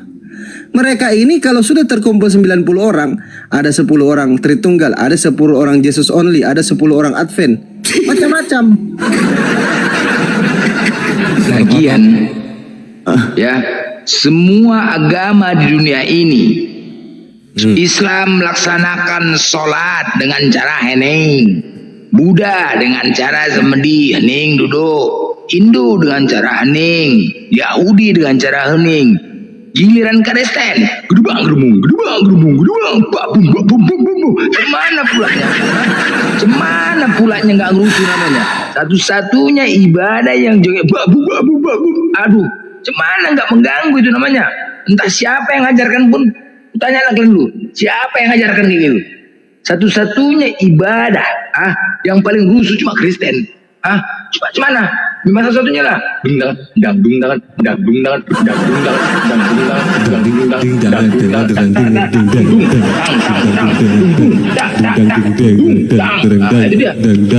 Satu ibadah. Nah, siapa yang mengajarkan? Konsep namanya Tuhan itu adalah sesembahan. Nah, sekarang aku bertanya, ritual menyembah Kristen itu mana? Benar. Coba. Bang Blender izin, saya selesaikan dulu ya sedikit lagi. Jadi kawan-kawan Kristen, ada yang mengatakan bahwa Islam itu preman, merusak rumah orang itu preman. Tapi coba kita tengok, kalau orang yang membuat rumah singgah itu jadi rumah ibadah, itu apa namanya? Mafia, gangster, atau apa? Bang Blender, lanjut. Oke, baik. Dinilai sendiri aja kawan-kawan Kristen. Izin saya masuk sedikit. Jadi teman-temanku yang Kristen, kalian jangan si paling tersakiti, berak sekebon ya. Kalian kalau tidak mempunyai izin, jangan mendirikan dan jangan melaksanakan. Contoh, kalian dikasih kebebasan. Kalian buka sekarang di Google, buka sekarang, buka mata kalian. Gereja 6 berderet-deret ada di Bekasi. Tengok kalau nggak percaya kalian di situ. Itu dikasih izin. Bayangkan 6 gereja berderet-deret di Bekasi. Tapi yang jadi masalahnya 1 kamar mandi. 6 denom gereja itu berderet-deret. 6 denom. Kalian buka sekarang. Dikasih izin itu 6 langsung berdiri. Pertanyaanku, itu gereja atau perumahannya Bang Zuma? Itu kayak KPR-nya Bang Zuma. Jadi Laiku Kaisar sama Laiku Blender. Jadi teman-teman Kristen ini, kalau misalkan mau bangun rumah ibadah tidak mau ikuti peraturan pemerintah, silakan bikin rumah gereja, rumah ibadah di hutan, nanti ibadah sama monyet sana di hutan. Sama satu lagi izin ya, Bang Juma lagi tidur agak pelan-pelan ya, Bang Kaisar sama Bang Blender ya, itu ada OTN 2 tuh, langsung dicekek aja tuh Celo sama itu kalian ini udah blunder semua. Pemahaman kalian ini cuman bahas. Coba sama Bang Blender. Pecah piring. Dengar kau ya. Kalian inilah paling heboh, sama seperti memfitnah Tuhan, paling heboh kali Kristen ini. Kerjakan kayak gitu aja, mencampuri rumah tangga orang, mengurusin orang. Kalau masalah gereja kalian satu dibongkar, hebohnya satu kampung. Kalian pikir masjid kami juga nggak ada dibongkar? Kalian pikir masjid kami juga nggak pernah dibongkar? Tapi pernah kami heboh? Enggak heboh kayak kalian, kampungan kali kalian. Heboh kali. Lagian tahu kali aku siapa rupanya yang ngajarkan ke gereja tuh coba. Siapa yang ngajarkan kalian ibadah ke gereja? Aku tahu kali dalam pendeta. Begitu berkhotbah, tanya sama asisten. Gimana perpuluhan? Dapat berapa? Agak lumayan dan oke main musik, tumbang, dang dungdang. Begitu perpuluhan sepi, masuk. Cuman perempuan lancar gak? Sepi. Encu sebobo layu lagunya. Nah makanya sekali lagi, ibadah kalian, aku asal bertanya dalil sama kalian. Apa dasar kalian mengatakan gereja? Dengar dulu. Apa dasar kalian mengatakan ibadah di gereja itu perintah dari Yesus? Batu karang, di sanalah jemaat-jemaat di atas batu karang itulah jemaat-jemaat melakukannya. Di atas batu karang yang bilang kan itu dalilnya. Kau dengar ya? Gara-gara kalian mengatakan dalil batu karang, aku dimaki-maki tukang akuarium. Bikin aku ketua akuarium cari batu karang, cari gereja. Biar tahu kalian, gara-gara penasaran aku. Ada nggak gereja sini? Apanya kau nyari gereja di tukang akuarium? Kata Kristen batu karang itu adalah gereja. Jadi aku tengok batu karang itu ada jual di akuarium. Gila kau cari gereja kemari kita. Nah inilah gara-gara kalian menyusahkan saja kerja kalian. Entah siapa yang ngajarkan ibadah ke gereja? Coba aku tanya dulu. Siapa yang ngajarkan ibadah ke gereja? Jawab dulu. Jawab. Kau jawab dulu. Jawab. Siapa yang ngajarkan ibadah ke gereja? Jawab dulu. Jawab. Siapa yang mengajarkan kalian ibadah di gereja? Memuji dan memuliakan Tuhan Yesus, seperti Muhammad juga bilang. Ritual menyembah yang namanya Tuhan itu adalah disembah. Bagaimana ritual menyembahmu? Coba jelaskan. Coba kau jelaskan bagaimana ritual menyembahmu. Yang namanya Tuhan adalah sesembahan. Coba kau jawab dulu. Bagaimana ritual menyembahmu? Aku tanya. Aku gak bisa berbuat apa-apa tanpa. Yang apanya kau gak bisa berbuat apa-apa kau? Longor lah kau gak bisa berbuat apa-apa. Bodoh kali kau. Ritual menyembah, aku tanya. Ritual menyembah. Jauh lu, bagaimana ritual menyembah? Semua punya ritual. Konghucu, dia memegang lidi itu sambil membungkuk-bungkukkan badannya. Yang namanya ritual menyembah tuh minimal ada membungkukkan badannya. Yesus saja pun sujud. Ada kalian membungkukkan badan? Ada? Nggak ada. Ada ritual menyembah kalian? Nggak punya. Sedangkan Hindu semuanya ritual menyembah, bersujud. Kalian apa? Membungkukkan badan? Nggak, joget-joget. Apakah joget-joget menyembah? Enggak. Mana ritual menyembah? Berarti kan nggak punya Tuhan, bos. Mana coba dalilnya? Sedangkan di Matius 6 nomor 5, apa kata Yesus? Ya, janganlah kau seperti orang-orang munafik berdiri sambil berdoa di dalam rumah-rumah ibadah. Justru kalian dikatakan Yesus orang munafik. Kenapa? Karena kemaksiatan terjadi di situ. Puluhan, lelang. Tahu kali aku lelang. Kalau sudah pendeta mengadakan lelang, ayo lelang untuk panti asuhan. Yang dilelang, yang dibeli beras 5 kilo. Itu beli apa lagi? Beli ikan 10 kilo. Modal cuma 500.000, harga dasar 2 juta. Pendeta dapat duit, pendeta dapat makanan. Enak kali, bodoh. Jadi kalau kau tanya, itu kan kau mengajarkan tentang apa yang dibilang Yesus. Coba, jadi yang tentang Yesus apa? Ya tadi menurut Cong. Di mana Yesus mengajarkan ibadah ke gereja? Aku tanya lu. Enggak, kau kan ini berupaya mengajarkan arti percakapan Yesus ya. Jadi menurutmu Yesus itu berbicara sama Kristen seharusnya seperti apa gitu loh? Ya, sekarang tadi kan tentang keimanan kami gitu. Yesus justru mengatakan, janganlah kau seperti orang munafik berdiri sambil berdoa di dalam rumah ibadah. Gitu nggak ibadahmu? Begitu nggak ibadahmu? Perkataan yang tertulis di Alkitab itu kami mengaminkan dan nggak perlu penjelasan. Ya udah, mengaminkan berarti kau orang munafik dalam gereja. Justru di ayat selanjutnya, tetapi berdoa dan beribadahlah kau di dalam kamarmu dengan cara sembunyi-sembunyi agar Bapa bisa melihat dan mendengarmu. Selesai, bos. Itu dia. Hari Sabat. Gak ada sabat, gak ada urusan sabat, gak ada urusan sabat di sini. Urusan sabat, makanya kau nggak usah berupaya. Apa urusan sabat? Pertanyaanku, di mana ada Yesus mengajarkan memerintahkan ibadah ke gereja? Untuk apa aku menceritakannya samamu gitu loh, Blender? Untuk apa? Berarti kau bukan pengikut Yesus. Berarti gereja itu berarti gereja itu datangnya bukan dari Yesus. Wajar kalau dibongkar, bos. Wajar kalau dibongkar. Wajar kalau tidak diberikan izinnya. Karena apa? Terjadinya kemaksiatan di dalam gereja. Ketika terjadinya kemaksiatan di dalam gereja, imbasnya kami juga sebagai umat Muslim. Kami juga ketika kemaksiatan itu terjadi menyebabkan murka oleh Tuhan, maka Tuhan memberikan bencana. Siapa imbasnya? Kami juga bos, umat Islam bencananya. Paham kau? Di mana kemaksiatan? Apa di mana? Hah? Di mana kemaksiatannya yang kau bilang? Loh, apa yang kau lakukan dalam gereja? Joget-joget nggak masih ada tuh? Joget-joget, rok-rok pendek. Dengar kau ya. Aku pernah sekali ya kemaksiatan. Pernah aku sekali gara-gara Oten mau pergi ke gereja, nggak makan sayur aku satu keluarga. Biar tau kok. Pagi-pagi disuruh bini aku beli sayur. Tiba-tiba ku tengok Oten digonceng di atas motor. Roknya pendek kali roknya, tau kok, pendek kali. Namanya aku laki-laki. Udah naik motor. Pas pula macet di sampingnya. Nampak aku pahanya, walaupun berkurap sedikit nggak apa-apa, tapi naik punya barangku. Namanya udah pagi kan? Iya. Ini kok gereja kok macam kok diskoti ini. Udah. Setelah itu terlihat kubahnya. Nggak terasa. Udah. Tiba-tiba terbayang susu. Tunggu dulu, bising kali. Kalian aku cerita ini kemaksiatan kenapa? Udah punya istri Kalian nampak kali Kristen kalian. Gantian dulu bicara. Jangan nampak kali Kristennya.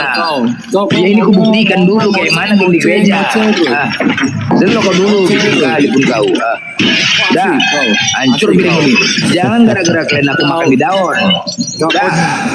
Udah, setelah itu, setelah aku melihat gara-gara nengok Oten mau gereja, pulang aku terus. Sampai di rumah aku tanya biniku, mana sayurnya ya? Udahlah ke kamar dulu, kita main dulu. Loh, kenapa? Main dulu kita. Hah, coba bayangkan, untung aku ada bini. Kalau nggak ada bini, mau kemana larinya? Gara-gara Kristen. Gara-gara Kristen. Gara-gara itu lupa aku makan sayur tuh. Lupa aku makan sayur. Satu keluarga kami nggak makan sayur gara-gara Oten gereja. Biar tahu kalian. Jadi ya inilah salah satunya. Makanya belum lagi acara apa? Cukur bulu di dalam gereja. Cukur bulu di dalam gereja. Cukur bulu di dalam gereja. Belum lagi apa? Perkawinan sama jenis diberkati oleh gereja. Maksiat nggak tuh? Gereja mana? Gereja kepala bapak kau. Gereja mana? Macam nggak tahu aja, belum viral lagi. Cukur bulu tuh apa? Cukur bulu itu biasa tuh pendeta. Aku udah tanya. Pokoknya hari ini rajia pemeriksaan. Oke. Yang tua-tua nggak perlu dirajia. Yang muda-muda rajia. Rajia dulu masuk. Tengok celana dalam. Raba-raba di situ. Panjang kali bulu nih. Cukur masuk dalam. Cukur ya. Enak kali pendeta. Makanya sekarang ini pendeta yang stres. Hancur perpuluhan gara-gara kami. Cuman udah pada hilang. Saya ya pribadi ya. Coba dia mencongormu itu ya. Saya tinggal di daerah yang mayoritas kebanyakan saudara saya muslim lah ya. Saya pribadi gini loh. Ada dibangun 100 masjid di kiri kanan muka belakang saya. Saya itu senang dalam arti orang beribadah agar agama itu tidak kacau, damai gitu loh. Tahu kau? Jadi kenapa pola pikirmu, dengar ya, diam dulu congormu. Kenapa pola pikirmu pada saat Kristen itu beribadah, kenapa kau nggak bisa berpikir, oh iya dia supaya jadi manusia yang damai, tidak menjadi keributan, baik, mendekatkan diri sama Tuhan. Baik. Kau yang sewot gitu. Bukan sewot. Potong-potong, kau dengerin bodoh. Kau yang bodoh. Dengar, kenapa aku sewot? Karena di gereja itu ya membacakannya, marilah kita memuaskan birahi hingga pagi hari dan bersama-sama menikmati asmara. Karena suamiku sedang tidak di rumah, ia sedang dalam perjalanan jauh, sekantong sung dibawanya hingga menjelang bulan purnama. Mereka bersumpah pada masa mudanya, di sana susunya dijamah-jamah dan dada keperawanan dipegang-pegang. Itu firman Tuhan dibacakan kayak gitu. Itu malu, saya yakin. Nggak rusak. Di mana? Apanya? Di Amsal 7 nomor 18 kau baca. Saudara saya yang muslim juga pun. Sering pernah aku mendengar begitu. Makanya kalian nggak pakai toa. Makanya gereja itu nggak pernah berani pakai toa. Sebenarnya nggak ada larangan kan pakai toa. Cuman apa? Dalil yang dibacakan itu kayak gitu. Mereka bersundal pada masa mudanya, di sana susunya dijamah-jamah dan dada keperawanan dipegang-pegang. Marilah kita memuaskan birahi hingga pagi hari dan bersama-sama menikmati asmara. Apa? Berobat lah kau keluar negeri ya supaya. Kok berobat memang itu si bibirmu kok lucu kau nih. Dokter yang luar negeri pun ini. Kau yang perlu berobat, kau Tuhan dan manusia. Bawa aja ke Indonesia pulangkan balik. Kau yang perlu berobat, manusia itu dia kalau penyakitan tadi kau ini blender. dengar kau adalah ya. keluargamu kan. Kalian lah memang nggak luar tahu negeri diri ya. Dengar aku bilang sama Supaya kalian ya. dokternya bagus, Nggak ada tahu dokter diri. yang di luar negeri Kalian itu mengatakan mengangkat tangan aku dan penyakitmu. Bapa adalah satu. Ketika Yesus di dalam kandungan Bunda Maria, Bapa juga di dalam kandungan Bunda Maria. Saya udah 20 dengar kau tahun dulu. belajar Woi, kedokteran ini dibawa kau yang perlu ke dokter karena kau gila. Ya, seandainya Bunda Maria keguguran, nggak punya Tuhan Glenn, nggak ada Tuhan Glenn. Makanya Bunda Maria itu selama mengandung Yesus, dia membayar gaji sama wak mudah, tahu Glenn, untuk mencuci pakaiannya, cuci gosoknya, biar nggak keguguran, biar tahu Glenn. Kenapa? Karena Bapa ada dalam Yesus, ada dalam Bunda Maria. Biar kau tahu ya. 500.000 Bunda Maria mencari uang untuk gaji uang mudah, dia tahu kok. Demi untuk menjaga kandungan. Kalau nggak usah seperti itu. Apalagi bising kali kalian. Dia mau berbicara seperti apa tentang Bunda Maria, tentang udah mulai ternak keluar bising. Apa? Udah mulai tidak akan mempengaruhi apapun. Apa? Yang kita bahas itu tentang bagaimana rumah ibadah, bagaimana rumah ibadah itu agar bisa tetap ada. Siapa yang ngajarkan kalian ibadah ke gereja? Itu pertanyaannya. Siapa mengajarkan Rasulullah urusanmu gitu loh. Kau lah bujang inam. Bujang inam kau dale, yang kau. Bujang inam kau kontol. Ibarat. Kristen kayak gini Kristen. Bujang inam kau, dale kau. Tidak usah seperti kontol itu. Kau Blender. Kau lah bujang inam kau. Dale, panas. Babi-babi kepanasan, babi-babi kepanasan, babi-babi kepanasan, mati kalian. Kepanasan, babi panas. Tidak perlu emosi menghadapi orang seperti ini. Kau banyak cakap di sini Blender. Bujang inam, diam kau, dale kau, yang kau. Bodoh sekali, kakak udah bodoh, so tahu kau. Ayo, sekarang saya yang ngomong, boleh nggak? Yang bodoh siapa? Satu kali itu semua kami bodoh karena Kristus. Siapa yang bodoh? Coba berdebatnya gitu Saya mau lah bertanya. yang Ayo, saya mau bertanya, boleh nggak? Ayo. Ayo Bertanya kau 10 pertanyaan kau kasih 10. 3 lawan 1. Siapa ibu nabi kau? Siapa? Wak Munah. Wak Munah. Apa nama ibu nabi kau? Wak Munah namanya. Apa? Kenapa kau? Tidak kau yang bodoh. Saja. Tidak ada Kau bodoh. Kau yang bodoh. Dipungut dia. Bang Fandi, ada nggak narasumber apa yang kau bilang tadi? Berkelas? Ya kau tanya sama yang di bawah. Salah tuh tidak jawaban aku. Coba tanya di bawah. Salah tuh tidak jawaban aku. Coba tanya di bawah. Pengertiannya itu bisa Coba tanya di bawah. Dia nanya siapa nama ibunya. Wak Munah aku bilang. Bener nggak nih bawah? Bener nggak salah? Kau udah salah. Dia tidak ada kisah. Kau tahu pula kau salah. Dijawab di bawah jawabnya betul semua tuh. Woi, apalagi betul semua di bawah. Dipungut. Kau yang nongor kau. Belajar. Apa? Belajar mengartikan bahasa Indonesia. Mengartikan bahasa Indonesia. Kau yang ngerti bahasa Indonesia. Kau ngerti bahasa Arab. Kau kan oke. Sekarang kau artikan bahasa Indonesia yang benar nih ya dalam Bible ya. Kau artikan. Anohina Edonai Alohai Pancioten Bangki. Artikan. Artikan dulu. Saya orang Indonesia. Artikan itu coba. Indonesia, bukan kayak kau bodoh bahasa Arab. Kau yang bodoh. Kau nggak bisa bahasa Indonesia. Apa? Di mana nggak bisa bahasa Indonesia? Oke, sekarang. Woi, kau jelaskan arti. Kau jelaskan arti marilah memuaskan birahi. Kau jelaskan. Jelaskan. Ini bahasa Indonesia. Jelaskan. Jelaskan dulu. Ini bahasa Indonesia. Marilah kita memuaskan birahi hingga pagi hari dan bersama-sama menikmati asmara karena suamiku sedang tidak di rumah. Jelaskan. Ini kasihan banget ya. Kau nggak malu ya? Jelaskan kau Amsal 7 nomor 18. Jelaskan. Kau nggak malu. Jelaskan Bujang Inam. Kau nggak malu. Jelaskan dulu, kau jelaskan. Kau yang malu, nggak malu kau jelaskannya. Jelaskan. Kau bukan dulu itu banyak kali lancar itu coba kau. Kau jelaskan. Kau bilang tadi aku tidak ngerti bahasa Indonesia. Coba buang ingus kau dulu Blender. Jelaskan itu. Kalau kau bilang tadi aku nggak ngerti bahasa Indonesia, jelaskan. Apa artinya itu? Kenapa dia mati diracun? Apa artinya? Marilah membuat. Jelaskan. Nggak berani jelaskan kalian? Kau nggak berani kan? Mati diracun kan? Nggak berani kalian jelaskan. Dengar ya, kau dengerin ya. Ada lagi ayat Ulangan 25:11. Apabila dua orang laki-laki sedang berkelahi, kemudian istri yang seseorang mendatangi laki-laki tersebut dan menangkap kemaluan laki-laki tersebut. Aduh mak, yuk, gimana nih? Dari mana datangnya coba lah? Kalau berantem, dengar teman-teman. Kalau kita berantem sama Kristen, ya, istrinya menangkap burung kita dengan cara memisahkan menangkap burung kita. Orang biasanya kalau berantem itu ya kan memisahkan dengan cari tangan, tarik badan, masuk ke tengah. Ini enggak sempet-sempetnya lah pula Bibelnya mengajarkan tarik burung. Burung yang ditarik. Apa itu? Bayangkan lah. Itu alang dulu. Aku pernah kejadian kayak gitu ya. Dengar kau. Dengar kalian. Kalau mau kalian bergaduh sama Kristen, aku pernah berantem sama orang Kristen, woi. Jadi istrinya di situ. Saat itu aku bergaduh gelut sama saya. Tiba-tiba aja burung sama orang ini. Terkejut aku. Aku bilang, wanita oten peta, kenapa kau pegang burungku di saat aku berantem? Apa katanya? Ini memang ada di dalam Bible kami, Blender. Ini memang ada tertulis di dalam kitab kami. Ini perintah dari Tuhan. Apabila dua orang laki-laki sedang berkelahi, kemudian istri yang seorang menangkap kemaluannya. Lalu ku jawab, kalau memang begitu benar firman dari Tuhan, wahai oten muka peta, genggam jangan pernah kau lepaskan tanganmu, genggam erat kuat-kuat tanganmu, kocokkan maju mundur hingga muncrat. Kocokkan maju mundur hingga muncrat. Itu dah kenapa? Firman dari Tuhan.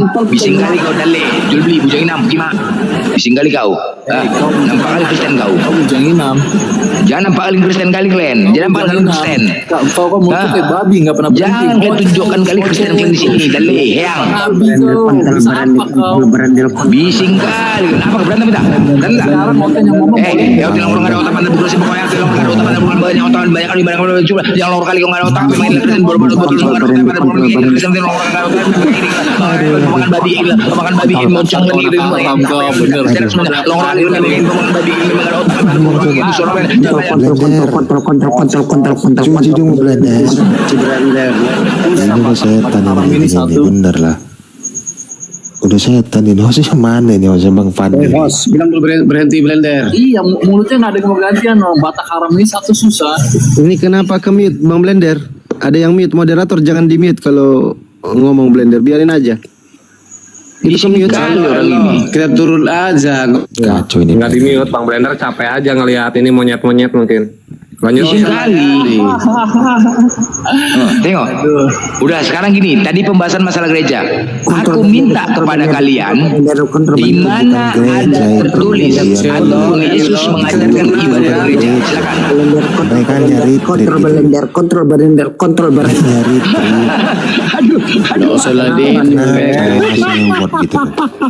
Kalau pribadi manusia itu kan seharusnya kita senang gitu. Damai. Damai apa? Saya Kristen banyak di sini, bayangkan ya kalau misalnya 100 pun orang beribadah gitu. Saya senang gitu. Berarti dia tidak berubah. Ayo main kita di Cimolong-Borong.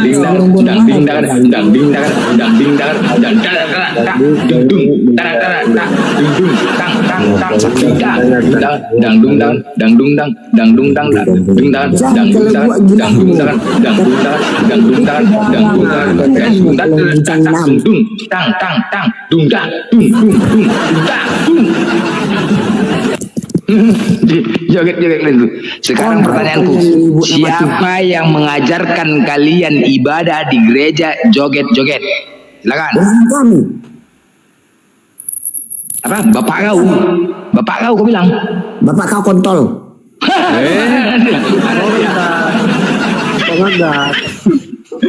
Bapak kau kontol.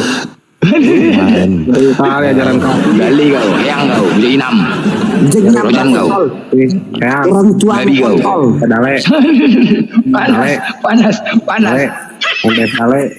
Jual beli bujang inam. Masih ngadapin Blender ini teman-teman. Apa kau? Di mana kau? Di mana? Ijak bala kau nanti tuh, kurutang gitu mau. Ayo cerita kau. Tangan dokter ini udah ampun. Blender, kau kayak orang sakti ya, Blender tanpa disentuh saya bisa goyangin Apa kalian naik kemari? Aku cuma mau bertanya, kenapa kalian ngajak berantem bujang inam? Jika kalian nggak berantem, aku udah bapak kau belum kupanggil lagi. Aku cuma nanya, siapa yang ngajarkan kalian ibadah ke gereja? Udah itu aja. Kau jangan so jago Blender. Kau jawab dulu makanya. Jangan so jago Blender. Ya kau jawab. Nggak bisa bela kalau kau jawab dulu, apakah ada Yesus memerintahkan kalian ibadah ke gereja? Kalau aku jawab, Apa ngaruhnya samamu, Blender? Kalau kau tidak bisa menjawab, jadi wajar kalau gereja itu dibongkar. Kontol si Blender. Itu bukan gereja, Blender. Anjing. Itu lagi retreat mereka, lagi retreat. Apa? Kenapa anjing? Apa? Blender. Ya jawab dulu. Kau boleh Siapa yang mengajarkan kalian ibadah gereja? Kau boleh menghina agama, tapi kau jangan. Siapa yang menghina? Aku bertanya dalil. Mana dalilnya Yesus Nggak perlu, memerintahkan Elo. ibadah ke gereja? Nggak perlu kita bela. Agama Yesus itu nggak perlu dibela. Tuhan itu maha besar. Kalau kau mengatakan tidak ada dalilnya, makanya wajar dibongkar. Jangan marah kau. Jangan marah kau kalau dibongkar, bos. Kita loh. Jangan marah. Pola pikir manusia ini kadang bingung. Jangan marah kalau kalian dibongkar. Jangan heboh kali kalian kalau dibongkar. Makanya di mana ada tertulis Yesus memerintahkan ibadah gereja? Kita ini ciptaan. Kita senang. Gereja-gereja kita dibongkar itu senang. Di mana justru Yesus mengecam dan melarang kalian beribadah ke gereja. Bela gitu loh. Justru Yesus yang melarang. Iya, kita senang. Kita senang. Justru Yesus yang melarang kalian ibadah di gereja. Kenapa ke gereja? Luar biasa. Iya, pola senang bongkar aja, nggak apa-apa. Siapa? Justru Yesus. Dengar ya. Ketika kemaksiatan itu terjadi, menyebabkan Tuhan murka dan menyebabkan bencana. Seandainya dibuat bencana oleh Tuhan, banjir, siapa korbannya? Kami umat Islam korbannya, bos. Bukan kalian aja. Kami korbannya. Paham kau ya? Kami korbannya. Kami umat Islam korbannya. Paham? Lucu ya. Kau memang iya. Paham jelas ya. Lucu. Emang Seandainya, dengar ya. Seandainya kemaksiatan itu terjadi, dibiarkan saja, ya.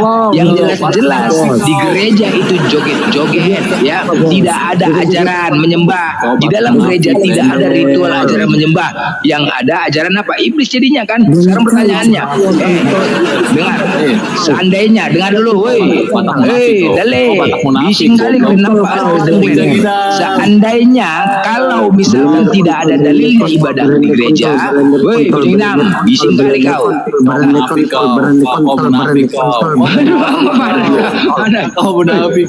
Kau munafik kau. Ya, dengar ya.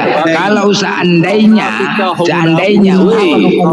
kalau misalkan kemaksiatan terjadi di gereja, menyebabkan Tuhan murka. Kalau Tuhan murka, apa yang terjadi? Dibuatnya banjir, bencana. Imbasnya siapa? Kami umat Islam jadi korban, bos. Bukan semua Kristen juga yang menghadapi kebanjiran.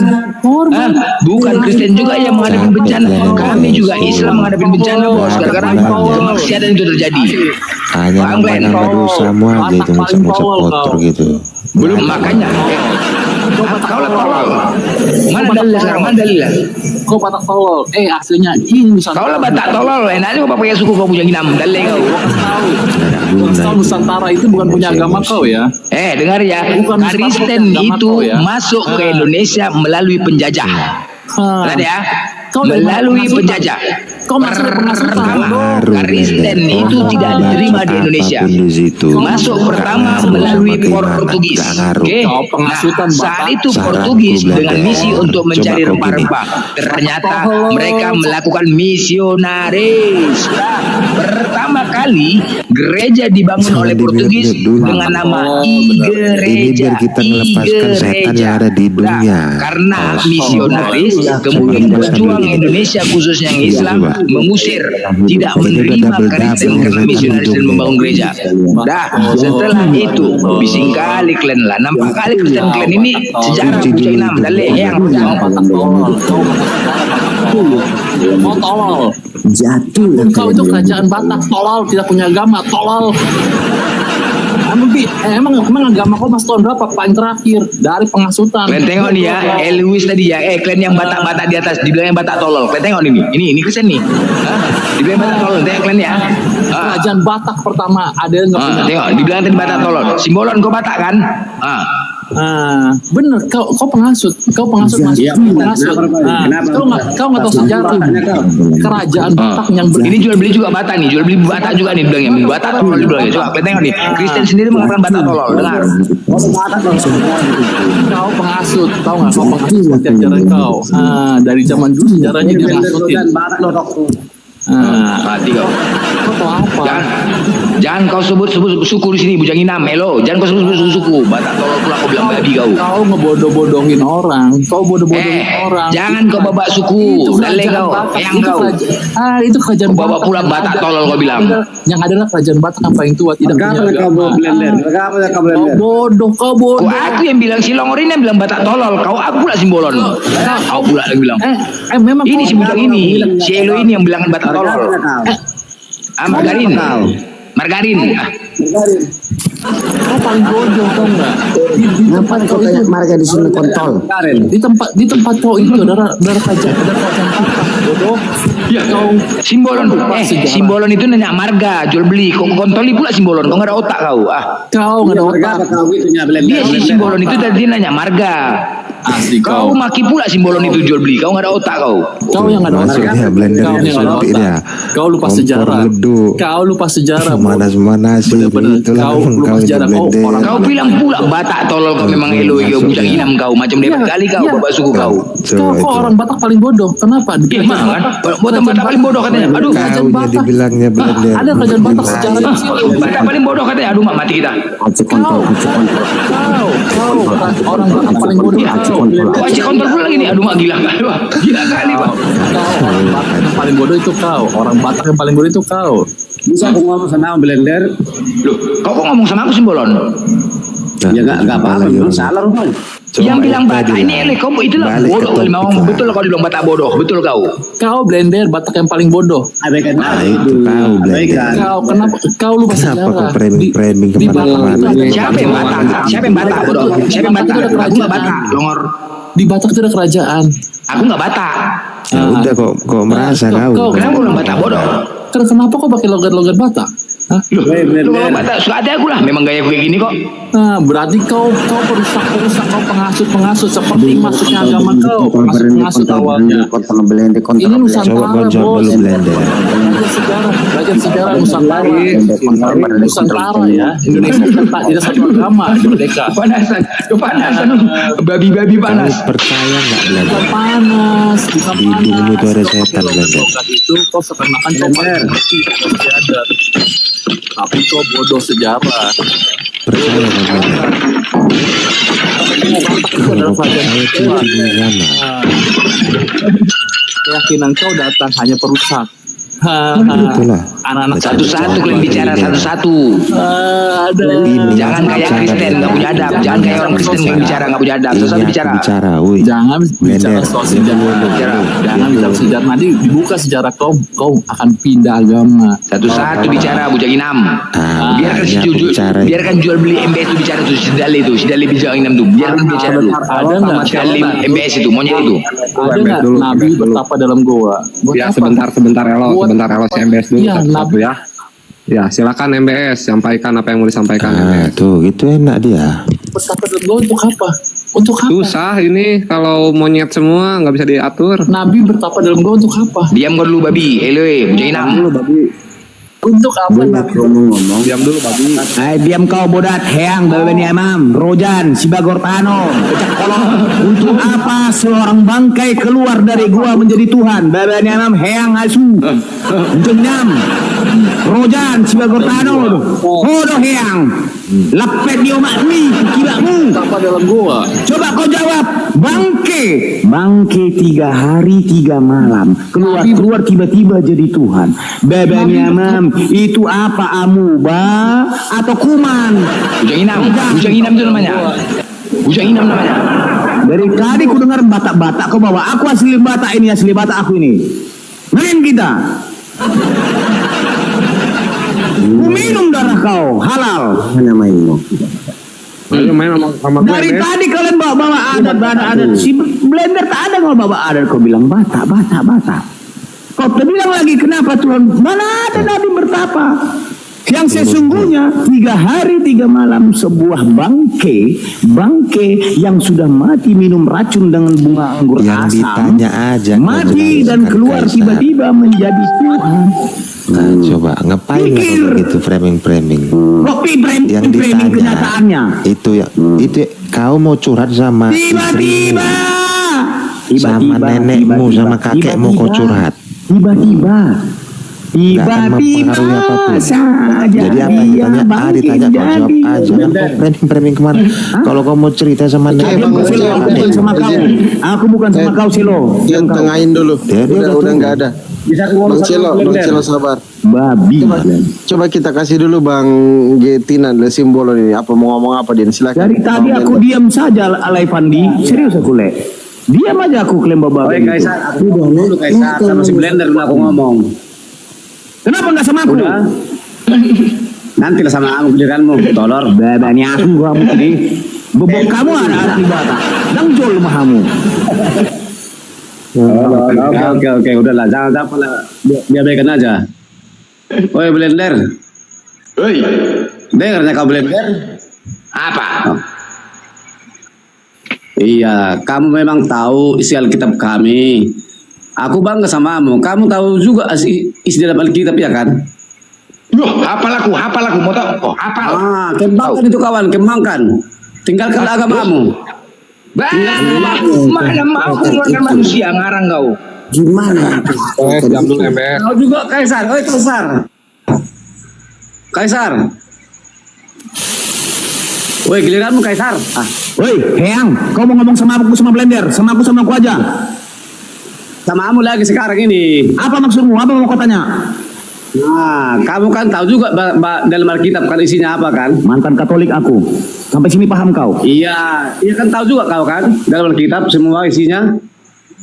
Tahu lah, apa pula nggak tahu? Karena tahu itu makanya aku tidak mau tahu lagi. Kembangkanlah ya, kembangkan. Tinggalkan agamamu. Kembangkan untuk meninggalkan domba-domba tersesat, meninggalkan menuhankan manusia. Paham kau? Udah, kan kau kan udah tahu isi kita. Jadi apa masalahmu? Sekarang apakah pendeta kalian paham Alkitab? Iya, sekarang juga kau udah tahu semua isi Alkitab. Aku bangga. Paham pendeta Alkitab? Paham nggak? Berarti sering kalian baca Alkitab. Wah, udah ku bilang di luar kepala aku. Kau dengar ya? Pertama, Yesus dengan tegas mengatakan, sabar, ku buktikan. Yesus dengan tegas mengatakan bahwa saja dirinya bukan Tuhan. Yohanes 20:17, aku akan pergi kepada Bapakku dan Bapamu, Allahku Allahmu. Yohanes 8:54, jika aku memuliakan diriku sendiri maka kemuliaanku itu sedikit pun tidak ada artinya. Matius 18:19, permintaan mereka itu akan dikabulkan oleh Bapa Allah di surga. Markus 10:18, mengapa kau katakan aku baik? Tidak ada yang baik selain Allah. Matius 7:21, bukan setiap orang berseru kepadaku Tuhan, Tuhan, Tuhan, aku masuk kerajaan surga, melainkan dia melakukan kehendak Bapa Allah surga. Lukas 18:19, mengapa kau katakan aku baik? Tidak ada yang baik selain Allah. Matius 19:17, hanya satu yang baik, turutlah perintah Allah. Apalagi Matius 2:38, hanya satu Roh. Markus 12:29, Tuhan Allah kita Tuhan itu Esa. Markus 12:32, tidak ada yang lain kecuali Dia. Lukas 10:21, Bapa Allah Tuhan lagi bumi. Yohanes 5:44, Allah yang Esa. Yohanes 17:3, mereka mengenal satu-satunya Allah yang benar. Apalagi Ulangan 4:35, Allah adalah Tuhan yang Esa. Ulangan 4, Allah adalah Tuhan yang Esa. Jelas semua Esa itu Yesus mengatakan dan membantah. Kemudian Yesus memperkenalkan Bapa di surga. Matius 2:39, janganlah kamu menyebut siapapun Bapa Allah di bumi ini karena satu Bapamu Allah di surga. Markus 6:9, Bapa Allahmu yang di surga. Matius 5:48, Bapa Allahmu yang di surga. Matius 10:32, di depan Bapa Allah yang di surga. Matius 12:50, Bapa Allah yang di surga. Matius 15:13, Bapa Allah yang di surga. Matius 15:17, Bapa Allah yang di surga. Yohanes 3:2, Bapa Allah yang memberikan kamu roti dari surga. Matius 18:10, Bapa Allah yang di surga. Matius 18:19, Bapa Allah yang di surga. Matius 21, Bapa Allah yang di surga.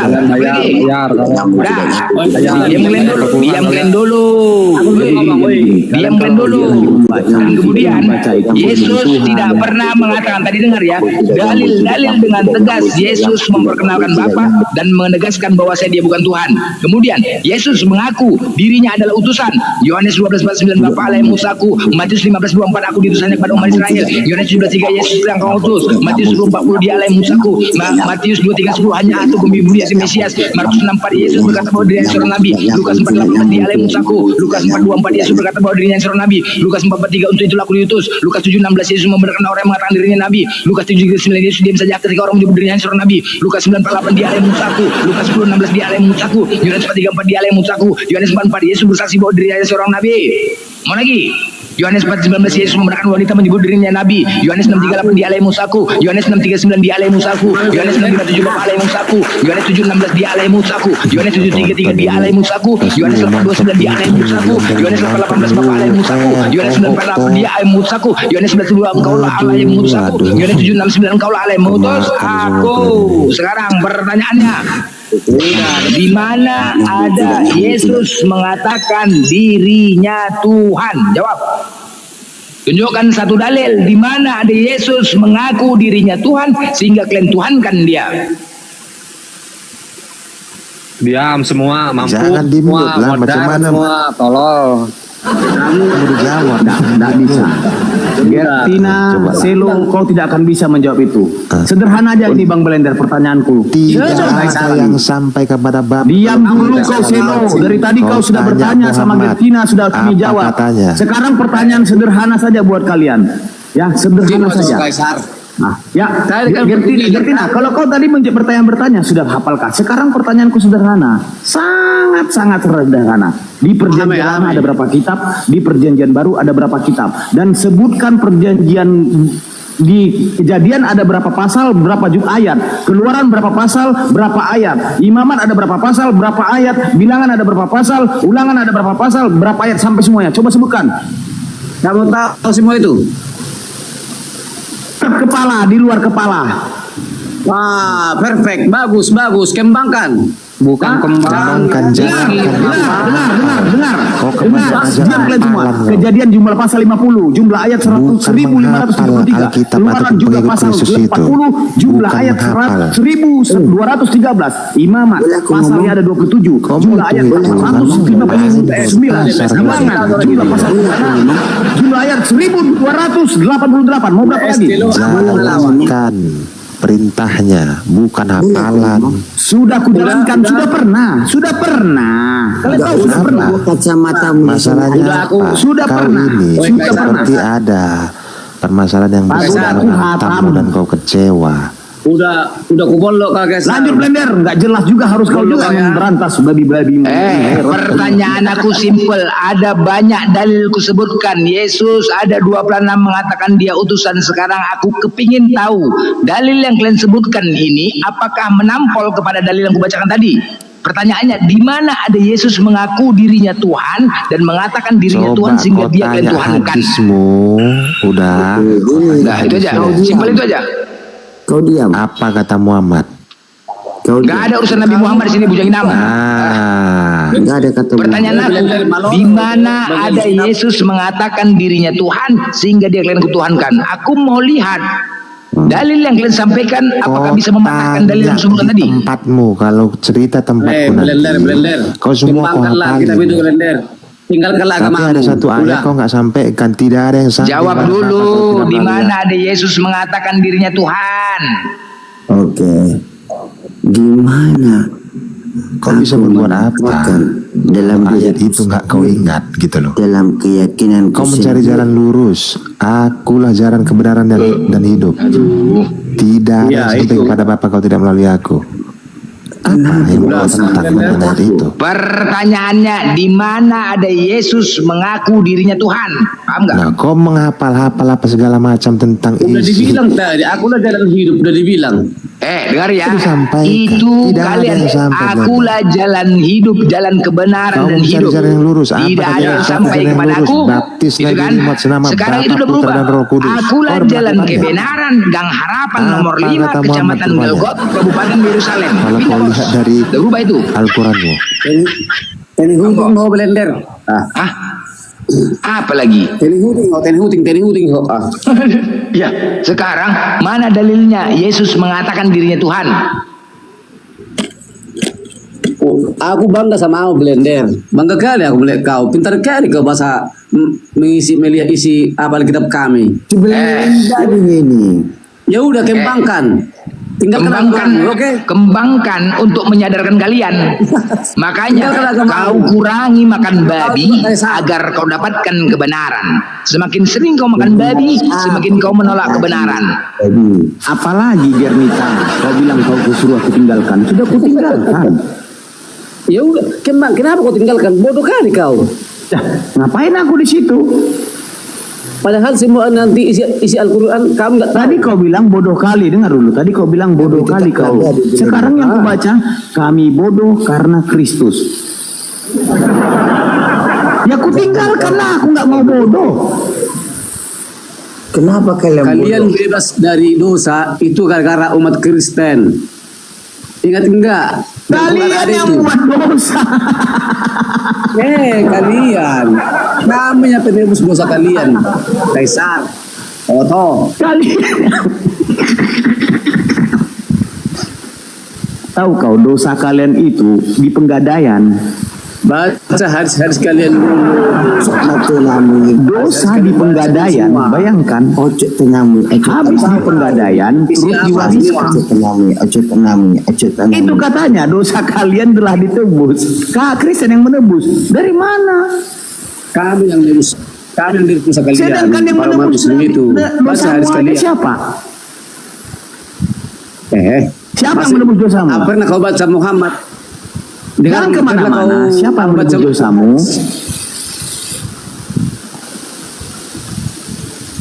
Macet. Bodoh kan kau Kaisar. Baca dulu hadis kalian. Boleh aku ngomong? Baca jo hadis mulai. Siapa yang menebus dosamu, Gertina? 13 ya. Siapa yang menebus dosamu, Gertina? Kok bisa dilayani dalam satu malam? Siapa yang menebus dosamu, Gertina? Kami lah menebus dosa-dosa umat Muslim. Baca hadismu. Sekarang yang menebus dosamu siapa? Tolong. Jawab. Betul lebih hot. Kalian di sini berani. Jadi ini. Nggak ada yang berani. Dengarkan Kristen ya. Coba ketika diskusi lepaskan kebencian kalian terhadap Islam. Kami Islam tidak ada sedikit pun kebencian terhadap kalian. Ya, dengar dulu kau. Kalau selama kebencian itu ditanamkan di kalian, apapun yang kami sampaikan tidak akan pernah kalian dengar. Jadi lepaskan kebencian, ingat ya. Kami menyampaikan ini karena kita itu adalah satu Tuhan. Kita adalah satu Tuhan, oke? Jadi kami sampaikan kebenaran sama kalian agar kalian juga terselamatkan. Berawal, ya, berawal. Kita ini sama-sama satu keturunan. Berawal, kita ini sama-sama satu kitab. Berawal, kita ini sama-sama satu Tuhan. Berawal, diam dulu simbolon. Aku dengar aku ini. Berbuat ibadah pun dimarahi. Kau dengar dulu ini, kau biar tahu, biar kau paham dulu apa penyebabnya ini terjadi. Kau diam dulu, jangan. Makanya aku bilang sama kau, jangan kebencian kau tanamkan. Kalau kebencian kau nggak akan terima. Kami umat Kristen tak pernah menanam. Gak ada ajaran kasih tai itu, ajaran kasih tai. Gak usah kau cerita ajaran kasih kau. Kau diam dulu. Aku jelaskan. Aku mau menjelaskan kenapa ini terjadi. Bisa kau diam? Bisa kau diam sebentar? Biar kau tahu apa sebabnya ini terjadi. Terpecahnya kita ini, apa sebabnya kita terpecah? Biar kau tahu dulu. Kami kontol. Ya, jadi biar kau tahu kita ini satu Tuhan. Tuhan cuma satu, pemilik langit dan bumi cuma satu. Apakah Tuhan Buddha, Tuhan Hindu, Tuhan Kristen, Tuhan Islam? Kalau kau nggak masuk kau kontol. Ini ajaran kasih. Ini ajaran kasih.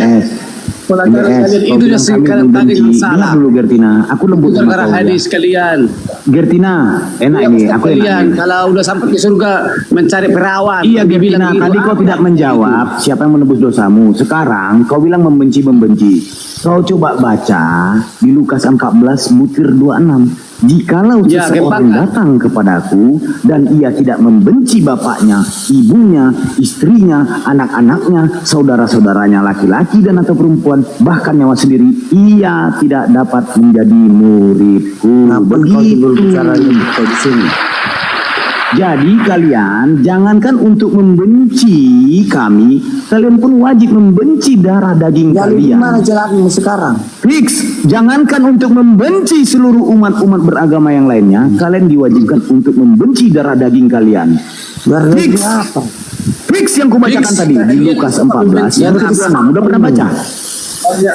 Kali ngomong kau Kaisar, Tena. Nah, aku membaca.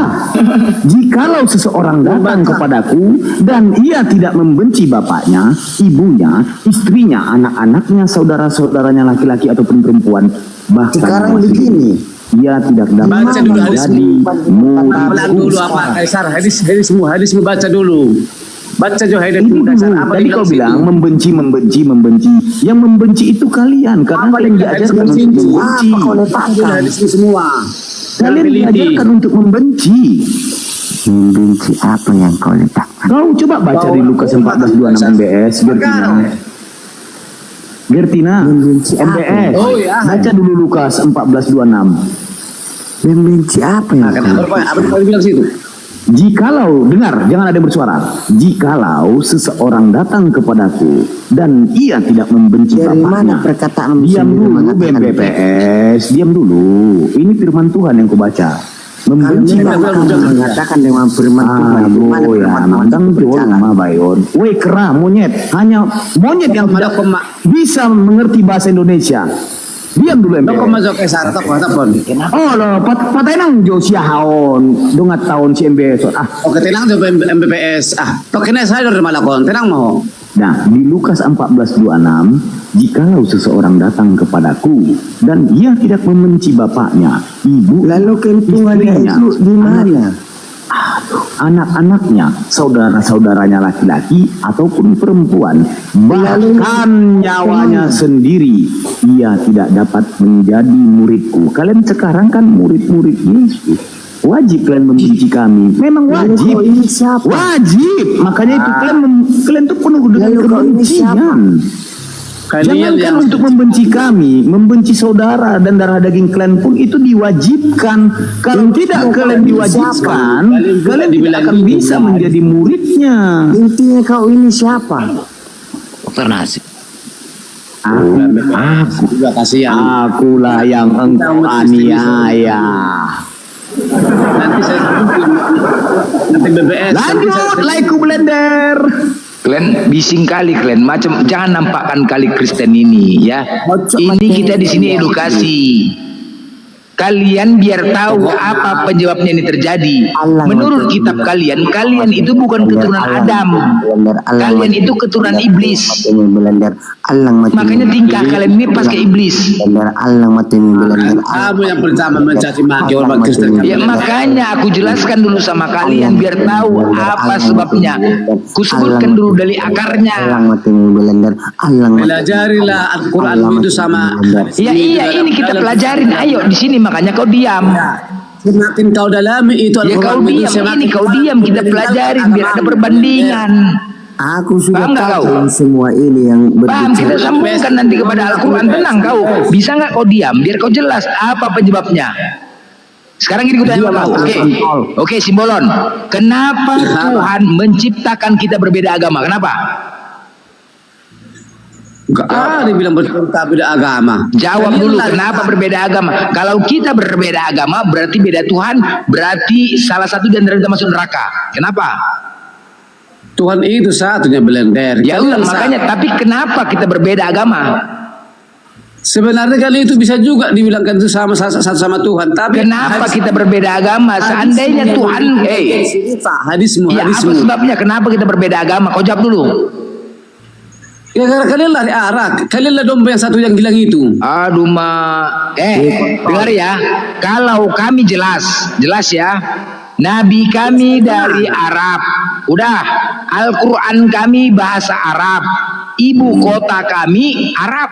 Kalau Kristen, Tuhan kalian dari Israel. Bible kalian bahasa Yunani. Ibu kota kalian Roma. Nggak nyambung bos. Nggak nyambung itu ya. Nggak nyambung Longor. Nggak nyambung. Mana nyambungnya? Mana nyambungnya? Yesus nggak bisa bahasa Yunani. Bible kalian bahasa Yunani. Yesus nggak pernah ke Roma. Bisa pula ibu kotanya di Roma bukan di Yerusalem. Nggak nyambung. Kalau kami jelas. Ibu kota kami Arab. Ibu kota Islam Arab. Ya kan? Nabi kami dari Arab. Alkitab kami dari Arab, bahasa Arab, semua nyambung kan? Kalian apa nyambungnya? Malah apa dibilang kita? Kalau apa? Orang lain mencaci maki Ya kenapa? Apa sebabnya kita terpecah? Makanya kau diam Bujanginam, biar kau tahu sejarah, tahu penyebabnya. Kasih aku kesempatan bicara, kau diam. Bisa nggak kau diam? Blender, kamu orang Arab. Bisa nggak? Bisa lanjut. Blender. Udah diam kalian sebentar. Aku beritahu dulu sebentar. Kalian diam dulu sebentar. Kenapa nggak bisa? Bukan semata kau diam dulu. Ini mau edukasi kalian kok kalian aja kalian. Bukan kalian aja mau dengar Bujanginam, di bawah aja mau dengar. Smart, kalian diam dulu. Biar Blender dulu yang mengatakan. Kasih dulu waktu gitu ya. Silakan Bang Blender. Oke. Udah, pertama kita ini satu keturunan, satu Tuhan, satu kitab, satu agama. Berawal dari mana itu? Zabur, Taurat, Injil. Sampai di situ ya. Zabur, Taurat, Injil kita sama. Udah. Zabur dibawa oleh Nabi Daud, Taurat diberikan kepada Nabi Musa, Injil diberikan kepada Nabi Isa. Oke? Kemudian saat itu Al-Quran mengatakan, "Fawailul ladzina yaktubuna kitaba biyadihim," maka celakalah orang-orang yang sengaja merubah kitab-kitab sebelumnya menjadikan satu dan dua Tuhan. Dan kamu jadikan kitab itu lembaran-lembaran kertas yang bercerai-berai, kamu perlihatkan sebagiannya, kamu sembunyikan sebagiannya. Nah, kitab-kitab mana itu yang dirubah? Zabur, Taurat, Injil. Udah, setelah itu dirubah, diciptakanlah kitab baru namanya, yaitu Bible. Ya, setelah itu dirubah, kemudian diam dulu, tenanglah kau nanti. Nanti dulu, nanti kita buktikan. Aduh, bising kali kau. Ya nanti kita buktikan ini. Ah, bujang kau lah memang. Cari musuh aja kau lah. Islam kontrol Islam. Babi kau memang nampak Kristen kau. Gak bisa kau diskusi kau. Macam binatang kau, binatang kayak inilah. Dibilangin gak mau bisa. Binatang kau nih. Ngaco gak bisa kau bicara sebentar. Binatang aja masih mau. Bilang kau bicara sebentar nanti kau bantah. Islam kontrol. Babi memang anjing ini memang. Patang gitu ya BBS. Patang kawan. Kita ini hamba Tuhan, nggak boleh gitu. Memang ajaran kasih tai kalian memang. Kalian ini acara tai, tenah. Kami tai ajaran babi kau. Lembang. Turun kau, anjing kau. Kami diajarin untuk diam kau binatang. Kasih hati. Kau manusia ini bukan kau binatang kau. Gak ada beresnya kalian diskusi. Nampak kalian Kristen memang gak ada itu, memang paslah sesuai karakter kalian iblis. Nanti kita buktikan kalau kalian iblis ya. Sesuai dengan karakter kalian, sadar kalian. Udah aku teruskan. Jadi setelah itu timbullah kitab. Setelah berubah, itulah namanya Bible. Udah. Siapa yang membawa Bible? Paulus. Karena apa? Tuhan tidak bisa dilihat, Tuhan tidak bisa didengar.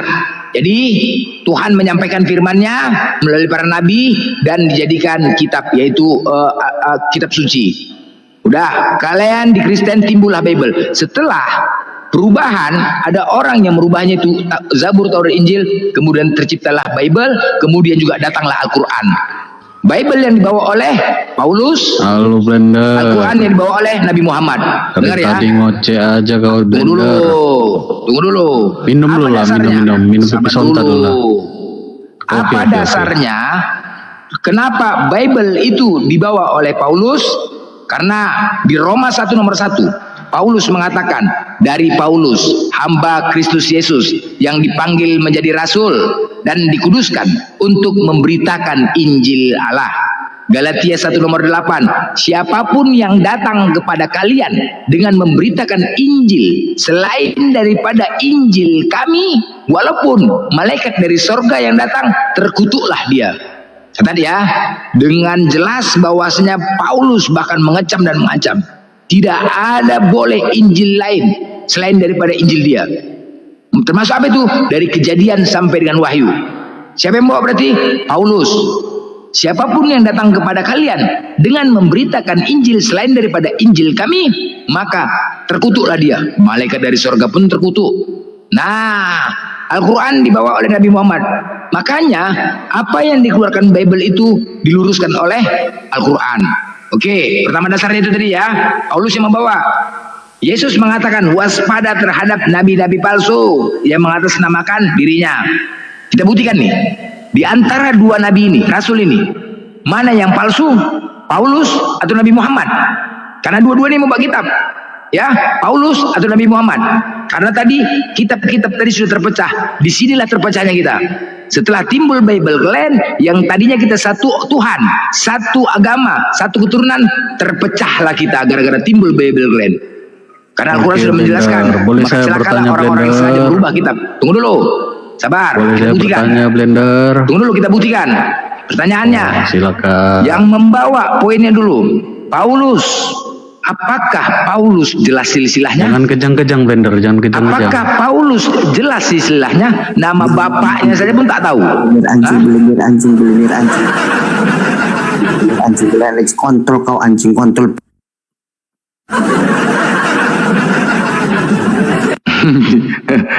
Kan ngeri kan? Ajaran kasih apa itu? Ajaran kasih apa? Ajaran kasih apa itu? Kasih tuh. Kasih mati. Ajaran apa itu? Ajaran tai kan? Yang gini.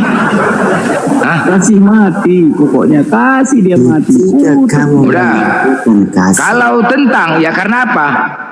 Nabi, para rasul itu membawa kitab harus orang yang terpercaya, harus memiliki akhlak yang baik, harus memiliki suri tauladan. Udah, memiliki suri tauladan, sabar, jelas silsilahnya, jelas dia dari keluarga mana. Karena apa? Dia memberitakan firman Tuhan. Takut kalau tidak memiliki silsilah yang jelas, bisa jadi firman Tuhan palsu dibawanya. Ayo kita bandingkan antara Nabi Muhammad dan Paulus.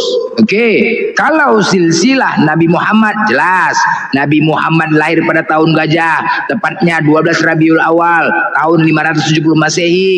Jelas itu. Nama ibundanya Aminah binti Wahab dan ayahnya Abdullah bin Abdul Muthalib. Dari situ aja dulu.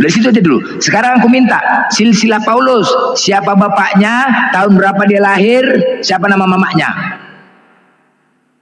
Itu aja dulu, coba buktikan.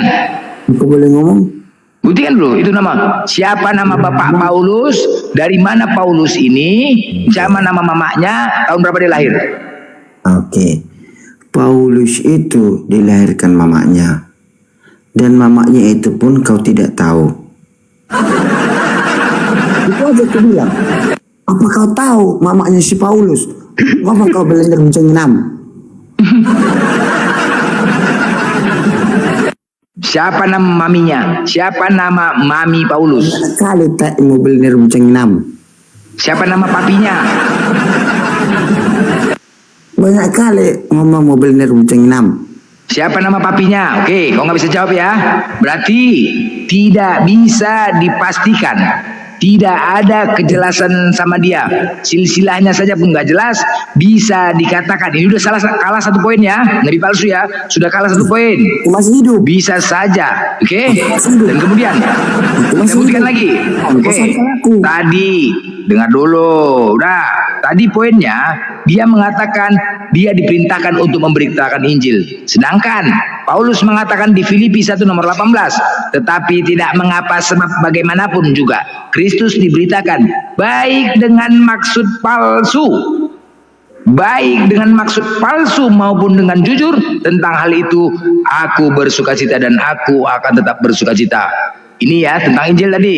Di 2 Korintus 17 Paulus mengatakan, apa yang aku katakan bukan sebagai menurut firman Tuhan, melainkan sebagai seorang bodoh yang berkeyakinan. Sama kayak kalian.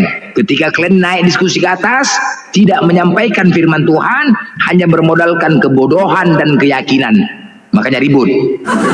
Ya. Udah jelas ya. Udah 1 itu dalil ya. Kedua. Oke. Dasarnya tadi kan yang mengatakan Al-Quran mengatakan yang membuat kitab-kitab sebelumnya itu menjadikan 1 dan 2 Tuhan. Oke.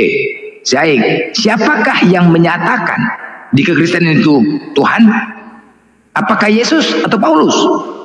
Yohanes 17:3. Inilah hidup yang kekal, mengenal engkau satu-satunya Allah yang benar. Yesus memperkenalkan satu-satunya Tuhan yaitu Allah. Dan di ayat selanjutnya, dan mengenal Yesus Kristus yang telah engkau utus. Yesus mengatakan dan mengakui dirinya hanyalah utusan. Dan dia memperkenalkan satu-satunya Tuhan yaitu Allah. 1 Korintus 8 nomor 6. Paulus mengatakan sama. Namun bagi kita hanya ada satu Allah saja yaitu Bapa. Sama, Paulus juga memperkenalkan satu-satunya Allah. Tetapi di ayat selanjutnya 1 Korintus, tapi namun hanya satu Bapa saja yaitu namun hanya satu Allah saja yaitu Bapa, dan hanya satu Tuhan saja yaitu Yesus Kristus. Jelas ya? Siapa yang mengatakan? Paulus. Jelas tadi di situ Yesus mengatakan dirinya utusan, dia tidak mengatakan dirinya Tuhan, tetapi Pauluslah yang mengatakan Yesus itu Tuhan. Dalil kedua, di dalil kedua Matius 23 nomor 9, Yesus mengatakan, janganlah kau menyebut siapapun di bumi ini, janganlah kau menyebut Bapa siapapun di bumi ini, karena hanya satu Bapamu yaitu Dia yang di sorga. Yesus dengan tegas menyatakan, jangan ada di bumi ini menyebut dirinya Bapa, karena hanya satu Bapamu yaitu yang di sorga. 1 Korintus 4:15, 16, Paulus mengatakan, beribu-ribu pendidik, akulah dalam Kristus Yesus telah menjadi Bapamu. Dah, jelas ya? Paulus mengaku Bapa, sedangkan Yesus sendiri saja orang kepercayaan Tuhan, gak berani dia mengatakan dirinya Bapa. Yesus juga orang kepercayaan Tuhan, gak berani mengatakan dirinya Tuhan, dia utusan. Tetapi Paulus dengan lantang dia mengatakan dirinya adalah Bapa. Oke, dalil ketiga, apalagi? Baik, tentang dosa waris. Baca ya tentang dosa waris ya. Siapakah yang menciptakan dosa waris ini? Kita buktikan. Yeskiel 18:20. Orang yang berbuat dosa itu yang harus mati. Anak tidak akan turut menanggung kesalahan ayahnya, dan ayah tidak akan turut menanggung kesalahan anaknya. Orang benar akan menerima berkat kebenarannya, dan kefasikan orang fasik akan tertanggung atasnya. Tidak ada dengan jelas bahwasanya menjelaskan tentang dosa waris. Dosa ditanggung masing-masing. Ini memang ajaran para nabi, ya. Dosa semua ditanggung masing-masing. Nah, siapakah yang menciptakan dosa waris sehingga terjadinya penyalipan? Roma 5 nomor 12. Sebab itu sama seperti dosa telah masuk ke dalam dunia oleh satu orang. Siapa itu? Adam. Dan oleh dosa itu juga maut. Demikianlah maut itu telah menjalar kepada semua orang, karena semua orang telah berbuat dosa.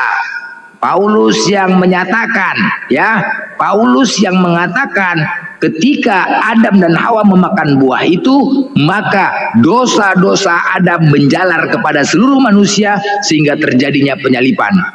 Cukup ini ya, pahamnya Paulus yang mengatakan. Nah, apakah ada Tuhanmu mengatakan seperti ini?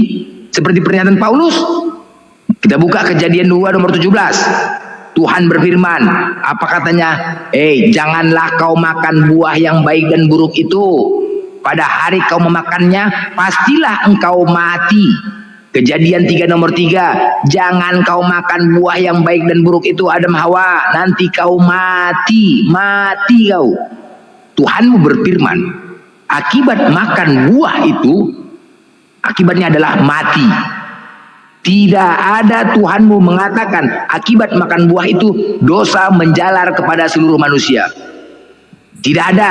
Tuhanmu mengatakan akibat makan buah itu konsekuensinya adalah mati, mampus, bukan dosa menjalar. Tetapi Paulus yang mengatakan akibat makan buah itu dosa menjalar kepada seluruh manusia. Makanya terjadinyalah penyalipan untuk menebus dosa. Siapa Paulus ini berani mengatakan itu? Baik, kita buktikan lagi dalil keempat.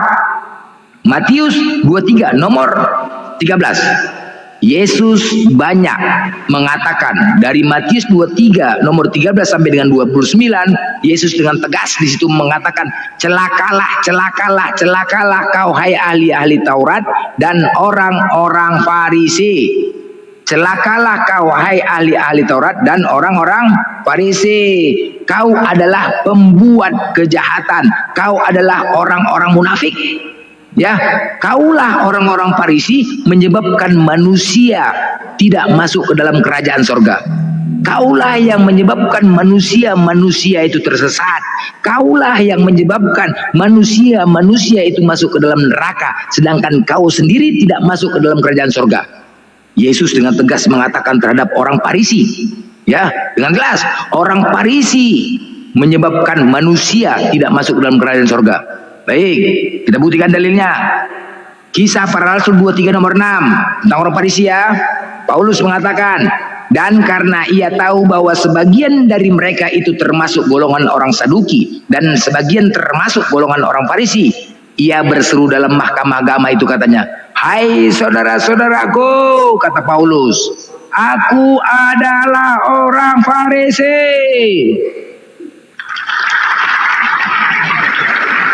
Aku keturunan Farisi. Paulus dengan tegas menyatakan dia adalah orang Farisi. Filipi 3 nomor 5, disunat hari ke-8 dari suku Benyamin, orang Ibrani asli. Aku orang Farisi. Jelas? Gak jelas di sini.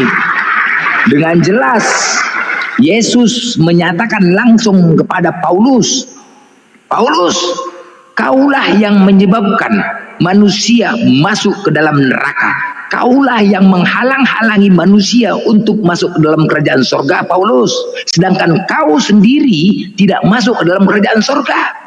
Bahkan Yohanes Pembaptis pun mengatakan, hei, kau tidak pantas untuk dibaptis, orang Farisi, karena kau adalah ular beludak.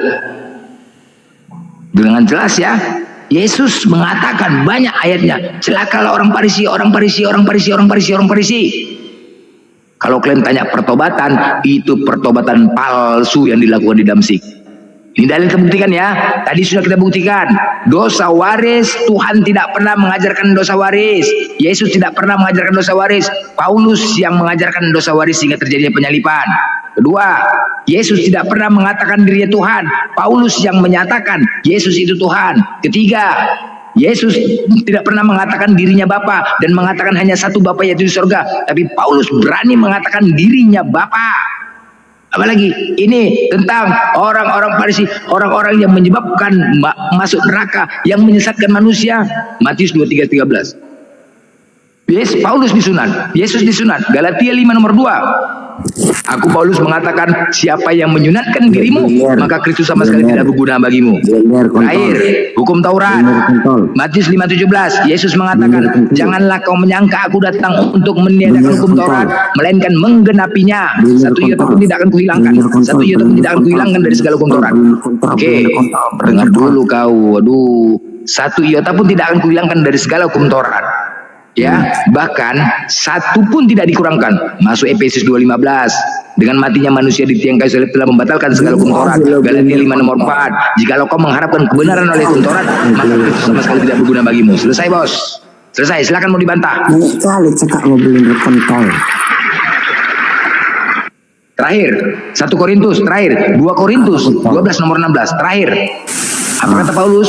Dalam kelicikanku, aku telah menjerat kamu dengan tipu daya. Sekali lagi, 2 Korintus 12 nomor 16, Paulus terakhir mengatakan, dalam kelicikanku, aku telah menjerat kamu dengan tipu daya. Oke, silakan, tanggapin.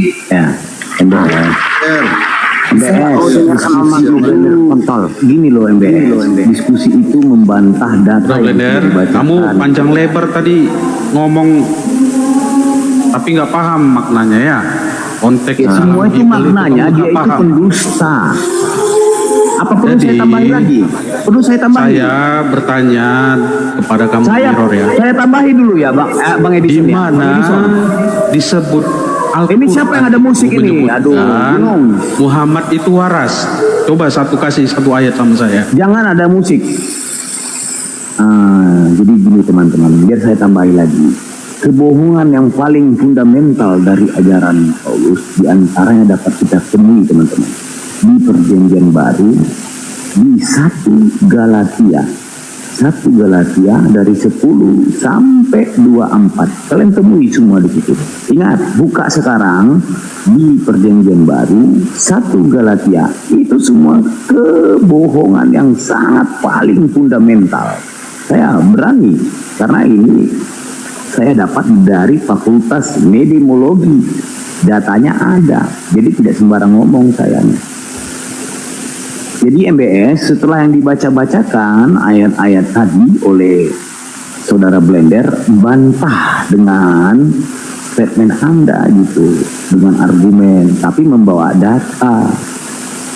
Gitu, harusnya diskusi ya. Jangan modal Blender, kungkang, kangkung genjer, babi berak di halaman, bau, jangan. Oke.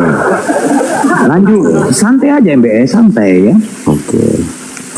Ketika si Blender mengatakan yang tertulis di dalam data, kalau memang betul tertulis di dalam data, lalu perkataan dia itu di dalam data mau bawa kemana? Itu aja aku bilang.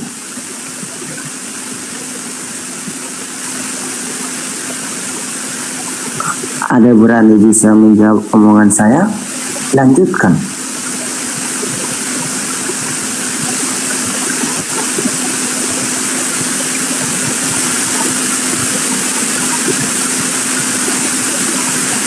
Bang Blender, ayo.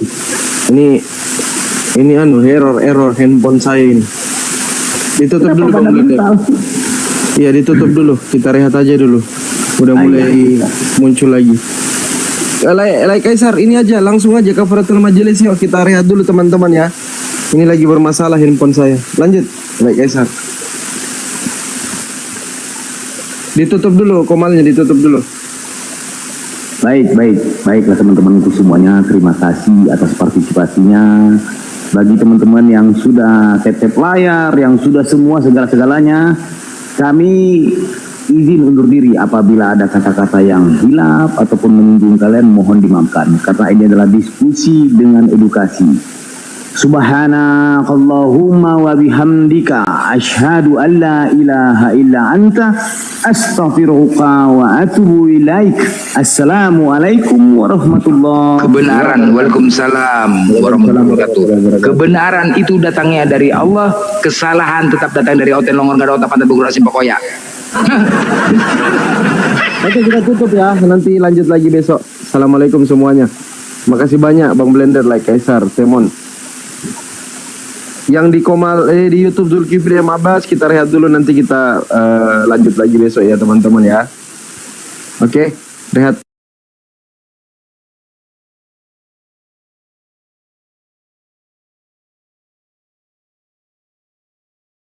Bang, untuk anak rohani Abang, suka tidak suka, mau tidak mau, setuju atau tidak setuju, kalau dia memang suka dengan pengajaran, bawa data sama dia Bang. Data dibantah data, doktrin dilawan dengan doktrin. Sesederhana itu Bang, tidak ada pilihan lain. Ya. Itu dia. Jadi dia akan, anak rohani Abang akan lihat, kebenaran itu tidak takut diuji karena kebenaran selalu teruji. Itu salah satu prinsip saya tuh Bang. Ya. Itu aja dari saya Bang. Terima kasih Bang Jack.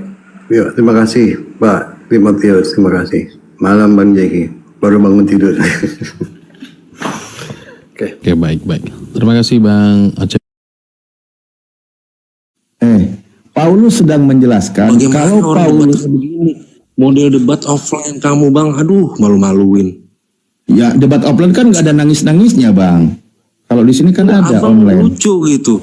Ya udah kembali. Loh, Bang. Tapi kembali bisa memahami gitu. Coba kembali, gimana pemahamannya coba? Coba kembali. Malu-malu. Iya, malu. Janganlah dipelintir. Iya loh, gini Bang. Maksud gua begini loh Bang. Abang nggak fair sama pernyataan saya gitu. Abang nggak sepakat gitu. Itu yang saya kurang setujunya gitu. Apa yang Abang sampaikan, coba pelan-pelan? Yang saya sampaikan, ini jangan ketawa-ketawa nih. Kalau sendiri mah berak loh. Kristus telah muka-muka gua, lu yang protes gimana? Terserah gua, mulut-mulut gua. Iya, asik tidak baraba. Semua mulai berbahasa roh. Korabata karabase keraba karabase keraba ya rabalabase keraba rabalabase keraba. Korabata karabase keraba karabalabase keraba. Coba kalau gue yang begitu, kalau nggak dinyatakan penistaan. Loh, Kristus telah menebus kita dari kutuk hukum Taurat dengan jalan menjadi kutuk karena kita, Bang, gitu. Nah, sebab ada tertulis, terkutuklah orang yang digantung pada kayu salib. Yesus menyatakan hukum itu, tetapi ternyata dia tidak terkutuk karena dia bangkit melawan kemauan. Gitu. Ini Paulus yang bilang, Bang. Pelan-pelan coba. Ada yang salah dengan hati saya? Salah dong. Salah enggak? Salahnya di mana? Coba salah. Saya. Salah. Kenapa tiba-tiba ngomong kebangkitan, orang lagi ngomongin orang disalib? Sudah jelas kalau kutuk itu nggak mampu melawan segala sesuatu. Kalau sudah kutuk ya udah kutuk. Kenapa dia bisa? Saya tanya deh, Anda setuju nggak di sini bahwa yang terkutuk adalah Yesus? Di mana tertulis Yesus di sini? Ini Kristus. Di mana tertulis Yesus? Ini Kristus. Enggak, pernyataan terkutuknya. Nih, Yesus Kristus telah membuat ini. Apa itu? Ya ini yang terkutuk. Aduh, jangan separuh-separuh dong kalau baca. Bukan separuh-separuh. Ini di sini loh. Kristus di sini siapa? Atau ini Kristus yang lain? Kristus telah menebus kita. Kristus telah menebus kita dari kutuk hukum Taurat. Dengan jalan? Paham nggak di situ sampai situ? Paham. Dengan jalan? Nih, Kristus telah menebus kita dari hukum Taurat, dari kutuk hukum Taurat dengan jalan menjadi kutuk. Paham nggak di situ? Karena, yang menjadi kutuk di sini siapa? Kristus yang menjadi kutuk di sini siapa? Hukum Taurat dengan masih mikir. Yang menjadi kutuk ya karena perbuatan kita, pelanggaran kita. Iya, yang menjadi kutuknya siapa? Nggak paham banget. Jadi dari dahulu bangkit hukum Taurat itu kutuk, Bang, bagi orang yang tidak siapa yang mengatakan hukum Taurat itu kutuk? Coba. Nah, ini tertulis sebab ada tertulis terkutuk. Oh, Paulus. Ya udah kalau Paulus makanya kembali ke sini. Paulus. Lah ini kan suratnya Paulus. Aduh, tadi nanyanya di mana tertulis. Lah iya di mana tertulis kalau hukum Taurat itu kutuk? Ajaran para nabi Bani Israel ada nggak mengatakan hukum Taurat itu kutuk? Kan nggak ada. Nah, kembali tetap di sini. Poten, kok susah banget ya pahamnya kayak gini ya? Tapi memang harus pelan-pelan sih, harus pelan-pelan. Ini gini, Bang, Kristus telah menebus kita dari kutuk. Paham nggak? Dari situ. Paham. Dari kutuk hukum Taurat. Karena hukum Taurat menjelaskan. Karena hukum Taurat menjelaskan sebab ada tertulis terkutuklah orang yang digantung pada kayu salib. Loh, ketawa. Ya ketawa lah. Ketawa lah. Assalamualaikum. Waalaikumsalam warahmatullahi wabarakatuh. Diserang habis-habisan gue. Datang lagi. Makanya Bang cepet jujur biar gak diserang. Terima Ali, bagaimana itu? Kamu sudah dikasih paham. Kan Kristus coba gimana? Coba gimana? Itu mengalihkan. Gini nih Bang, Kristus telah menebus itu. Iya, silakan orang. Dari hukum, dari kutuk, hukum Taurat. Ini kenapa pada doubling ya konten dua-duanya? Sebab ada tulis. Edison, doubling. Kenapa pada doubling? Kenapa dibilang kutuk? Sebentar Bang, pelan-pelan ya. Ini kayaknya saya ngajarin bahasa Indonesia deh. Di sini kan dikatakan Kristus telah menebus Kristen dari kutuk hukum Taurat. Nih, awalnya dikatakan oleh Paulus, dipahaminya di sini, kan hukum Taurat itu kutuk, ada kutuk hukum Taurat, ditebus oleh Yesus, kan gitu. Oke? Caranya apa? Dengan jalan menjadi kutuk. Masa nggak paham-paham kayak gini? Woi. Dengerin, Kristus telah menebus kita dari hukum Taurat, dari kutuk hukum Taurat dengan jalan menjadi kutuk karena kita. Dengan jalan itu karena kita kutuk gitu. Yang menjadi kutuk di sini siapa? Ya ampun. Yang menjadi kutuk di sini siapa? Dengan jalan menjadi kutuk. Iya, yang menjadi kutuknya siapa? Makanya dia dikutuk. Yang jadi kutuknya bukan kita, Bang.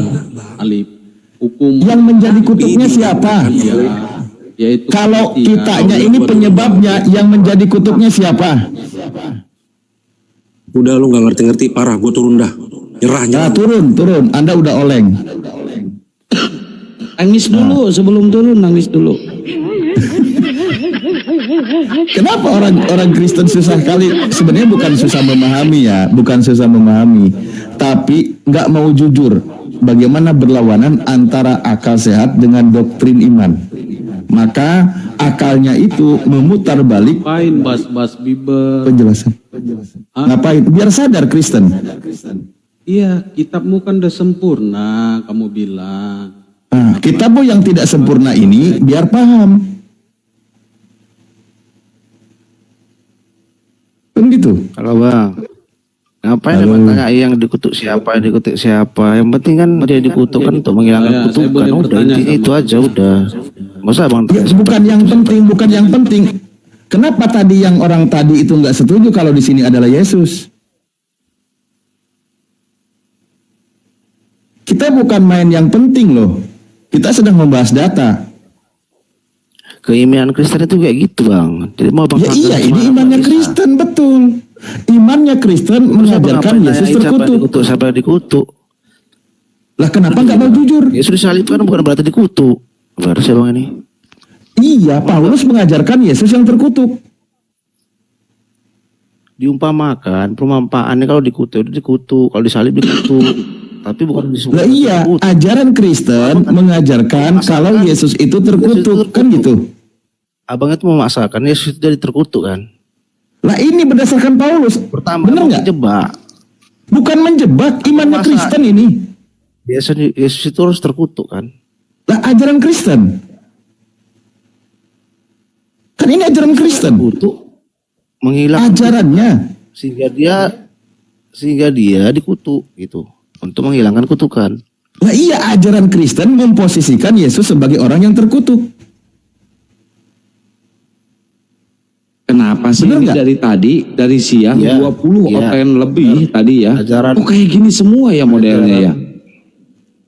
Aduh, Abang gak terima dengan pertanyaan Kristen kok. Abang selalu memaksakan. Bukan gak terima, Justru kenapa orang-orang Kristen banyak menolak ajaran Paulus itu kenapa? Siapa yang menolak? Lah, berarti Anda percaya di sini Yesus terkutuk kan? Anda percaya kan di sini? Dikutuk bukan berarti terkutuk, Bang. Terkutuk. Lah, itu kan pernyataan Paulus. Gimana sih? Lah iya, pernyataan Paulus, betul. Bapaknya orang Kristen dari tadi. Kenapa Kristennya yang nggak pede gitu loh? Hukuman masa lalu. Loh, abangnya botol kok. Iya, Kristen diajarkan oleh bapaknya yang bernama Paulus kalau Yesus itu terkutuk. Terkutuk sama dikutuk. Bener nggak? Ada, Bang. Hah? Abang gimana? Kehendak abang kok. Kok memaksakan kehendak? Astagfirullahaladzim. Kristen diajarkan berdasarkan pengajaran Paulus yang menjadi bapaknya orang Kristen kalau Yesus itu adalah terkutuk. Ya terus. Ya udahlah. Buatlah. Udah. Lah itu dari tadi. Anda aja ragu terus dari tadi. Astagfirullahaladzim. Dengerin dulu. Abang bilang Yesus terkutuk. Terus? Ya itulah ajaran Kristen yang diajarkan oleh bapaknya yang bernama Paulus, mengajarkan kalau Yesus itu terkutuk gitu. Sama Al-Quran apa, Bang? Gak ada. Al-Quran kan mulia, tidak mengutuk. Berarti abang cuma mencari kesalahan Alkitab. Udah ya, emang jadi Anda sudah tahu kesalahannya. Gak usah dicari, emang salah gimana sih? Salah di mana? Anda setuju nggak? Anda setuju nggak Yesus terkutuk di sini? Bukan terkutuk, dikutuk. Terkutuk beda bang, sama dikutuk. Oh, Yesus dikutuk. Nah, pertanyaan saya berdasarkan ajaran Paulus di sini, yang mengutuk Yesus ketika disalib siapa? Yesus. Yang mengutuk Yesusnya? Bapa di sorga. Tepuk tangan.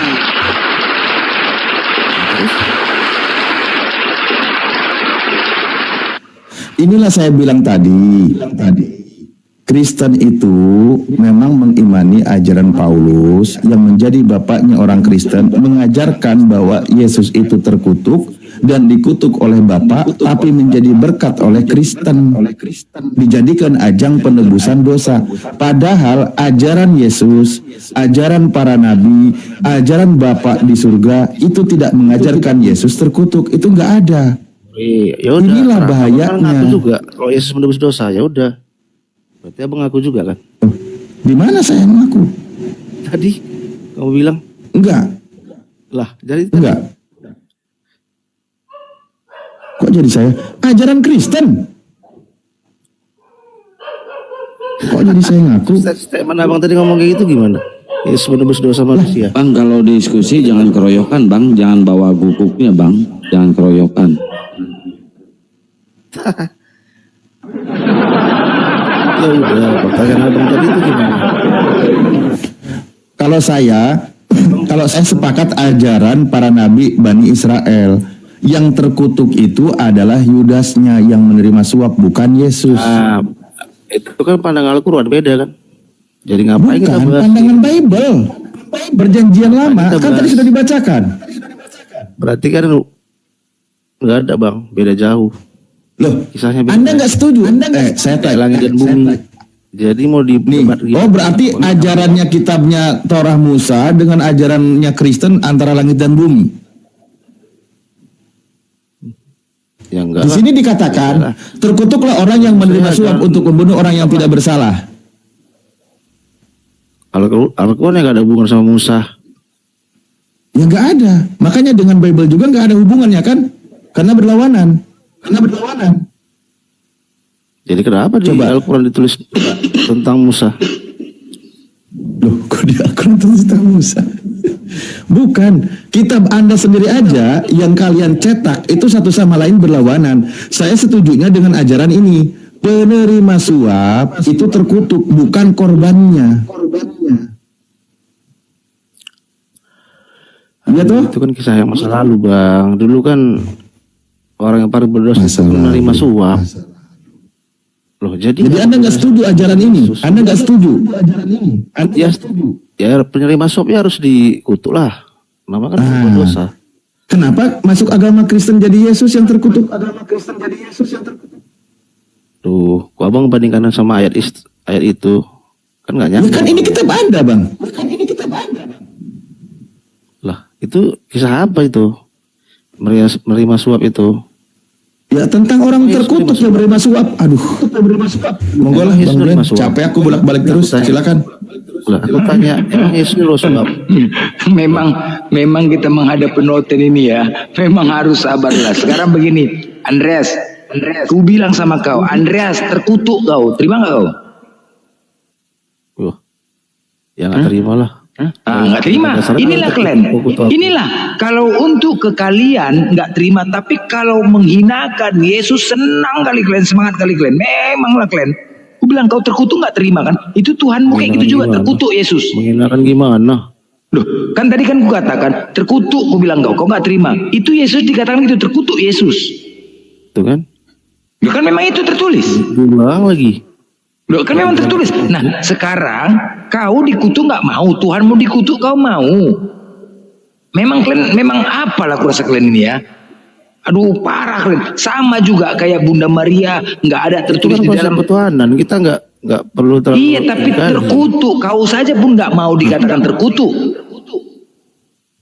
Kau aja kan nggak terima dikatakan terkutuk kan? Itu Tuhanmu dikatakan terkutuk. Beda lah. Nggak kau bela, nggak kau bela. Kau biarkan. Beda bro.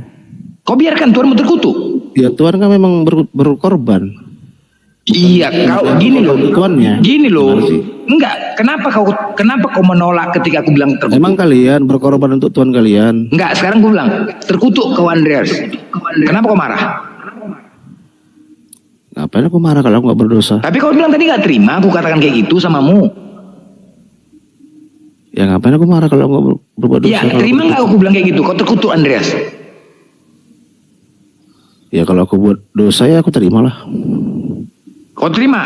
Ku kutuk kau jadi batu, mau Kemal Gundang.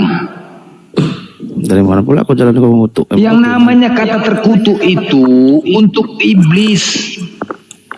Untuk yang nggak benar, nggak pernah ada nilai positifnya kata terkutuk itu. Ya, makanya di situ kami meluruskan, masa kalian menerima Tuhan dikutuk, apa sih kalian ini di mana akal kalian gitu loh? Masa Tuhan terkutuk kalian terima, kalian imani? Gimana sih itu? Itu kata-kata terkutuk itu ditujukan kepada iblis. Artinya nggak ada dosa. Kata-kata terkutuk itu ditujukan kepada iblis, bos. Ya kan memang Yesus gak berdosa. Ya harus dimana? Enggak, sekarang ini poinnya. Kata-kata terkutuk itu ditujukan kepada iblis. Apakah kamu mau punya Tuhan iblis? Ya enggak lah. Itu kan ya udah, makanya di sini kami meluruskan. Ustaz Alif itu meluruskan itu kan kepada kalian. Ayo, dikutuk karena menghilangkan kutukan. Gimana? Ayo. Apa? Dikutuk karena menghilangkan kutukan. Kutukan apa yang rupanya terjadi? Emang kau gak punya dosa? Kutukan apa yang terjadi sehingga dihilangkan? Kutukan apa yang terjadi saat itu? Kau gak punya dosa? Enggak, aku tanya, kutukan apa yang terjadi saat itu? Gini, itu yang tertulis di situ. Terkutuk bukan digelitikin, terkutuk. Kalau digelitikin ya tertulisnya pasti digelitikin.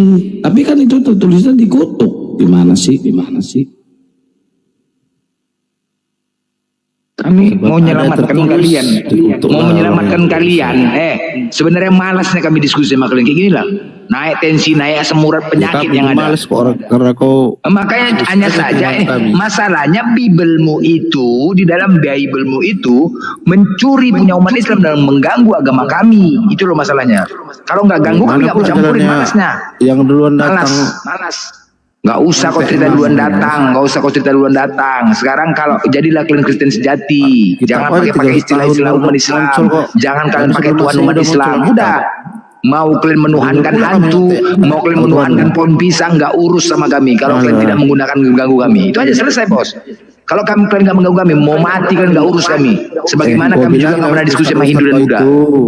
Donita semua. Malas ya diskusi sama kalian kayak gini. Itu kau bilangi. Apa? Kau bilangi. Apa? Itulah kau tegur sana sama ustaz-ustazmu itu. Apa urusan sama ustaz? Orang Bibel kau yang maling kok. Loh, maling dari mana? Kau buktikan dulu mana maling. Kitabmu yang mana? Allah itu dari mana datangnya? Allah itu dari mana datangnya? Dari roh. Kata Allah di dalam Biblemu itu dari mana datangnya? Allah itu nama Tuhan. Kejadian 1 nomor 1, pada mulanya Allah menciptakan langit dan bumi. Yohanes 1 ayat 1. Pada mulanya firman bersama-sama dengan Allah. Dari mana datangnya Allah ini? Dari mana? Kau tanya pula yang menciptakan Allah siapa gitu? Dari mana kata Allah? Aku bicara kata Allah di dalam Bible kalian itu dari mana datangnya? Yang ciptakan Allah siapa? Aku nggak membicarakan hakikatnya. Kata yang tertulis di dalam Biblemu ada kata Allah di situ atau nama Allah itu dari mana datangnya itu? Kok dari mana datangnya? Lucu. Oke, baik. Sekarang kita buktikan. Siapakah ya? Yesus mengatakan hukum terutama ialah, dengarlah hai orang Israel, Tuhan itu Allah kita, Tuhan itu Esa. Hukum terutama kata Yesus adalah mengesakan Tuhan, satu-satunya, tunggal. Pertanyaannya, siapakah Tuhanmu yang satu-satunya itu, Andres? A. Allah, B. Yesus. B. Yesus. Ya Allah lah. Ya, bukan Yesus. Yesus kan datang ke dunia. Baru mati kita yang betul lah. Allah Yesus. Jawab. Itulah kau nggak paham. Pertanyaannya, yang satu-satunya tunggal, yang Esa, oke? Satu-satunya. Andreas ini adalah anak tunggal, anak satu-satunya dari ayah dan ibunya. Nah, pertanyaan saya, siapakah Tuhanmu yang satu-satunya itu? Allah, Yesus. Pemahamanmu. Itu kan pemahamanmu. Aku bertanya ini, bukan memberikan pemahaman. Bertanya, siapakah Tuhanmu yang tunggal itu? Apa aja? Siapakah Tuhanmu yang tunggal itu? Ya Tuhan Allah lah. Bukan Yesus. Bukan Yesus kan? Iya, berarti bukan Yesus. Yesus kan diturunkan. Macet kan, macet bos. Itulah makanya kami mau meluruskan di sini. Yesus itu firman yang jadi manusia. Nggak tanya aku yang namanya tunggal itu apa? Ngapain kau tanya Yesus Tuhanku kalau enggak? Yang namanya tunggal itu apa? Satu-satunya. Ini Tuhan kau macam tersangka, jangan macam terdakwa atau macam terdakwa. Satu-satunya nama yang menggunakan alias itu terdakwa, tersangka. Andreas alias karya ini Yesus alias Elohim alias Yahweh alias Firman alias banyak kali, nggak pening. Itu kan bahasa. Kok bahasa? Itu kan sebutan. Alias semua. Coba kau pergi ke kantor lurah, ke kelurahan. Apakah ditanya kau di kelurahan aliasnya nama siapa? Andreas alias. Ada nggak ditanya? Nggak ada. Alias itu hanya ditanya ke dalam terdakwa, tersangka. Kepolisian macam tersangka Tuhanmu, tengok. Alias Yesus alias Elohim alias Firman alias Yahweh alias Adonai alias banyak kali lah. Ya itulah keperkasaan Tuhan kami, bisa jadi apa aja. Perkasaan kok perkasa dipukuli kok diam aja perkasa. Banyak loh. Ya, itu kan fisik ya, jasmaninya. Fisiknya jasmaninya dipukuli. Kalau kuasa itu dipukuli mau dimanapun dia nggak mempan dipukuli. Aja kau. Itu memang harus bodoh memang. Apanya nggak ngerti? Kau nggak ngerti tentang konsep Kristenan. Siapa bilang nggak ngerti? Tuhan kau kan dipukuli kan, nggak melawan kan? Iya kan? Itu kau bilang kuasa. Ya melawan dia sama aja. Lebih hebat aku lagi daripada Tuhan kau. Aku pernah dikeroyok 2 berantem, menang gitu kok. Itu kan Tuhan secara jasmani, bukan secara rohani. Aduh mah. Ya kau memang nggak terima. Emang yang dipukul kalau berantem yang dipukul rohnya rupanya. Kalau berantem yang dipukul itu rohnya. Kalian kan cuma nyari kesalahan orang aja. Enggak ada nyari kesalahan. Tadi kami di sini meluruskan. Awalnya meluruskan. Pantaskah kalian menuhankan Tuhan terkutuk? Gitu loh. Untuk kalian renungkan. Jangan kau bawa kebencian. Kalian Kristen, ketika diskusi jangan kalian tanamkan kebencian terhadap Islam. Apapun yang kami sampaikan kalau didasarkan kebencian, pasti nggak akan pernah terima. Pasti ribut bos. Pasti ribut. Buang kebencian dulu tuh. Diskusi ini netralkan diri. Buang kebencian bos. Ya. Buang kebencian itu yang sudah memang sulit ya doktrin. Doktrin kalian itu ketampol dengan Bible kalian sendiri. Ketampol dengan Bible sendiri doktrin kalian. Ketampol kok, aku tetap yakin. Ya buktinya Biblemu dengan doktrinmu ketampol nih. Kau nanya aku jawab. Mana? Ya itu tadi terkutuk Tuhanmu. Lah, kan udah dibilang dia nggak terkutuk, dia menghilangkan kutuk. Kau nggak sekolah kok? Sekolah kok? Nah, berarti kau nggak terima kan? Buta huruf kok berarti. Kau Kristen semua yang buta huruf kau nih. Menuduh kami Nabi kami buta huruf. Ternyata Kristen semua buta huruf, nggak bisa baca. Kau nggak terima. Ya buta huruf kau. Tadi tertulis dengan jelas kayak itu terkutuk. Kau nggak terima buta huruf kau berarti. Ayat yang ada juga untuk menghilangkan kutukan. Ya udah jelas lah. Apa menghilangkan kutuk? Emang kutukan apa yang terjadi saat itu? Emang kutukan apa yang terjadi saat itu? Manusia kan jatuh dalam dosa. Kutukan apa yang terjadi saat itu aku tanya. Sehingga untuk dihilangkan kau bilang. Kutukan apa? Manusia kan udah jatuh dalam dosa. Kutukan apa ya? Dengar ya. Oke. Manusia sebentar. Manusia sudah jatuh dalam dosa. Kita buktikan. Sehingga kemuliaan Allah itu hilang dari manusia. Baik. Oke, kita buktikan tentang dosa itu ya, dosa kutukan itu ya. Oke. Siapakah yang menyatakan tentang dosa waris? Sedangkan Tuhanmu mengatakan tidak ada dosa waris. Yeskiel 18:20, orang yang berbuat dosa itu yang harus mati, anak tidak akan turut menanggung kesalahan ayahnya, dan ayah tidak akan turut menanggung kesalahan anaknya. Orang benar akan menerima berkat kebenarannya, dan kefasikan orang fasik akan tertanggung atasnya. Itu dalil pertama ya, tidak ada dosa waris. Dalil kedua, Kejadian 2 nomor 17.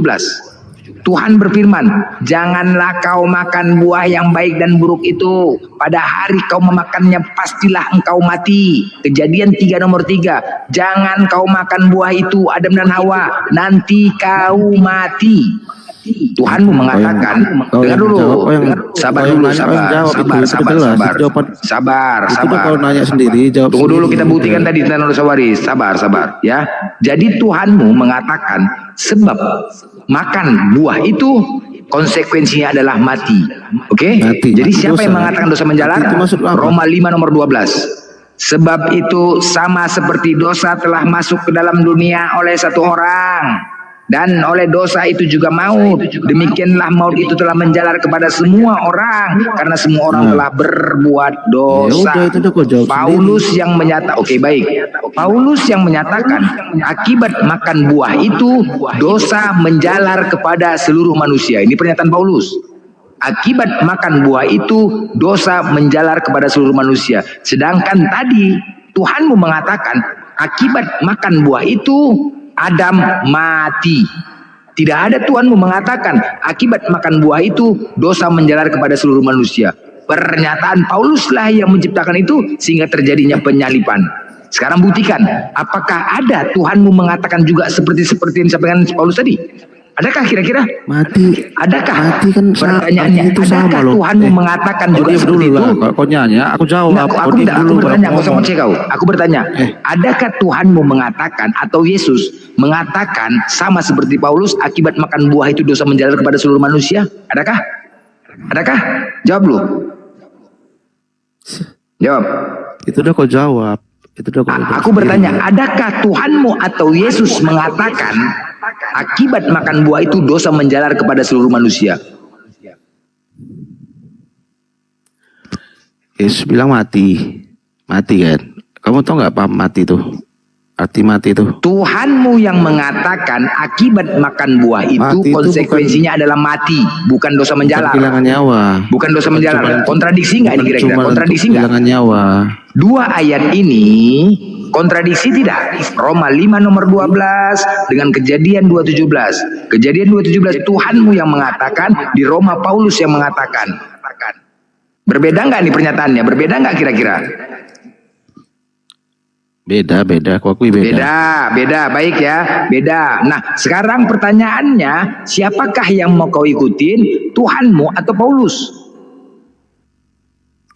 Semua kan berhubungan. Ya ada dua lah aku ikutin, gimana sih? Tapi kalau berbeda, tadi kan berbeda di sini. Sekali lagi, akibat makan buah itu Tuhanmu mengatakan mati, bukan dosa menjalar. Paulus mengatakan akibat makan buah itu dosa menjalar. Kan beda konsep, bro. Iya, makanya mana yang mau kau ikutin? Dua-duanya berbeda. Mana yang mau kau ikutin? Paulus atau Tuhanmu? Ya dua-dua lah. Cemana dua-duanya? Di mana ada Tuhanmu mengatakan dosa menjalar akibat makan buah itu? Jujurlah kau diskusi, bos. Iya, kan aku nanya, dua-dua lah aku dukung. Memang berbeda, tapi jujurlah ini. Kau tadi sudah mengatakan berbeda.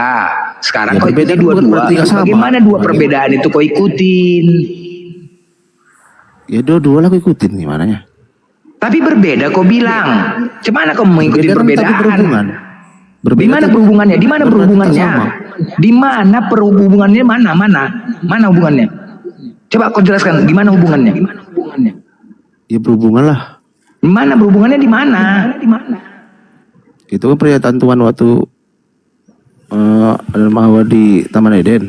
Iya, akibat makan buah itu. Dengar ya. Konsekuensi akibat makan buah itu Adam dan Hawa mati. Itu kata Tuhanmu. Sedangkan Paulus mengatakan akibat makan, dengar dulu makanya kau biar paham. Sedangkan Paulus mengatakan akibat keturunan. Masih Kau jangan longor. Jangan longor. Jangan neutralisasi aja kau. Santai kayak gitu, Bang Blender, santai. Ya sementara keturunan Adam belum ada. Mau gimana mau ngomong? Jangan. Paham nggak kau? Ini berbeda. Tadi kan kukatakan Tuhanmu mengatakan akibat makan buah itu mati. Nggak bisa. Paulus mengatakan akibat makan buah itu dosa menjalar kepada manusia. Berbeda nggak ini? Berbeda nggak ini kira-kira? kamu menjelaskan segala sesuatu. Pertanyaan aku berbeda nggak ini? Berbeda nggak kira-kira? Hah? Jujur kalian dulu, jujur. Berbeda. Berbeda kan? Nah, kalau berbeda, mana yang benar? Kau ikutin perkataan Tuhanmu atau kau ikutin perkataan Paulus? Kok? Itu namanya memisahkan Harus antara paham konsepnya dulu. Aduh, Kamu bisa ngejelasin. kalau kau ikutin perkataan Tuhanmu, berarti tidak ada dosa waris dan tidak ada penyalipan. Tapi kalau kau ikutin Paulus, berarti kau mengikutin penyalipan dan kau menerima dosa waris. Tinggal itu aja. Mana yang mau kau ikutin? Menerima dosa waris. Tinggal itu aja. Mana yang mau kau ikutin?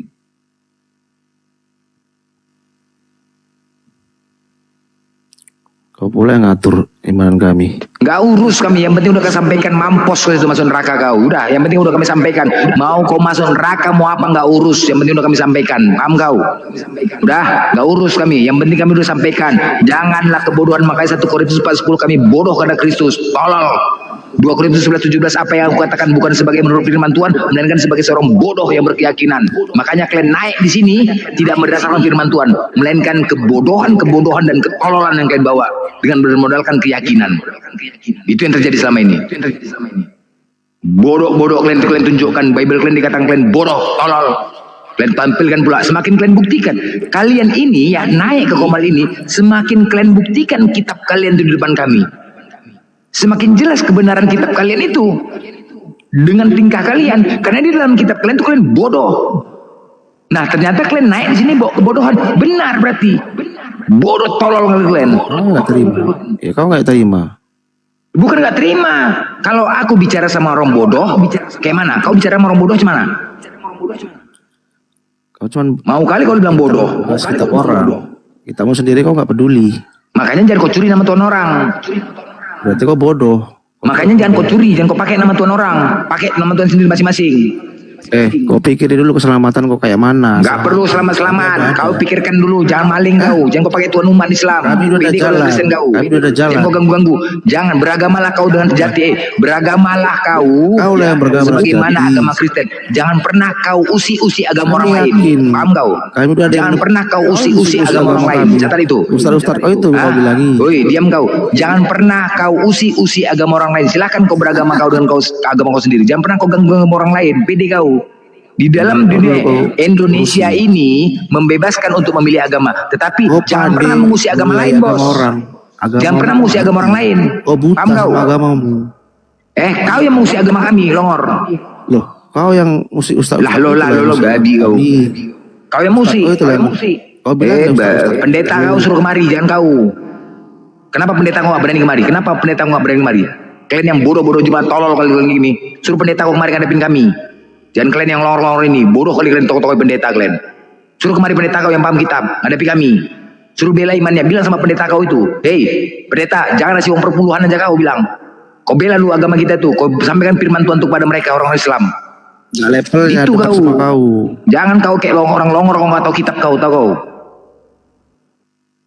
Mana suruh pendeta kau kemari? Takut pendeta kau, nggak mampu pendeta kau kemari. Udah jago kitabmu sendiri. Udah hafal kau semua. Udah hafal aku kitab kau, udah hafal aku kitab kau. Ngapain kau ngapal kitab orang? Udah hafal, udah di luar kepala aku kitab kau, kau makanya berani kami di sini. Tawa kau, makanya pendeta kau suruh kemari. Kau sampaikan pendeta kau, Pak Pendeta, agama kami masih dibahas saja, agama Kristen. Jangan nanti mualaf keluarga kami, kau salahkan Islam. Pendeta kau suruh kemari. Ya gak level. Naik kemari pendeta, suruh naik kemari pendeta. Bela jemaatnya ini. Bela imannya, sampaikan firman Tuhan itu, jangan pengecut. Jangan taunya mendoktrin jemaat-jemaat aja, memanas-manasi jemaat aja, mengompor-ngompori jemaat aja, karena kalian takut pendeta-pendeta. Karena kalian ketakutan menghadapi kami, jemaat-jemaat lah kalian doktrin. Jemaat-jemaat itu kalian panas-panasi untuk benci sama Islam. Jahat kali kalian. Jatan kau lah. Ya iyalah, karena kalian gak mampu untuk menghadapi kami pendeta-pendeta itu. Makanya apa? Kebencian ditanamkan kepada jemaat-jemaat terhadap Islam. Merusak ibadah orang Islam. Makanya sebutkan. Ya udah kau buktikan aja Allah itu dari mana datangnya. Itulah kau khotbahi. Dari mana datangnya Allah itu, Bangki? Kau nanya mau gak bobot? Ya udah, kalau nggak bisa jawab kau turun monyet. Kau kalau jadi ini khotbah. Aku minta kami di sini mengambil hak kami. Ya, nama Tuhan kami, kau mencuri. Kau minjem punya kami, pulangkan itu. Udah minjem pulangkan, tahu diri kau. Kau udah minjem barang orang, kau pulangkan, nggak tahu diri kau. Udah minjem, kau kalau kendaraan kau pinjam nggak kau pulangkan, marah nggak kau? Malah kau pakai yang nggak betul kendaraan itu. Kau kasih pinjam kau kendaraan motor. Udahlah nggak kau pulangkan, kau rusak-rusai lagi motornya. Pakai monyet namanya itu kau. Enak aja kalian, nggak bisa kalian buktikan. Kalau makanya ini ulah pendeta semua ini ditanamkan kebencian kepada jemaatnya karena dia tidak mampu untuk diskusi sama kami. Suruh dia diskusi, bela lah iman Kristen. Apa tugasnya? Makan perpuluhan aja. Ya, perpuluhan aja cuma menikmatin. Giliran jemaat nggak bayar perpuluhan, muka merengut. Giliran membela firman Tuhan nggak berani. Naiklah kemari. Pendetanya, bela ini jemaat-jemaat. Jangan jemaat-jemaat longor ini kau tanamkan kebencian kepada mereka terhadap kami. Jangan gara-gara kau yang nggak mampu, kau korbankan jemaat-jemaat ini. Kalian pun jemaat-jemaat jangan longor kali kalian. Kalian tuh korban, kalian nggak tahu apa-apa. Suruh pendeta kalian ngadepin kami. Biar sadar, jangan mau dibodoh-bodohin. Udah tua pun dibodoh-bodohi kalian. Zaman makin canggih kok makin bodoh. Kami meluruskan sini, membenarkan, membantu kalian, malah kalian pula. Karena apa? Kalau dasar kebencian terhadap kami, apapun kami sampaikan nggak peduli, kalian tuh nggak peduli kalau udah benci. Makanya jarang kasih tai itu. Tuh nanti giliran ini masuk ranah publik, debat ini banyak yang menyaksikan. Hei, kalian punya anak, kalian punya keluarga yang imannya belum begitu kuat. Ketika dia menyaksikan di sini, dia mendengar. Nanti suatu saat dia mualaf, dia kalian salahkan, dia kalian ancam-ancam untuk dibunuh. Kami kalian salahkan juga Islam ketika dia mualaf. Padahal yang salah itu pendetanya. Belalah iman Kristen di depan jemaat-jemaat agar jangan dombanya itu hilang. Ini kok malah lari. Kok kalian pula disorongnya maju. Ya, silakan. Segala. Segala, apa yang mau sampaikan? Mabuk kau ya? Semua mulai berbahasa roh, semua mulai berbahasa roh. Mabuk dia lah.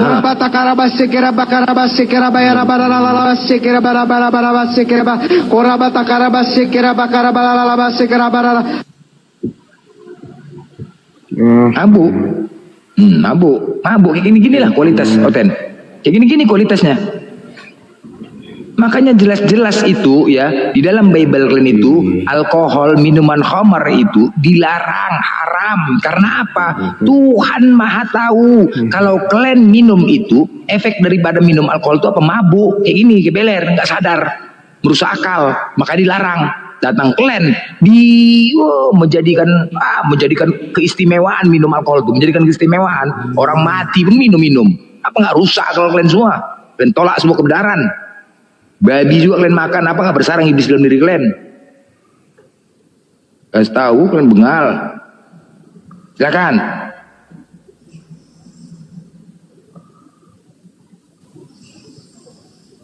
Ya, yang Kristen, Nathan, silakan. Yang barusan naik Kristen, apa yang mau tanggapin? Silakan tanggapin. Saya Islam bang, saya Islam bukan Kristen. Oh Islam, oh iya. Silakan ini tadi. Saya Kristen bang. Silakan tanggapin seterus. Apa itu tanggapan apa itu bang? Jadi apa yang kau dengar tadi? Aku bicara nggak dengar. Baru masuk aku bang. Aduh ada nggak dengar tadi? Jovin atau ini Dr. Herman Purnamasari? Herman Purnamasari? Ini Bang Abno Staurus. Narasi Bang Blender tadi. Kenapa sih Tuhan ya? Tuhan yang disembah oleh umat Kristen, kenapa harus mati terkutuk di kayu salib itu, Bang?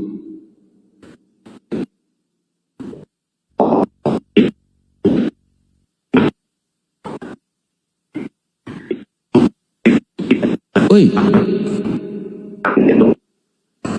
ini tengok di bawah tuh taping tuh, jangan naik Kristen katanya. Itulah bodohnya itu kan. Kami sebenarnya nggak butuh kami diskusi sama Kristen, tau kau, nggak butuh, sakit kepala. Tapi perlu kau ingat ya, dengan kami sampaikan berita-berita firman Tuhan ini ya, ketika tidak ada yang berani naik membantah pernyataan kami, berarti apa yang kami sampaikan adalah benar. Paham kau? Ya, ketika kalian tidak berani membantah narasi kami, berarti apa yang kami sampaikan ini adalah kebenaran. Nah, banyak yang menyaksikan, seluruh Indonesia menyaksikan.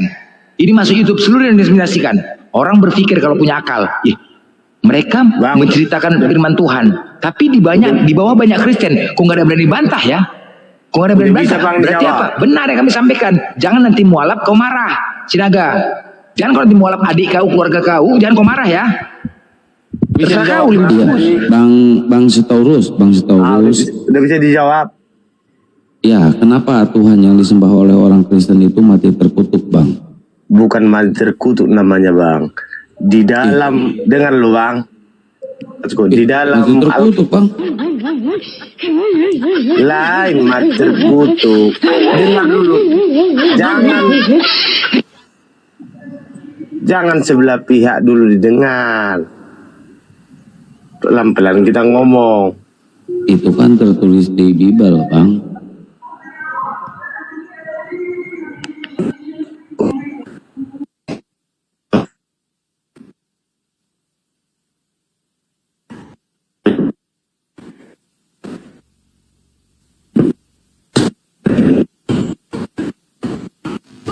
Wih, pada kemana ini? Wih, nggak tahu itu sinyalnya. Saya dengerin dari tadi malah. HP-nya merek Oten. Udah, Bang. Jelas. Jelas apa lu ngomong aja kagak ngehe. Bang, di dalam Alkitab kami pun dia itu harus mati. Biar apa? Biar semua manusia ini tertolong dari dosa. Bukan gitu. Kata Bible dia itu emang harus mati. Biar apa? Biar dia bisa dilantik jadi Tuhan. Bang, dengar dulu, Bang ya. Makanya dia itu dibilang Tritunggal, Bang. Kenapa? Dia itu Esa. Karena dia itu Esa Tritunggal, Esa Tritunggal. Ngerti nggak kalian arti Tritunggal?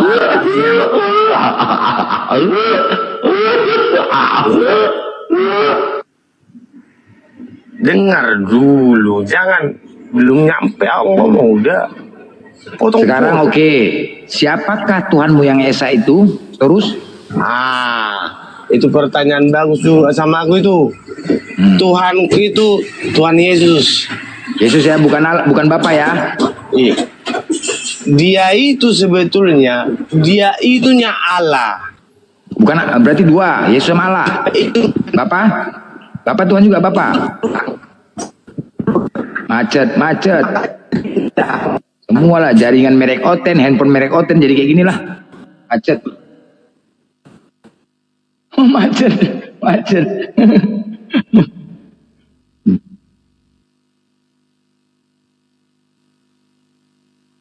Nah ini jangan dikasihkan dor, Bang Blen. Ini jangan dikasihkan dor nih.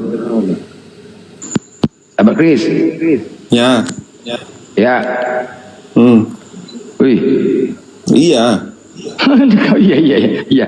Dengar kau ya. Apa? Nanti kau pasti masuk surga, Kristen pasti masuk surga. Kalau saya mengikuti perintah Yesus dan beriman dan tidak melakukan perbuatan yang jahat, pasti masuk surga. Baik, kita buktikan. Siapa yang mengimani Yesus sebagai Tuhan dan Juru Selamat serta mengikuti ajaran dan perintahnya, maka akan masuk ke dalam kerajaan surga. Ya. Sepakat. Oke.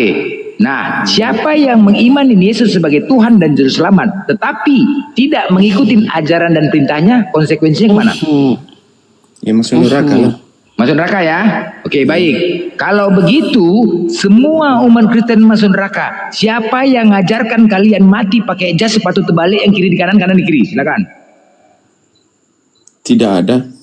Dah, berarti kalian masuk neraka, Bos. Selesai. Terus Muslim siapa? Di mana dia Muslim itu pakai kain kafan kalau meninggal? Selesai kan? Tadi kan sudah sepakat kita. Tadi kan sudah sepakat. Tadi kan sudah sepakat. Udah dari jawabanmu sendiri. Jangan panik. Tadi kan kita sudah deal. Siapa yang mengimani Yesus sebagai Tuhan dan Juru Selamat, tetapi tidak mengikuti ajaran dan perintahnya, maka akan masuk neraka. Berarti semua Kristen masuk neraka karena Yesus tidak ada mengajarkan mati menggunakan pakai jas dan sepatu kembali, ya, karena Yesus menggunakan kain lenan. Dan kemudian apakah ada Yesus mengajarkan dan memerintahkan ke gereja? Nggak ada. Yesus sunat, itu ajaran Yesus, kalian nggak sunat, berarti kalian halu untuk masuk surga, masuk neraka. Sepakat ya? Atas dasar kalian sendiri nih bos, kalian yang mengatakan halu, kalian masuk surga, halu. Atas dasar jawaban kalian yang mengatakan kalau kalian itu pasti masuk neraka, bukan kami. Kalian yang mengatakan bos. Hanya mengimanin saja Yesus sebagai Tuhan, tetapi tidak mengikuti ajaran dan perintahnya, masuk neraka. Yesus tidak pernah mengajarkan mati pakai jas, dia menggunakan kain lenan. Yesus sunat, itu ajaran, kalian tidak sunat. Yesus tidak pernah mengajarkan dan memerintahkan ibadah ke gereja, kalian ke gereja. Mana yang kalian ikutin? Yesus menyuruh menyembah Allah, kalian menyembah Yesus, masuk neraka lah kalian. Makanya Matius 7:21, itulah Yesus tidak mengenal kalian. Nggak mengenal kalian, nyahlah kalian dari depanku. Kalian nanti kalau ditanya ya, kalian tanya nanti di akhir zaman nanti, siap-siaplah kalian nanti ditanya, di mana pernah aku mengatakan diriku Tuhan? Mencret kalian. Ya silakan, Setia.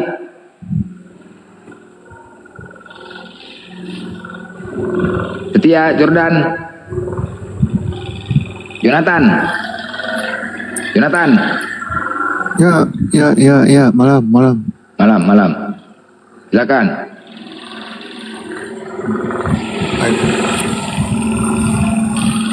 Oh, ini mah sebelagu saya teh anjing penyembah manusia sama manusia disembah ku sia dasar bolok kokok saya teh ontohod. Manusia disembah ku sia. Saya boga pikiran tuh, boga otak saya teh. Dasar sia. Si Longor ini pulang lagi rumah, mati lagi. Longor ini mah. Dasar Longor lu. Orang lu sembah lu. Kenapa Dar? Udah gini ya. Udah sebentar, dia mau Jonathan, diam ya. Kalian mengenal Tuhan berdasarkan kitab. Oke? Siapakah yang membawa kitab kalian? Perhatikan ya. Yesus mengatakan waspada terhadap nabi-nabi palsu. Yesus mengatakan gitu kan. Kitab kalian dibawa oleh Paulus. Roma 1 nomor 1. Dari Paulus, hamba Kristus Yesus yang dipanggil menjadi rasul dan dikuduskan untuk memberitakan Injil Allah. Galatia 1 nomor 8. Siapa? Diam dulu. Galatia 1 nomor 8. Siapapun yang datang kepada kalian dengan memberitakan Injil selain daripada Injil kami, walaupun malaikat dari surga, maka terkutuklah dia. Oh, gila Paulus nih. Tidak ada yang boleh membawa Injil lain lah. Bahkan malaikat dari sorga pun apabila memberitakan membawa Injil dikutuk sama Paulus. Gila Paulus ini, siapa ini dia nih ya? Dan sekali lagi ya, siapapun yang datang kepada kalian, udah tunggu dulu kau. Udah, berarti Paulus lah yang membawa kitab kalian ya, dari Kejadian sampai dengan Wahyu, karena Injil Allah semua. Udah, Filipi 1 nomor 18. Tetapi tidak mengapa, sebab bagaimanapun juga Kristus diberitakan baik dengan maksud palsu maupun dengan jujur. Tentang hal itu aku bersukacita dan aku tetap bersukacita. Itu ya dalil salah satu pernyataan Paulus. Pernyataan Paulus yang kedua, 2 Korintus 11:17. Apa yang aku katakan bukan sebagai menurut firman Tuhan, melainkan sebagai seorang bodoh yang berkeyakinan. Dah, itu dalil-dalil Paulus ya. Berbantahan. Kemudian di 1 Korintus kita buktikan lagi. Kau diam dulu. Matius 23 nomor 13. Dengar dulu, Matius 23 nomor 13. Apa kata Yesus? Banyak ayat Yesus mengatakan celakalah. Dari Matius 23 nomor 13 sampai dengan 29, Yesus mengatakan celakalah, mengecam. Celakalah kau hai ahli-ahli Taurat dan orang-orang Farisi. Kau adalah orang munafik. Celakalah kau hai ahli Taurat. Di Matius 23 nomor 13, di situ dikatakan Yesus, "Hei orang-orang Farisi, kaulah penyebab, kaulah penghalang manusia untuk masuk ke dalam kerajaan surga. Kaulah telah menyesatkan manusia untuk masuk ke dalam neraka. Kaulah membawa manusia tersebut ke dalam neraka. Sedangkan kau sendiri tidak masuk ke dalam kerajaan surga." Itu kata Yesus. Banyak ayatnya mengatakan bahwasanya orang Farisi itu telah menyebabkan manusia menghalangi masuk ke dalam kerajaan surga. Oke, itu kata Yesus. Nah, kita buktikan siapakah orang Farisi. Filipi 3 nomor 5, disunat hari ke-8 dari suku Benyamin, orang Ibrani asli. Aku orang Farisi, Paulus.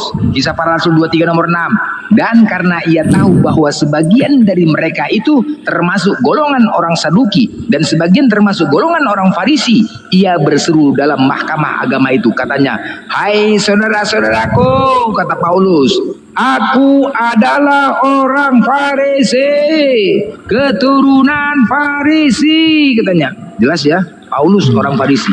Tidak ada pengecualian. Udah, udah, Jonathan, lu udah dengar semua nggak? Dengar semua nggak? Udah dengar semua nggak lu? Ya, ya udah. Kalau udah dengar semua, lu turun di bawah. Kalau udah dengar semua, tangan.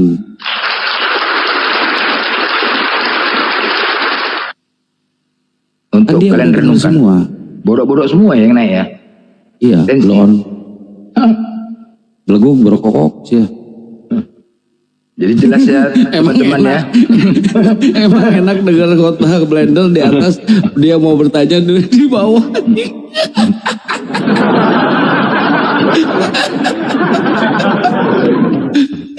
Aduh ya Allah. Halo, selamat malam. Malam. Udah pagi Mbak, udah pagi Mbak. Selamat malam. Pagi. Selamat pagi. Oh iya, pagi. Ya, Anda mau sampaikan Kristen? Mbak Kristen, Mbak? Iya, Kristen Katolik. Iya, itu ayamnya jangan diajak ikut debat, Mbak. Aduh. Ini biasa Katolik santun ini. Mungkin Ustaz Alif monitor Ustaz. Ustaz Alif. Ya. Enggak, bentar. Ustaz Alif. Ustaz Alif. Iya, kenapa? Enggak ada yang mau didiskusikan. Bentar saya manggil Ustaz Alif. Kalau mau bertanya bisa, boleh? Silakan. Monitor Ustaz. Cek. Oh ya, silakan sama Ustaz Alif. Nih, Katolik Ustaz. Santun kayaknya. Iya, ini cuma mau tanya saja ya. Di ajaran agama Muslim itu kan benarkah yang dikatakan kalau meninggal itu dapat bidadari kok apa seperti itu?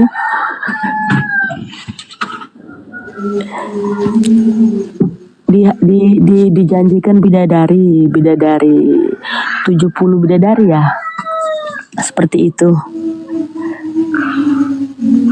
Iya. Di dalam hadis Rasulullah, ketika orang yang gugur di jalan Allah ketika dia berjihad, berperang, itu dikatakan dia akan mendapatkan 72 bidadari. Oh. Betul itu. Oh, kecuali berperang gitu. Iya, itu untuk yang berperang berjihad di jalan Allah gitu, yang mati syahid. Oh, seperti itu. Berarti nanti alhamdulillah kan kalau di Islam itu seperti itu ajarannya. Kalau di Kristen kenapa? Gimana Mbak? Kalau di Kristen gimana? Kalau di Kristen ya tidak ada sih. Kalau yang saya tahu itu ya tidak ada itu sih, tidak ada dijanjikan apa begitu. Yang tahu ya surga itu ya indah apa begitu, perbuatan ini. Terus kalau indah seperti apa indahnya Mbak? Ya indah ya yang tidak yang ini yang arah-arah ke situ. dipindahin nggak dalam dapat. arti ya Atau nggak jadi pasangan lagi kalau di surganya Kristen? iya sih, tidak ada sih.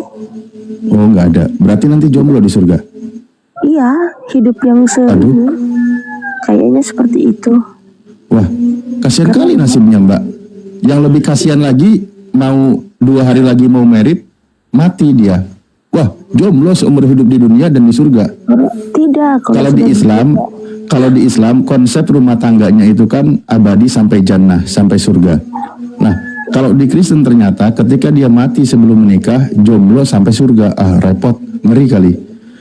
Nah, tapi begini sih Mbak ya, kalau saya lihat Yesus itu kan sebenarnya di dalam Matius 19:29 dia juga pernah menawarkan sih ada 100 istri nanti di surga. Cuma kalau masuk ajaran Yesus ke Indonesia kayaknya ditolak dapat 100 istri, soalnya dihapus kata istrinya. Jadi untuk Kristen Indonesia itu memang diajarkan untuk jomblo abadi karena dia tidak bisa dapat 100 istri di surga. Iya seperti itu. Tapi kalau sudah di surga itu tuh kayaknya perasaan-perasaan yang seperti itu yang harus punya istri atau suami itu kayaknya sudah dihilangkan sih. Tidak ada perasaan-perasaan seperti itu. Iya, makanya jadi jomblo abadi kan. Iya. Masalahnya ketika Yesus menawarkan pun ditolak oleh Kristen Indonesia. Kan Yesus menawarkan di dalam Matius 19:29 ada kata istri. Yesus mengucap kata istri, tapi dalam terjemahannya dihilangkan. Pokoknya khusus Kristen Indonesia itu nanti jomblo semua. Masalahnya nanti yang tidak menghilangkan mungkin dapat, contoh di Eropa atau di Amerika yang terjemahan KJP ada kata wife, di terjemahan bahasa Arab ada kata imro'atun. Itu semua tentang pasangannya. Jadi nanti mendapatkan 100 kali lipat. Nanti kalau masuk surganya Kristen orang Eropa, masuk dapat dia 100 kali lipat istrinya. Orang Kristen Arab masuk juga, tapi Kristen Indonesia nggak dapat. Kenapa? Tawaran Yesusnya dihapus, kata istrinya. Jadi nggak jadi dapat 100 kali lipat. Ya selamatlah untuk teman-teman Kristen jadi jomblo abadi. Ya nggak apa-apa sih, nggak tahu juga soal itu. Tapi kan ya yang kami tahu itu ya. Ini saya kasih tahu Mbak, ini saya kasih tahu. Ya, mau gimana? Iya, saya kasih tahu. Ya mungkin juga diprotes kan mungkin. Kenapa dapat 100 istri gitu kan, nggak dapat nanti soalnya yang perempuannya nggak dapat 100 suami dong kan gitu. Jadi ya dihapus aja deh biar adil jomblo semua Kristen Indonesia mungkin gitu. Soalnya pernyataan Yesusnya dihapus gitu. Iya kan? Iya, tidak ya. Kalau kalau sudah di surga tuh itu kayaknya yang hal-hal seperti itu tuh tidak ada juga lagi perasaan. Kata Kristen bukan kata Yesus kan beda. Kan saya bilang tadi kata Yesus. Kalau kata Kristen, iya mau jadi jomblo abadi. Pinginnya ya, nanti kawinnya sama Yesus gitu. Ya mungkin itu kalau di mereka di sana ya mungkin seperti itu. Kan nggak mungkin menurut Anda, bukan menurut Yesus. Yesus nawarin aja ditolak, gimana sih?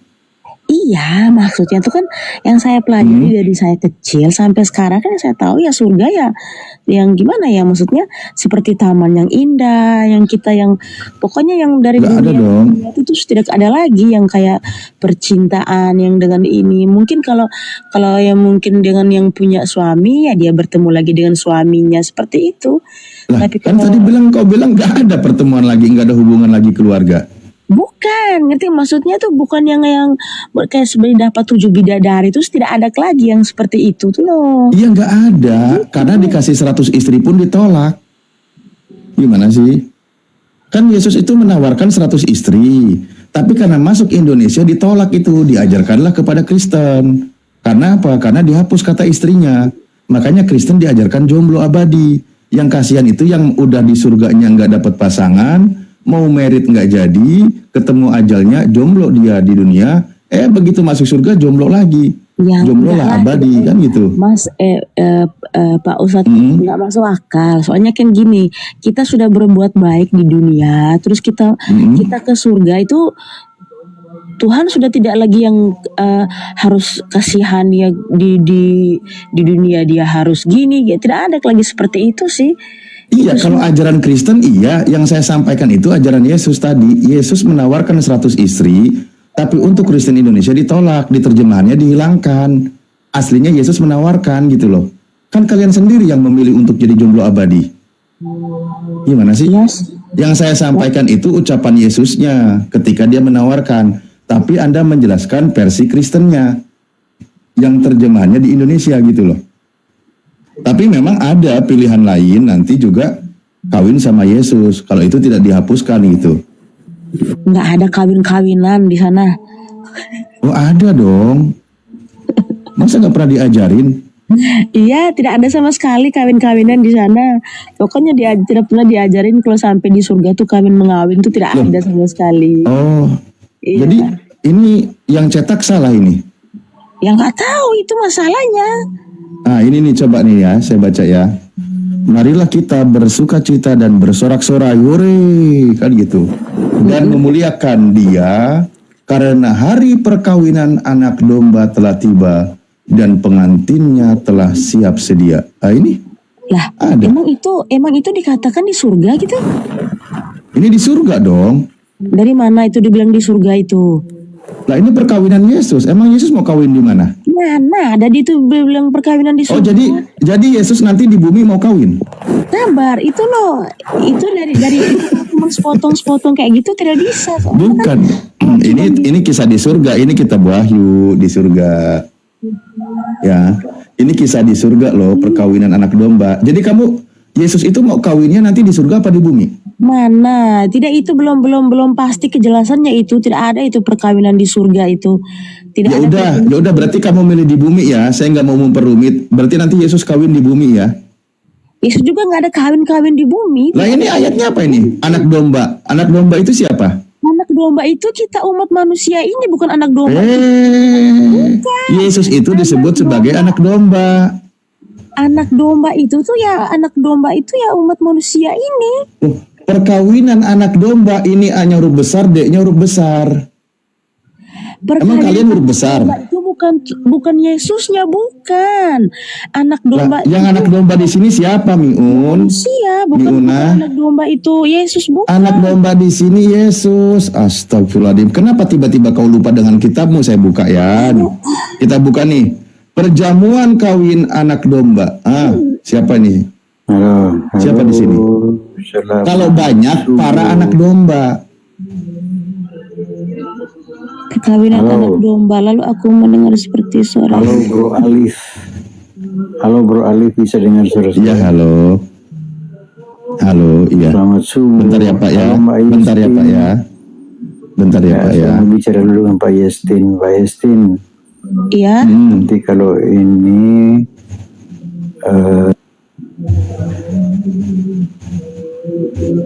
Oke, udah jelas sekarang. Ini anak domba ya, satu ya, bukan para anak domba ya. Ini perjamuan apa di sini? Perskopnya? Emang itu di mana dikatakan perkawinan anak domba itu tuh ya perjamuan kawin anak domba itu tuh yang dikatakan Yesus tuh dari mana?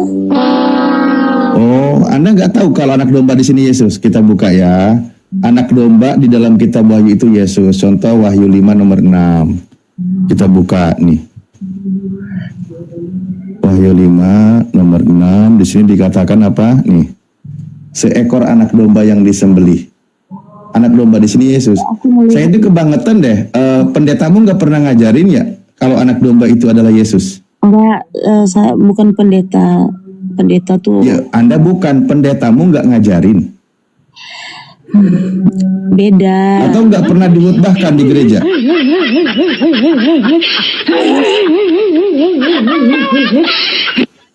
Kristen Katolik. Kalau pendeta itu Kristen Protestan. Ya, pastormu nggak pernah ngajarin kalau anak domba di sini adalah Yesus. Sabar, saya baca dulu. Maka aku melihat itu tengah-tengah takhta dan keempat makhluk itu, dan di tengah-tengah tua-tua itu berdiri seekor anak domba seperti telah bertanduk 7 dan bermata 7. Itulah ketujuh roh Allah yang diutus ke seluruh bumi. Udah percaya? Aduh. Atau baru tahu? Bilang aja. Ini bukan. Mana ada ya pakai tanduk-tanduk segala ini. Nah itu tertulisnya pakai apa itu?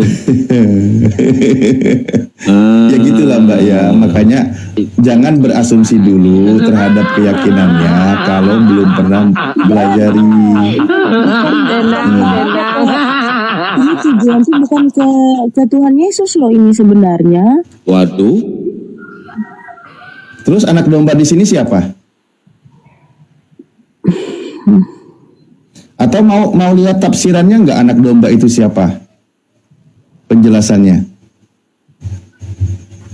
Anak domba. Jadi Mbak nggak usah gini deh ya. Saya nanti terlalu menganggap Anda itu kayak kelas PAUD gitu. Jadi di sini sudah sangat jelas anak domba di sini adalah Yesus. Jadi Yesus itu nanti ketika dia di surga itu malah gelarnya itu anak domba. Anak domba itu nanti mau kawin, pengantinnya sudah siap sedia gitu loh. Siapa pengantinnya dalam penjelasan orang Kristen itu adalah ya jemaat-jemaatnya gitu. Yalah itulah terserah ini.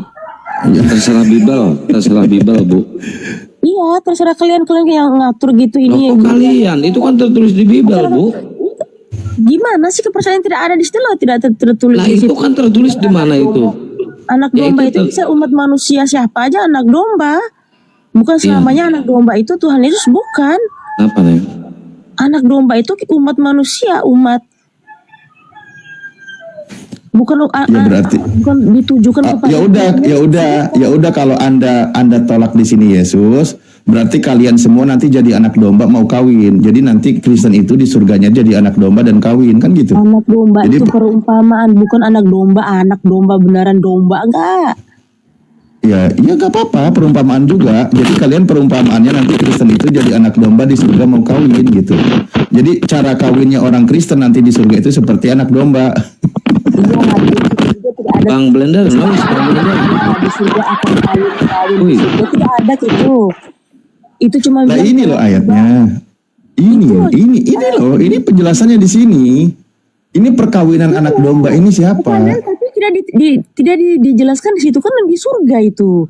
Itu Di surga ini di Wahyu, astagfirullahaladzim, oten. Ini tentang kehidupan di surga ini. Ini kehidupan di surga. Saya buka penjelasannya ya. Coba bentar ya. Saya tidak boleh ngarang juga nih. Mau nggak nih penjelasannya dibuka? Ayo silakan buka.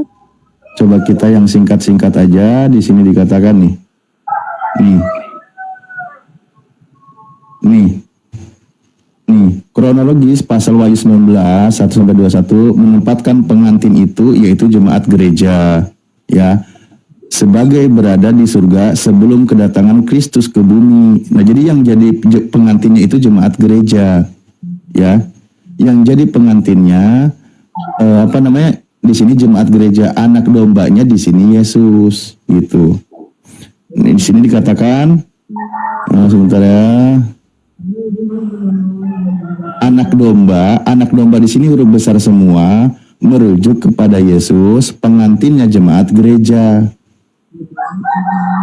Ini penjelasannya. Tapi kalau Anda tolak, ini tentang kehidupan di surga ya, kehidupan di surga. Tapi kalau memang Anda tolak, ya itu hak Anda, ya itu hak Anda, bukan urusan saya itu. Ya cuma nanti kalau Anda tolak itu Yesus, berarti nanti Kristen itu yang kawin itu seperti anak domba kawinnya, gitu aja. Ya itulah.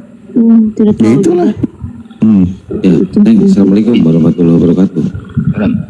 Izin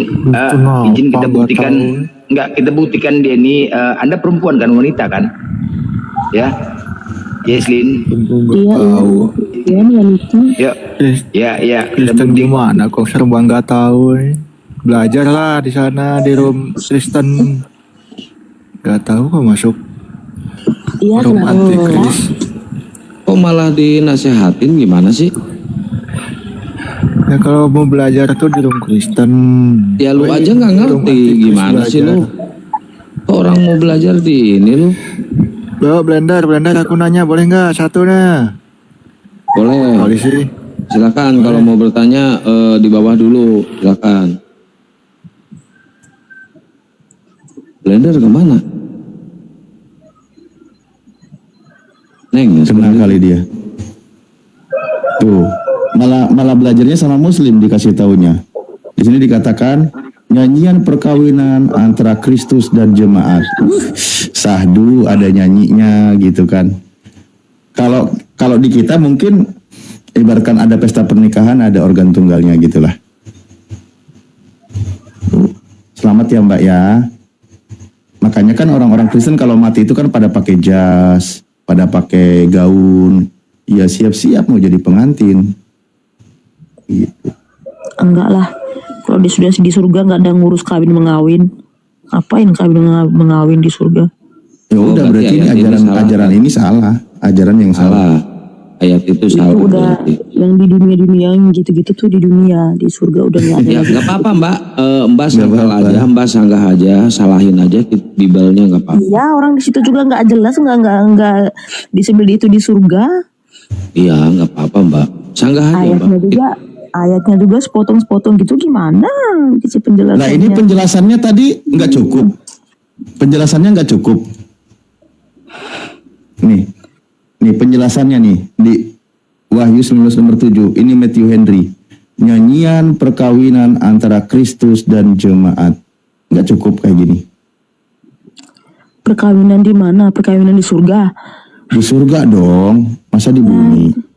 Dari mana di surga itu? Astagfirullahaladzim. Ya udah nanti Yesus kawin di bumi ya. Bumi lagi. Nah kan di surga nggak mau, di bumi berarti. Gimana sih berdebat masalah kawin mengawin, maunya kan Mbak yang tadi bawa. Kau sendiri yang bawa masalahnya tadi tentang ini gimana sih? Saya kan bertanya karena lah iya udah saya jawab. Makanya saya sudah jawab. Kalau kalian bertanya balik ke saya bilangnya di ajaran saya dari kecil sampai umur segini. Yang nggak diajarin dong. Nggak diajarin. Kalau di surga nanti itu kawin mengawin itu masalah. Ya nggak diajarin. Tapi ya, sayang sekali kitabnya dicetak dan disebarkan bisa juga didownload oleh umat Islam. Makanya umat Islam ngajarin sama orang Kristen yang belum diajarin. Nah kembali lagi tadi contoh di dalam yang tadi itu yang 100 itu kan ternyata lebih banyak loh kalau Kristen itu kan. Saya bilang nih Matius 19:29 ini juga mungkin nggak pernah diajarin ya di dalam Kristen. Nah di sini dikatakan nih. Dan setiap orang yang karena namaku meninggalkan rumahnya, saudaranya laki-laki atau saudaranya perempuan, bapak atau ibunya, anak-anak atau ladangnya akan menerima kembali 100 kali lipat. Ada nggak kata istri di situ? Nggak ada kan? Nggak ada. Tapi kalau di KJP ada nggak di sini? Ini kan ada yang versi bahasa Indonesia. Nah di sini ada KJP. Di dalam KJP itu ada siapa? Father or mother or apa di sini? Istri. Wife itu apa? Pasangan istri kan? Ya. Nah Kristen Indonesia itu nggak mau nanti, nggak mau. Tapi kalau Kristen Eropa mau, dapat pasangan 100 kali lipat istri, kan gitu. Coba ke sebelahnya lagi coba. Yang ke bahasa Indonesianya, dan setiap orang yang karena namaku meninggalkan rumahnya. Memang diajarin jomblo kalau Kristen Indonesia, makanya tadi nggak percaya ada perkawinan juga gitu. Itu istrinya itu ditambahkan di mana? Dihilangkan di sebelah mana itu? Ya setelah ini dong, setelah sebentar ya di sini mana tadi wife. Mother. Setelah mother or wife, all children. Sebelum anak berarti. Nah sebelum anak, setelah ibu, sebelum anak di sini nih. Iya. Ini ada yang kosong di sini nih. Dan setiap orang yang karena namaku meninggalkan rumah. Dan setiap orang yang karena namaku meninggalkan rumahnya, saudaranya laki-laki atau saudaranya perempuan, bapak atau ibunya atau istrinya, anak-anak atau ladangnya akan menerima kembali 100 kali lipat dan akan memperoleh hidup yang kekal. Maksudnya yang dimaksudkan ini itu di surga tuh akan maksudnya gimana sih? Kawin mengkawin itu yang dimaksudkan. Bukan, Mbak. Kenapa ketika Yesus menawarkan istri Enggak, gini pertanyaan saya kan. Kenapa ketika Yesus menawarkan istri dapat 100 kali lipat nanti di surga, ditolak oleh LAI, oleh Indonesia terjemahannya? Kenapa? Kalau di Eropa, KJP, di Amerika itu diterima. Istrinya tidak dihilangkan. Tapi kenapa ketika di Indonesia di sini dihapus? Kan ngajarin jomblo jadinya. Dari ini kalimatnya itu tuh kayaknya bukan mengarah ke mendapatkan istri, mendapatkan bapak ibu gimana? Terus kenapa? Kenapa kata istrinya dihapus? Kenapa kata istrinya dihapus? Karena namaku meninggalkan rumah. Ini kalau menurut Ustadz ini kalimat ayatnya ini kalau menurut Ustadz itu gimana? Dari ayatnya dapat 100 kali lipat, nanti di surga. Cuman yang jadi pertanyaan kami, kenapa ketika Yesus menawarkan, ini bahasa Yunaninya ada, gunaika, dalam bahasa Arabnya ada, yang Kristen Arab, dalam bahasa Inggrisnya ada, yang di Eropa, tapi begitu masuk Indonesia, istrinya dihilangkan. Ya, sabar. Itu coba dari atas tuh apa itu dari ayat dari atas? Oh, ini Yesus kalau dari atas, Yesus bersama ke-12 suku orang Israel itu akan menghakimi. Aku berkata bersama dengan muridnya pada waktu penciptaan kembali, apabila anak manusia bersemayam di takhta kemuliaannya, kamu yang telah mengikuti aku akan duduk juga di atas 12 takhta. Untuk menghakimi ke-12 suku Israel itu. Kepada mereka, aku berkata kepadamu, duduk juga di 12 takhta untuk menghakimi ke-12 suku Israel. Dan setiap orang, ini sih nggak ada hubungannya sama ini surga ini. Janjian 100 tidak ada hubungannya nih Pak Ustaz. Dapat 100 kali lipat ini kapan? Karena ada, baca dari atas tidak ada hubungannya sama ayat-ayat kawin mengawin 100.000 kok apa itu, tidak ada itu. Lo kalau mau botol aja sendirian lah, kitab sendiri dibantai terus. Izin saya sedikit. Orang itu Ustaznya asal-asal ini aja. Ini kita buktikan datamu ya. Ini kita buktikan. Bisa nih Ros. Host. Ini baca. Berfirmanlah host. Berfirmanlah. Baca. Berfirmanlah Tuhan kepadaku, pergilah lagi, cintailah perempuan yang suka bersundal dan berzina, seperti Tuhan juga mencintai orang Israel. Teman-teman, jangan bilang ini polos ya. Ini menolak fakta kitabnya. Ini sedang berkelit. Apa lagi nih? Ngapain berkelit? Memang kenyataan tidak ada ini. Udah ini kan? Nah, sebentar, buka ya tadi situ ya. Sabar dulu, sabar. Sabar. At-Tarim ayat 8. Nah, iya oke, baca. Makanya oke, nah, baca. Buka At-Tarim ayat 8. Nah, baca. Pergilah lagi, cintailah perempuan yang suka bersundal. Dan berzina seperti Tuhan juga. Orang Israel sekalipun mereka berpaling kepada Allah. Bacanya gitu. Aduh. Udah lagi membaca lagi. Bawah. Nah.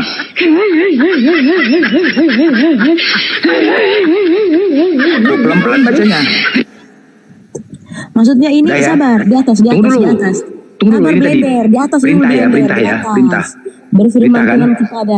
Ini berfirman Tuhan kepada siapa ini? Kepadaku siapa kepada itu? siapa ini? Siapaku itu? Baca tuh dari atas dulu. Ini kan Baca. manusia. Itu judulnya di atas, itu blender dari atas judulnya.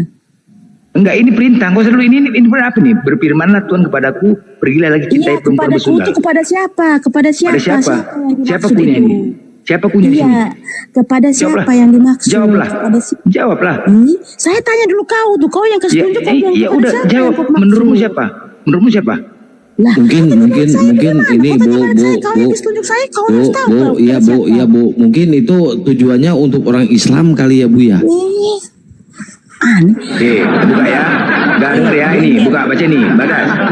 Baca nih, Matius 21:31. Baca. Ini kan apa ayatnya ini? Baca.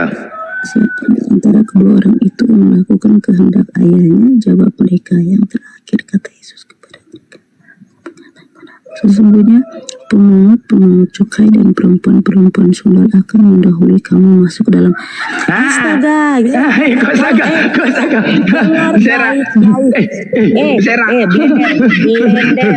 Dengar baik-baik ya. Yang dimaksudkan ayat yang saya baca terakhir itu yang bagi mereka yang menghina itu perempuan-perempuan pelacur seperti itu. Pertanyaannya, apakah Anda sudah jadi perempuan pesundal? Dengar sundal itu sama kayak pelacur. Aduh, dengar dulu Blender, jangan terlalu banyak bacot. Dengar dulu. Mana apa? Dengar dulu itu. Kau suruh saya baca yang terakhir itu yang dimaksudkan. Kau dengar ya, kau baca itu. Ini kata Yesus. Jangan buram. Ini kata Yesus kepada mereka. Ini, apakah di antara kedua orang itu yang melakukan kehendak ayahnya? Jawab mereka yang terakhir kata Yesus kepada mereka, aku berkata kepadamu sesungguhnya pemungut cukai dan perempuan-perempuan sundal akan mendahului kamu masuk ke dalam kerajaan Allah. Yang dimaksudnya itu tuh, maksudnya orang yang menghina, maksudnya orang-orang yang merasa dirinya benar, merasa dirinya suci, dia akan kalah dengan orang yang kayak seperti pemungut cukai yang sundal itu yang dia berbuat salah, tapi kalau dia bertobat dia akan masuk surga. Tidak ada hubungannya kawin mengawin itu. Kira-kira tadi di Hosea 3 nomor 1 tadi ketika Tuhan memerintahkan untuk mencintai perempuan pesundal, karena perempuan pesundal duluan masuk ke dalam kerajaan surga. Pertanyaannya, Anda sudah jadi pesundal belum?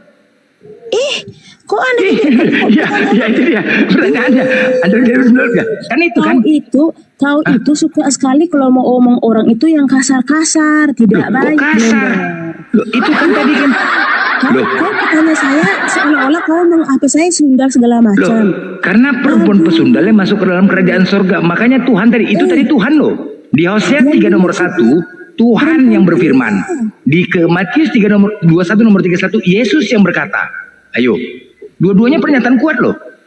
Hosea tadi Tuhan berfirman. Yang sundal itu tuh loh ada bacanya perempuan yang sundal tuh yang sudah bertobat begitu. Mana ada bertobat situ? Jangan menipu, jangan berbohong, ya.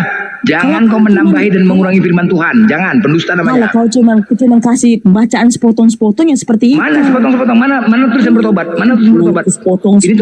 Ini tulisan merah jelas tulisan merah. Merah nih. Yesus yang mengata. Jawab Yesus.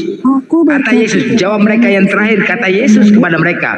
Kata Yesus kepada mereka. Aku berkata kepadamu, kata Yesus. Ke dalam kerajaan Allah.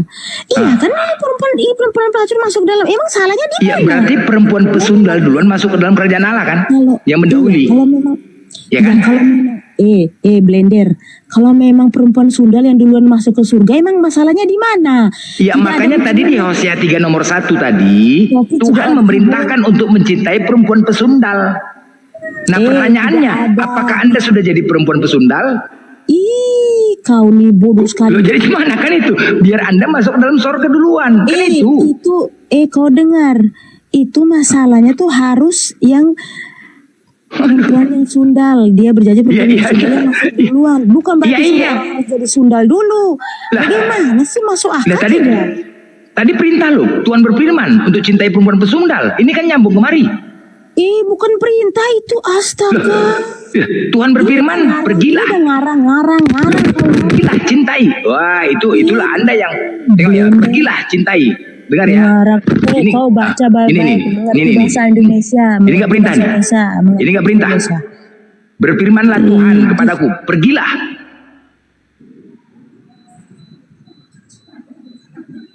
Tuhan juga mencintai orang Israel sekalipun mereka berpaling kepada Allah dan menyukai kue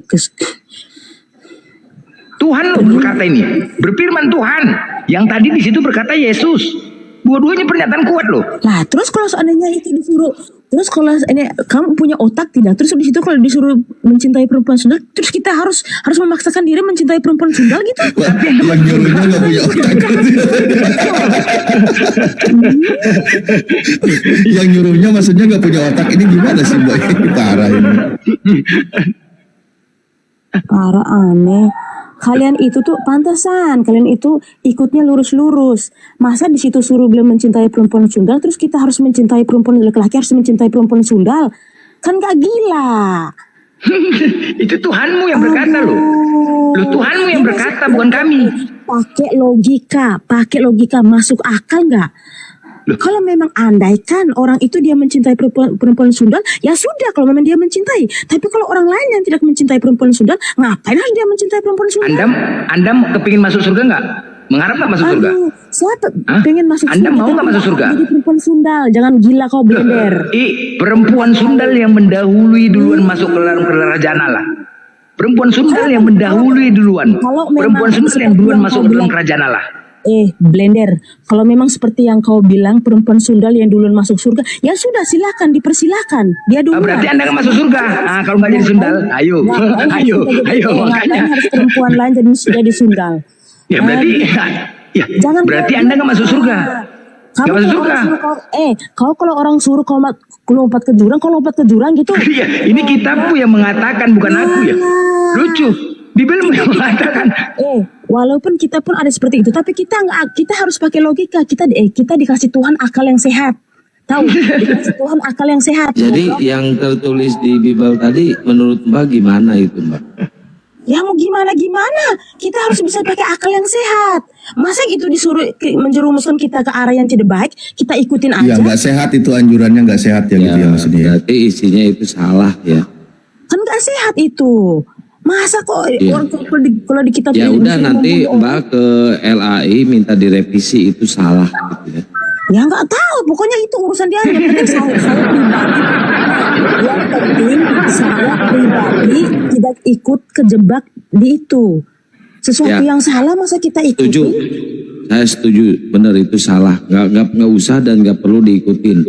Kalau emang yang tertulis itu salah, udah Mbak jangan diikutin Mbak. Salah. Iya, masa kalau di kita disuruh membunuh, kita harus membunuh orang, kita membunuh, kan gila itu namanya. Betul, salah. Itu mungkin salah terjemahan, salah nyetak mungkin ya. Ya nggak tahu, itu urusan mereka lah, orang-orang salah situ. Nangis. Gue harus nangis gitu. Gara-gara ini banyak wanita-wanita udah aku bayar untuk jadi pesundal. Wah, ajaran kasih. Kami Ramadan Alamin aku bantu lah untuk jadi pesundal. Nggak ngaruh, Blender, nggak ngaruh. Lah itu Anda. Dia kepingin masuk surga. Ada wanita lain kepingin masuk surga. Paling kita ngebacot ya, jadi Kak Yestin nggak mengikuti ayat yang tertulis barusan ya. Iyalah, kalau yang salah ya kita nggak ikutin lah. Masuk akal. Itu, kita dikasih Tuhan akal yang sehat kok. Kita loh makhluk Tuhan yang paling ini. Betul. Kalau ajaran Yesus mati terkutuk masuk akal nggak? Ya janganlah, masih terkutuk gimana? Kaget saya Mbak jangan ngebentak dong saya ini jantungan saya Mbak. Jangan bentak-bentak. Berarti itu ajaran nggak masuk akal ya? Yang pada intinya gini, kalau ajaran yang kalau kita rasa itu ajaran yang tidak baik, ya jangan diikutin. Kalau yang baik ya kita ikutin. Itu aja tuh simple sekali, sederhana itu aja Blender. Iya. Ini yang salah. Terus ini masalahnya apa Bibelnya? Ya nggak tahu. Ya nggak tahu. Sekarang gini aja, kalau di Al-Quran disuruh membunuh, kalian membunuh gitu? Enggak. Ya orang yang memerangi ya kami lawan. Salah apanya? Nabinya kecuali kalian enggak di Al-Quran itu. Sekarang gini, di Nabi kalian di Al-Quran itu. Jangan ngomong sedikit di Al-Quran itu ketika diperintahkan membunuh itu orang yang memerangi, maksudnya kami memerangi orang yang memerangi kami, kan gitu. Ya, jadi sudah. Logis dong. Iya, Kang, nanggung. Di Bible juga seperti itu. Ya, tidak diharuskan suruh. Kalau misalkan ada orang Kristen yang menjajah Islam, ya kita memerangi, lawan. Apa? Ya itu. Kami juga memerangi, saling memerangi. Tuh, kan saling memerangi. Kalian kasih musuh gimana sih? Masa kalian memerangi kami diam aja kayak patung? Kalau ajaran kalian itu kasihi musuh, bukan memerangi. Tapi kalau musuh kayak blender nggak bisa kasih. Loh, jadi musuh seperti apa? Musuh itu dikasihi kalau ajaran Kristen. Kasihilah musuhmu. Seharusnya memang seperti itu. Nah iya, itu ajaran Yesusnya kan gitu. Iya, tapi kalau terlalu kayak seperti blender yang terlalu kayak kesannya seperti menghina. Tunjukkan lagi ya. Ini Amsal 6. Karena aku gini Yestin, saya mau bayar 200. Kalau mau ada yang mau ya jadi Sundal. Ini di sini roti loh. Karena bagi seorang Sundal sepotong roti lah yang penting. Dengar ya, hanya roti. Jadi berbuat bersundal. Saya ngasih 200, 150 lah. Roti berapa lah? Ayo pilih mana? Pilih roti atau uang? Aduh, pilih mana? Ayo, karena sebagai seorang Sundal roti lah yang penting. Tetapi istri orang lain memburu nyawa yang berharga. Itu kalau menurut kau benar apa yang dimaksudkan itu apa? Bayarannya lah untuk Sundal roti yang penting. Bayaran. Itu dia. Saya 150.000. Pilih mana? Kok ngarang jadi cemana? Jadi cuma roti. Jadi apa lagi? Kau tuh belajar dulu bahasa Nesa deh. Mengerti. Jadi apa? Jadi apa? Jadi kau dari tadi tuh ngebahas bahasa Nesa. Mbak Yestin, ini saya menemukan ayat Lukas 19:27 Mbak. Ini baca Mbak. Bisa kebaca nggak? Buram ya? Coba baca Mbak. Apa akan tetap mana itu buram itu? Entar. Tuh. Itu Mbak. Yang keras Mbak. Akan tetapi semua seteruhku ini yang tidak suka aku menjadi rajanya. Bawalah mereka kemari dan bunuhlah mereka di depan mataku. Itu maksudnya gimana ini? Kalau menurut ini maksudnya gimana? Nggak tahu ini. Yesus menyuruh muridnya. Gimana? Kau suruh saya baca. Iya ini Yesus menyuruh muridnya kalau ada orang yang tidak mengakui dia sebagai raja. Itu perkataan Yesus. Emang itu perkataan Yesus? Iya, kata Lukas ini. Iya, itu perkataan Yesus itu. Iya. Nggak semua di Injil itu perkataan Yesus. Ini perkataan Yesus, Pak. Tidak ada, jangan ngarang. Di semuanya tidak selamanya perkataan Yesus itu. Ya udah, yang jadi raja di sini siapa, Mbak?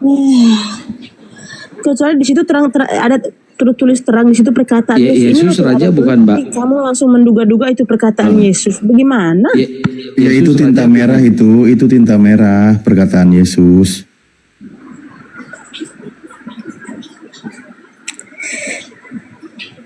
Taulah, biarlah dikeroyok saya lagi nanti sama blender. Ini Mbak, ini tinta merah Mbak. Lihat tuh tinta merah Mbak ini Mbak. Yang namanya tinta merah semuanya itu perkataan Yesus Mbak. Dan yang raja di sini juga adalah Yesus. Buram itu.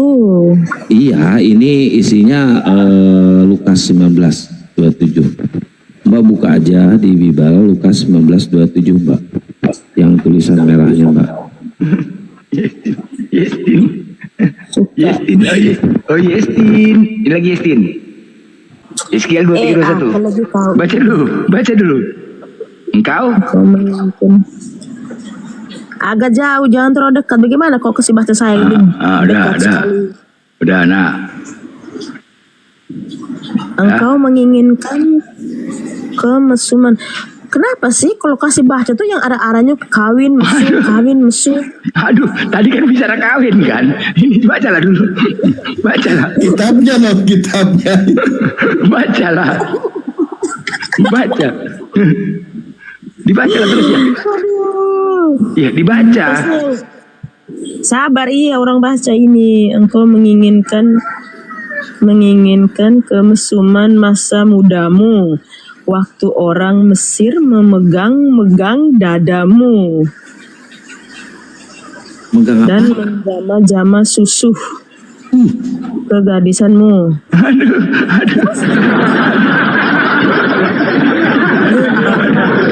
Yang kau kasih tunjuk itu tuh maksudnya apa? Maksudnya gimana? Hah? Cuman itu firman Tuhan. Firman Tuhan yang gimana kau maksud? Enggak, ini apakah ini tadi firman Tuhan? Kau yang kasih tunjuk saya itu, terus kau tanya lagi saya itu Iya, aku nanya di kitabmu ini apakah ini firman Tuhan gitu loh. Hah? Itu pertanyaannya. Kita kalau membaca semua itu tuh harus dari awal, kita harus melihat kalau cuma potong itu Oke. bisa aja ini. Kita harus mengerti dari awal ceritanya dari mana gimana kita bisa tahu itu dari mana begitu. Bisa langsung kau langsung tulis potong-potong itu perkataan setan kok apa kok. Enggak, maksudnya gini loh. Berani nggak itu ditunjukkan sama anak Anda? Hah? Berani nggak? Tunjuk sama siapa? Ke anak, bacakan ke anak. Ya gila kali Allah, Yo gila, aku digilakan. Aduh matilah kita. Berani nggak? Itu kitab suci loh. Ya enggak, kalau yang kayak gitu ya janganlah, masa kita suruh kita punya anak baca Jadi, yang kayak gitu. Jadi kitab suci itu firman Tuhan. Aduh mati kita. Blender, kau nih punya akal tidak sih Blender? Apakah kitab itu untuk seluruh? Blender, dari sekian banyak firman, masa iya saya tunjuk saya suruh anak baca itu firman? Jadi di ayat Bible itu ada batasan ya Mbak ya, batasan umur berarti ya Mbak. Ini menurut Mbak gimana ini? Bukan masalah batasan umur, maksudnya ini Blender kan suruh saya punya anak baca. Ini Mbak Logikanya baca. bagaimana? Iya salah itu Bang Blender, salah itu Mbak. Ini baca dulu Mbak. Mana? Nih. Marilah kita memuaskan birahi. Ini arah ke birahi. Parah. Nah kan tertulis di Bible Mbak.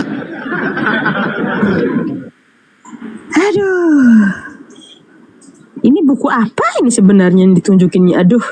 Amsal Mbak bukan punya Bible enggak?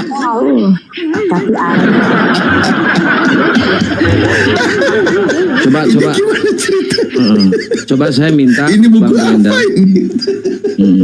Coba saya minta Bang Blender untuk membacakan ini Bang Blender. Coba bacakan Bang Blender. Dengan hikmat ya, aku bacakan ya. Dengan hikmat. Agar sampai kepada seluruh makhluk. Oke? Marilah kita memuaskan birahi hingga pagi hari dan bersama-sama menikmati asmara karena suamiku tidak di rumah, ia sedang dalam perjalanan jauh. Sekantong uang dibawanya, ia baru pulang menjelang bulan purnama. Asik, hikmat kan? Sebarkanlah firman Tuhan. Itu bukan perkataan Yesus.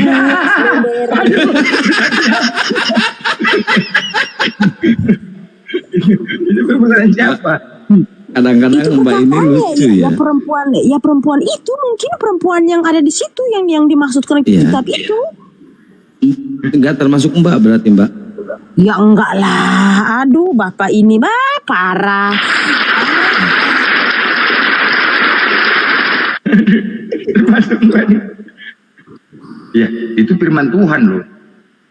Tapi katanya Mbak, ini Mbak, katanya Mbak, katanya gini kata Bible.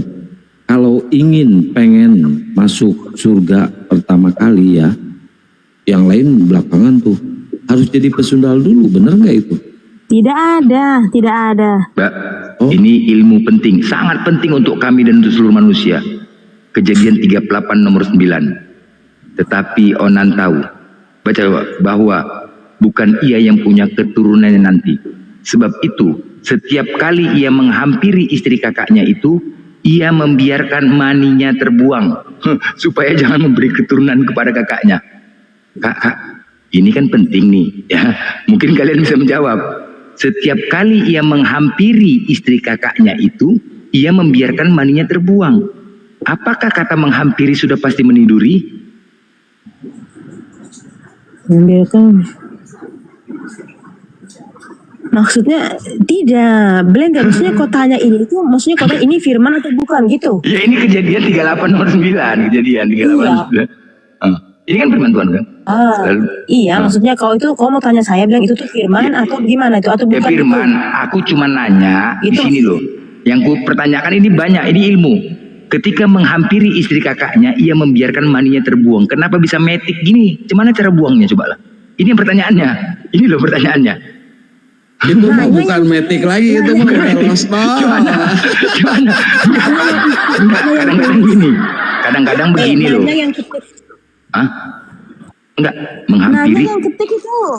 Iya, maksudnya gini loh, kan menghampiri bukan berarti meniduri. Kalau di sini setiap kali ia meniduri istri kakaknya itu, ia membiarkan mani terbuang. Oke. Nah, jadi banyak kadang-kadang istri-istri ya kan yang di rumah kadang kecapean, ya kan, akibat atau dia lagi halangan untuk melayani suami capek. Suatu saat suaminya kepingin. Artinya apa? Dengan kasih ilmu ini tanpa harus masih menghampiri saja suaminya sudah langsung keluar maninya. Nah, kan untuk menghilangkan capean suami nih kan, untuk mengurangi istri kan. Jadi banyak minta ilmunya nih. Bagaimana cara mengeluarkannya sehingga bisa langsung menghampiri langsung keluar? Gimana caranya? Ya Kasih tahu dong. masa nanya Ya ke ini saya. kenapa ini? Kasih tahu lah Estin. Nanya ke dokter sana. Dokter nanya ke dokter. Nanya kok ke saya bagaimana?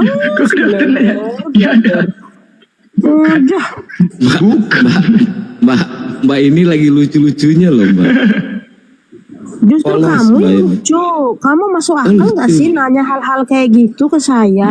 Aduh. Nggak tahu itu soalnya tertulis di Bible Mbak. Tertulisnya mau gimana? Sekarang kalian Estin. nanya itu Kapok kalau naik ke Komal Islam lagi, kapok lagi untuk nanya bidadari, kapok enggak? Enggak kapok. Enggak sih, enggak kapok. Oh, Enggak nanti kapok, nanya lagi. biasa. Oke, enggak apa-apa nanya lagi, enggak apa-apa.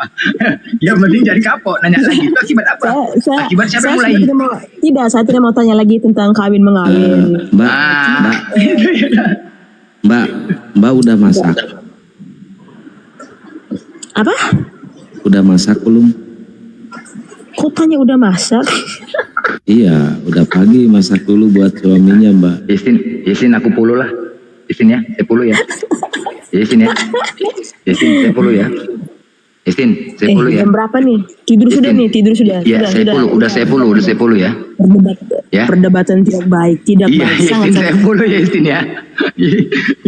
Ya, fallback lah. Jangan kau follow saya Blender ya, jangan kau follow ya. Fallback lah say. Sombong kali, nggak boleh gitu. Fallback lah. Say lah. Gimana namanya kita ajaran kasih. Manggil saya. Tapi Mbak follow saya fallback jangan Mbak. Hah? Saya fallback jangan. Boleh. Ya, kok pilih kasih? Aku enggak. Ya, enggak aci lah kayak gitu. Masa enggak boleh? Aku enggak di fallback, hostnya dikasih fallback. Curang, itulah kan. Hostnya tadi cuma ngasih roti, aku uang 150.000 loh. Nanti, makanya nanti penjelasan nanti saya kasih dalilnya lagi fallback lah. Oke, say. Oke, say. Blender. Ya, panggil saya lah. Kan ajaran kasih gimana sih Blender. Kau tuh tidak tahu saya Blender. Ya kan kita kan. Saya Blender. Kau baru lihat sampai muka kau sudah takut Blender. Aduh, ini kan kita kan kok jadi Kristen tuh harus ditakutin. Iya. Kau tuh mancing apa? Kau panggil saya apa? Ajaran kasih itu apa? Ajaran kasih. Ajaran kasih. Kau saja ini umpan-umpan orang emosi. Mbak, kalau saya manggil saya boleh nggak Mbak? Tidak boleh lah, semuanya tidak boleh. Aduh. Tidak boleh. Sangat-sangat berdosa, tidak baik, sangat-sangat tidak baik. Mbak udah punya suami Mbak?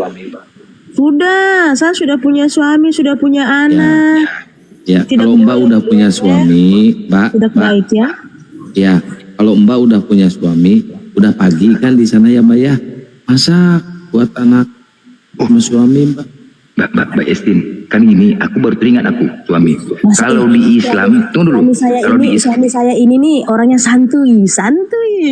Iya santun, saya santun ya, Yestin. Kan di Islam kan ini tentang hubungan rumah tangga. Kami kan ada ilmu fikihnya. Apabila istri lagi sedang halangan, terus bagaimanakah aturan-aturan untuk mendatangin istrinya? Kan begitu. Ada aturan di Islam. Nah, Kristen ada nggak kira-kira? Apabila istri lagi halangan, suami kepingin, gimana itu? Maksudnya? Ya kan di Kristen, di Islam kan tahu ada. nggak cara berdoa di Kristen, Mbak? Tahu nggak? Cara berdoa apanya? Enggak, kalau di Islam kan Bang Brenda ada zikir ya. Tahu kan Bang Brenda zikir? Subhanallah. Ternyata di Kristen juga ada zikir Bang Brenda. Zikir yang gimana? Ini zikirnya nih. Semua mulai berbahasa roh.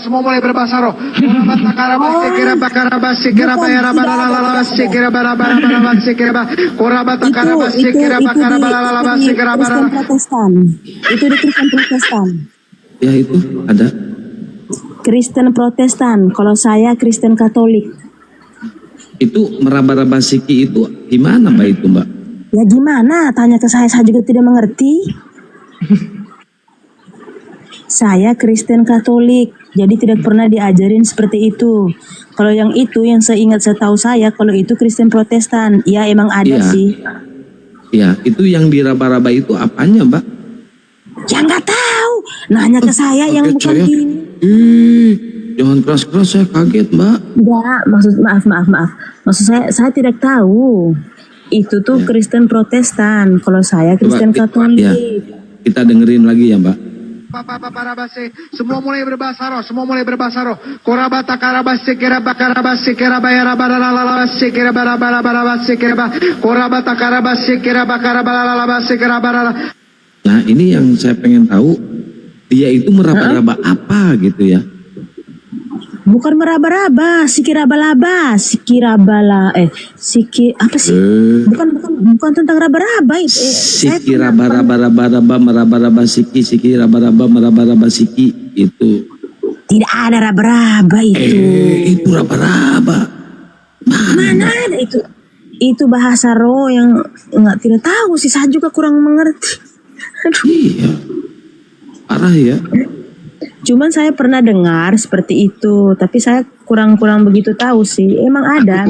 Baca enggak, kalau membahas kitab Kristen kita dibaca gini tegang aja, aku nih tegang. Bingung juga nih. Masalah saya ini Kristen Katolik, saya tidak terlalu ini. Iya, tadi gara-gara baca kitab ini kok tadi tegang aja nih. Hancur lah. Apa? Tegang. Kenapa ya? Kok bisa selalu gitu ya? Enggak, jadi kayak mana Yestin? Kalau di Kristen itu bagaimana gitu? Kalau suami kepingin, aturannya gimana kalau lagi halangan? Adakah aturannya? Adakah aturannya? Enggak ada aturan-aturan. Jadi sorong aja? Enggak ada aturan-aturan. Itu masalah privasi. Oh iya, boleh privasi. Ya. Tidak boleh diumbar. Yang penting depan belakang bisa ya Mbak ya. Iya. Itu iya, nggak tahu itu kalau kalian mungkin iya. Tapi kalau kami privasi. Kalau kami nggak boleh belakang. Jadi kan ginilah Yestin. Kalau kami privasi itu tidak boleh dibahas. Enggak. Kan gini Yestin, di dekat rumah saya ini kan banyak umat Kristen ya kan, perempuan. Kadang sering ngumpul di warung. Udah. Jadi yang Kristen itu lagi pagi-pagi dia merepet dia katanya gini. Ih, pening kali aku lah.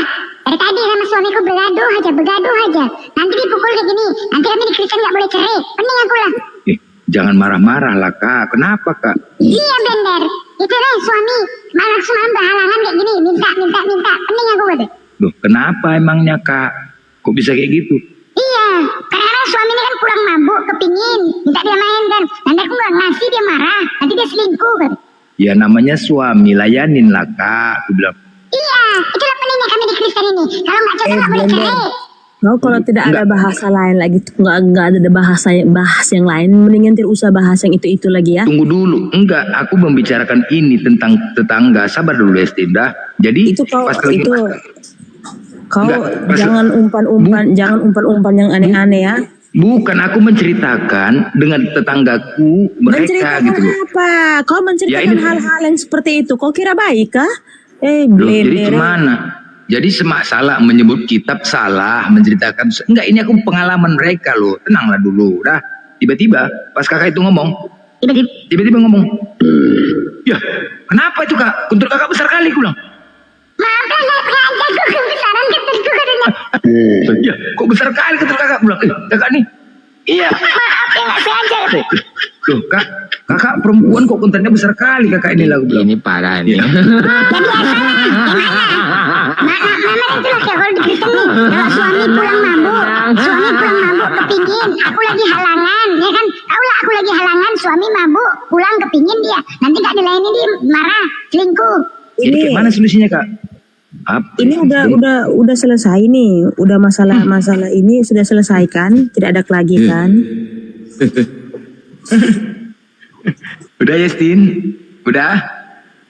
Yestin? Udah selesai. Iya Katolik. udah. Yuk kita serius ya, Yestin, kita serius ya, nggak usah bahas kawin ya. Yestin, coba, kenapalah kalian, Yesus itu tidak pernah mengatakan dirinya Tuhan. Tuhan kita cuma satu, Yestin. Yestin percaya nggak Tuhan kita cuma satu? Percaya nggak? Tidak, kalau kami itu percaya Yesus itu Tuhan. Jangan. Ini kita bicara umum. Jangan. Saya tidak mengatakan Tuhan yang satu itu Tuhan Kristen ataupun Tuhan Islam. Tunggu dulu. Secara umum dulu. Ya. Percaya nggak? Pemilik langit dan bumi, Tuhannya cuma satu. Iya, percaya. Oke, nah percaya, baik. Kalau ditanya, siapakah Tuhan yang satu itu? Ketika saya tanya sama Yesin, pasti Yesin menjawab, Tuhan kami dong. Kan begitu? Ketika Yesin tanya sama saya, tunggu dulu. Tidak, saya akan menjawab Tuhan Allah. Iyalah, maksudnya Tuhan Kristen lah. Iya, maksudnya Tuhan Kristen. Kan begitu? Nggak ada Tuhan Ya. Kristen, Tuhan Islam tidak ada. Pokoknya Tuhan Allah Iya, di surga. begini loh. Yang satu itu Tuhannya, gini loh. Yang satu itu Tuhannya siapa? Tuhannya agama Buddha, Tuhannya agama Hindu, Tuhannya agama Kristen, Tuhannya agama Islam. Kan itu? Tuhan di dunia itu cuma satu, yaitu Tuhan. Bukan di dunia, Tuhan pemilik langit dan bumi ini. Kalau Tuhan di dunia banyak, ada Tuhan Buddha, Tuhan Hindu, Tuhan Kristen, banyak. Tapi Tuhan pemilik langit dan bumi satu-satunya itu Tuhan siapakah? Tuhan Allah lah. Oke. Kalau saya tanya kepada Anda Tuhan Allah, kalau Anda saya tanya kepada saya Tuhan kami. Kalau Anda tanya sama saya pasti Tuhan Islam. Kok Tuhan Islam? Lah Tuhannya kami kan Allah. Emang atas dasar apa bisa bilang Tuhan kami? Baik. Nah, sekarang disinilah kita mencari kebenaran, bukan pembenaran. Paham ya? Disinilah kita cari kebenaran. Makanya di sini pentingnya kita diskusi. Siapakah Tuhan yang satu-satunya itu? Ketika kita salah menuhankan, maka tempatnya adalah neraka kekal selamanya. Seandainya ternyata Tuhannya Kristen yang benar, oke? Kami yang Islam tidak mengimani Tuhan kalian, tempat kami di mana? Setelah mati. Neraka kan? Karena tidak mengimani, benar kan? Oke, kami Hindu, Buddha, Yahudi, Islam tidak mengimani Tuhan Kristen, maka kami akan masuk neraka. Itu seandainya. Nah, seandainya juga Tuhan Islamlah benar, pemilik langit dan bumi, kalian yang tidak mengimani Tuhan kami, maka akan masuk neraka selamanya. Paham sampai di sini kan? Dengar dulu, tidak yang dimaksudkan Tuhan itu ya Tuhan satu itu ya Tuhan Allah ya. Saya tidak menyebut Tuhan Anda dan Tuhan saya, tidak. Ini secara umum dulu kita bahas, secara umum. Ketuhanan yang Maha Esa, dengan banyaknya Tuhan di dunia ini hanya satu Tuhan yang sebenar-benarnya. Siapakah Tuhan yang sebenarnya itu? Apakah Tuhan umat Islam, Tuhan umat Kristen, Tuhan umat Hindu, Tuhan umat Buddha, apa Tuhan umat Yahudi? Kan kita cari kebenaran nih, Tuhan siapa yang satunya itu? Ya kan? Paham sampai di sini? Kalau saya tanya kepada Anda, pastilah Anda menjawab Tuhannya Allah, ya kan? Artinya Tuhan umat Kristen sama Katolik, ya kan? Nah, kalau Anda tanya sama saya, pastilah saya menjawab, oh Tuhan kami dong, Tuhan Islam, Tuhan Allah, kan begitu? Nah, akhirnya apa? Keributan yang terjadi. Kan nggak mungkin dua-duanya nih. Makanya disinilah mari kita bedah. Tuhan siapakah yang benar? Tuhan Islam apa Tuhan Kristen? Pemilih satu-satunya ini, kan gitu. Terus? Nah, ya udah. Disinilah makanya kita buktikan yuk. Anda mengenal Tuhan dari mana? Dari kitab suci. Semua agama mengenal Tuhan berdasarkan kitab suci. Itu kitab Weda, Islam Al-Quran, Kristen Bible, ya kan? Iya. Nah, semuanya pasti dari kitab suci karena Tuhan menyampaikan firman-Nya kepada para nabi dan kemudian dijadikan buku, yaitu kitab suci. Disitulah kita mengenal Tuhan dan mengenal ajaran-ajarannya. Nah, sekarang kita buktikan Tuhan itu Esa. Baik, kalau Anda tanya kepada kami Islam, Blender, kita buktikan yuk.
sallallahu wasallam.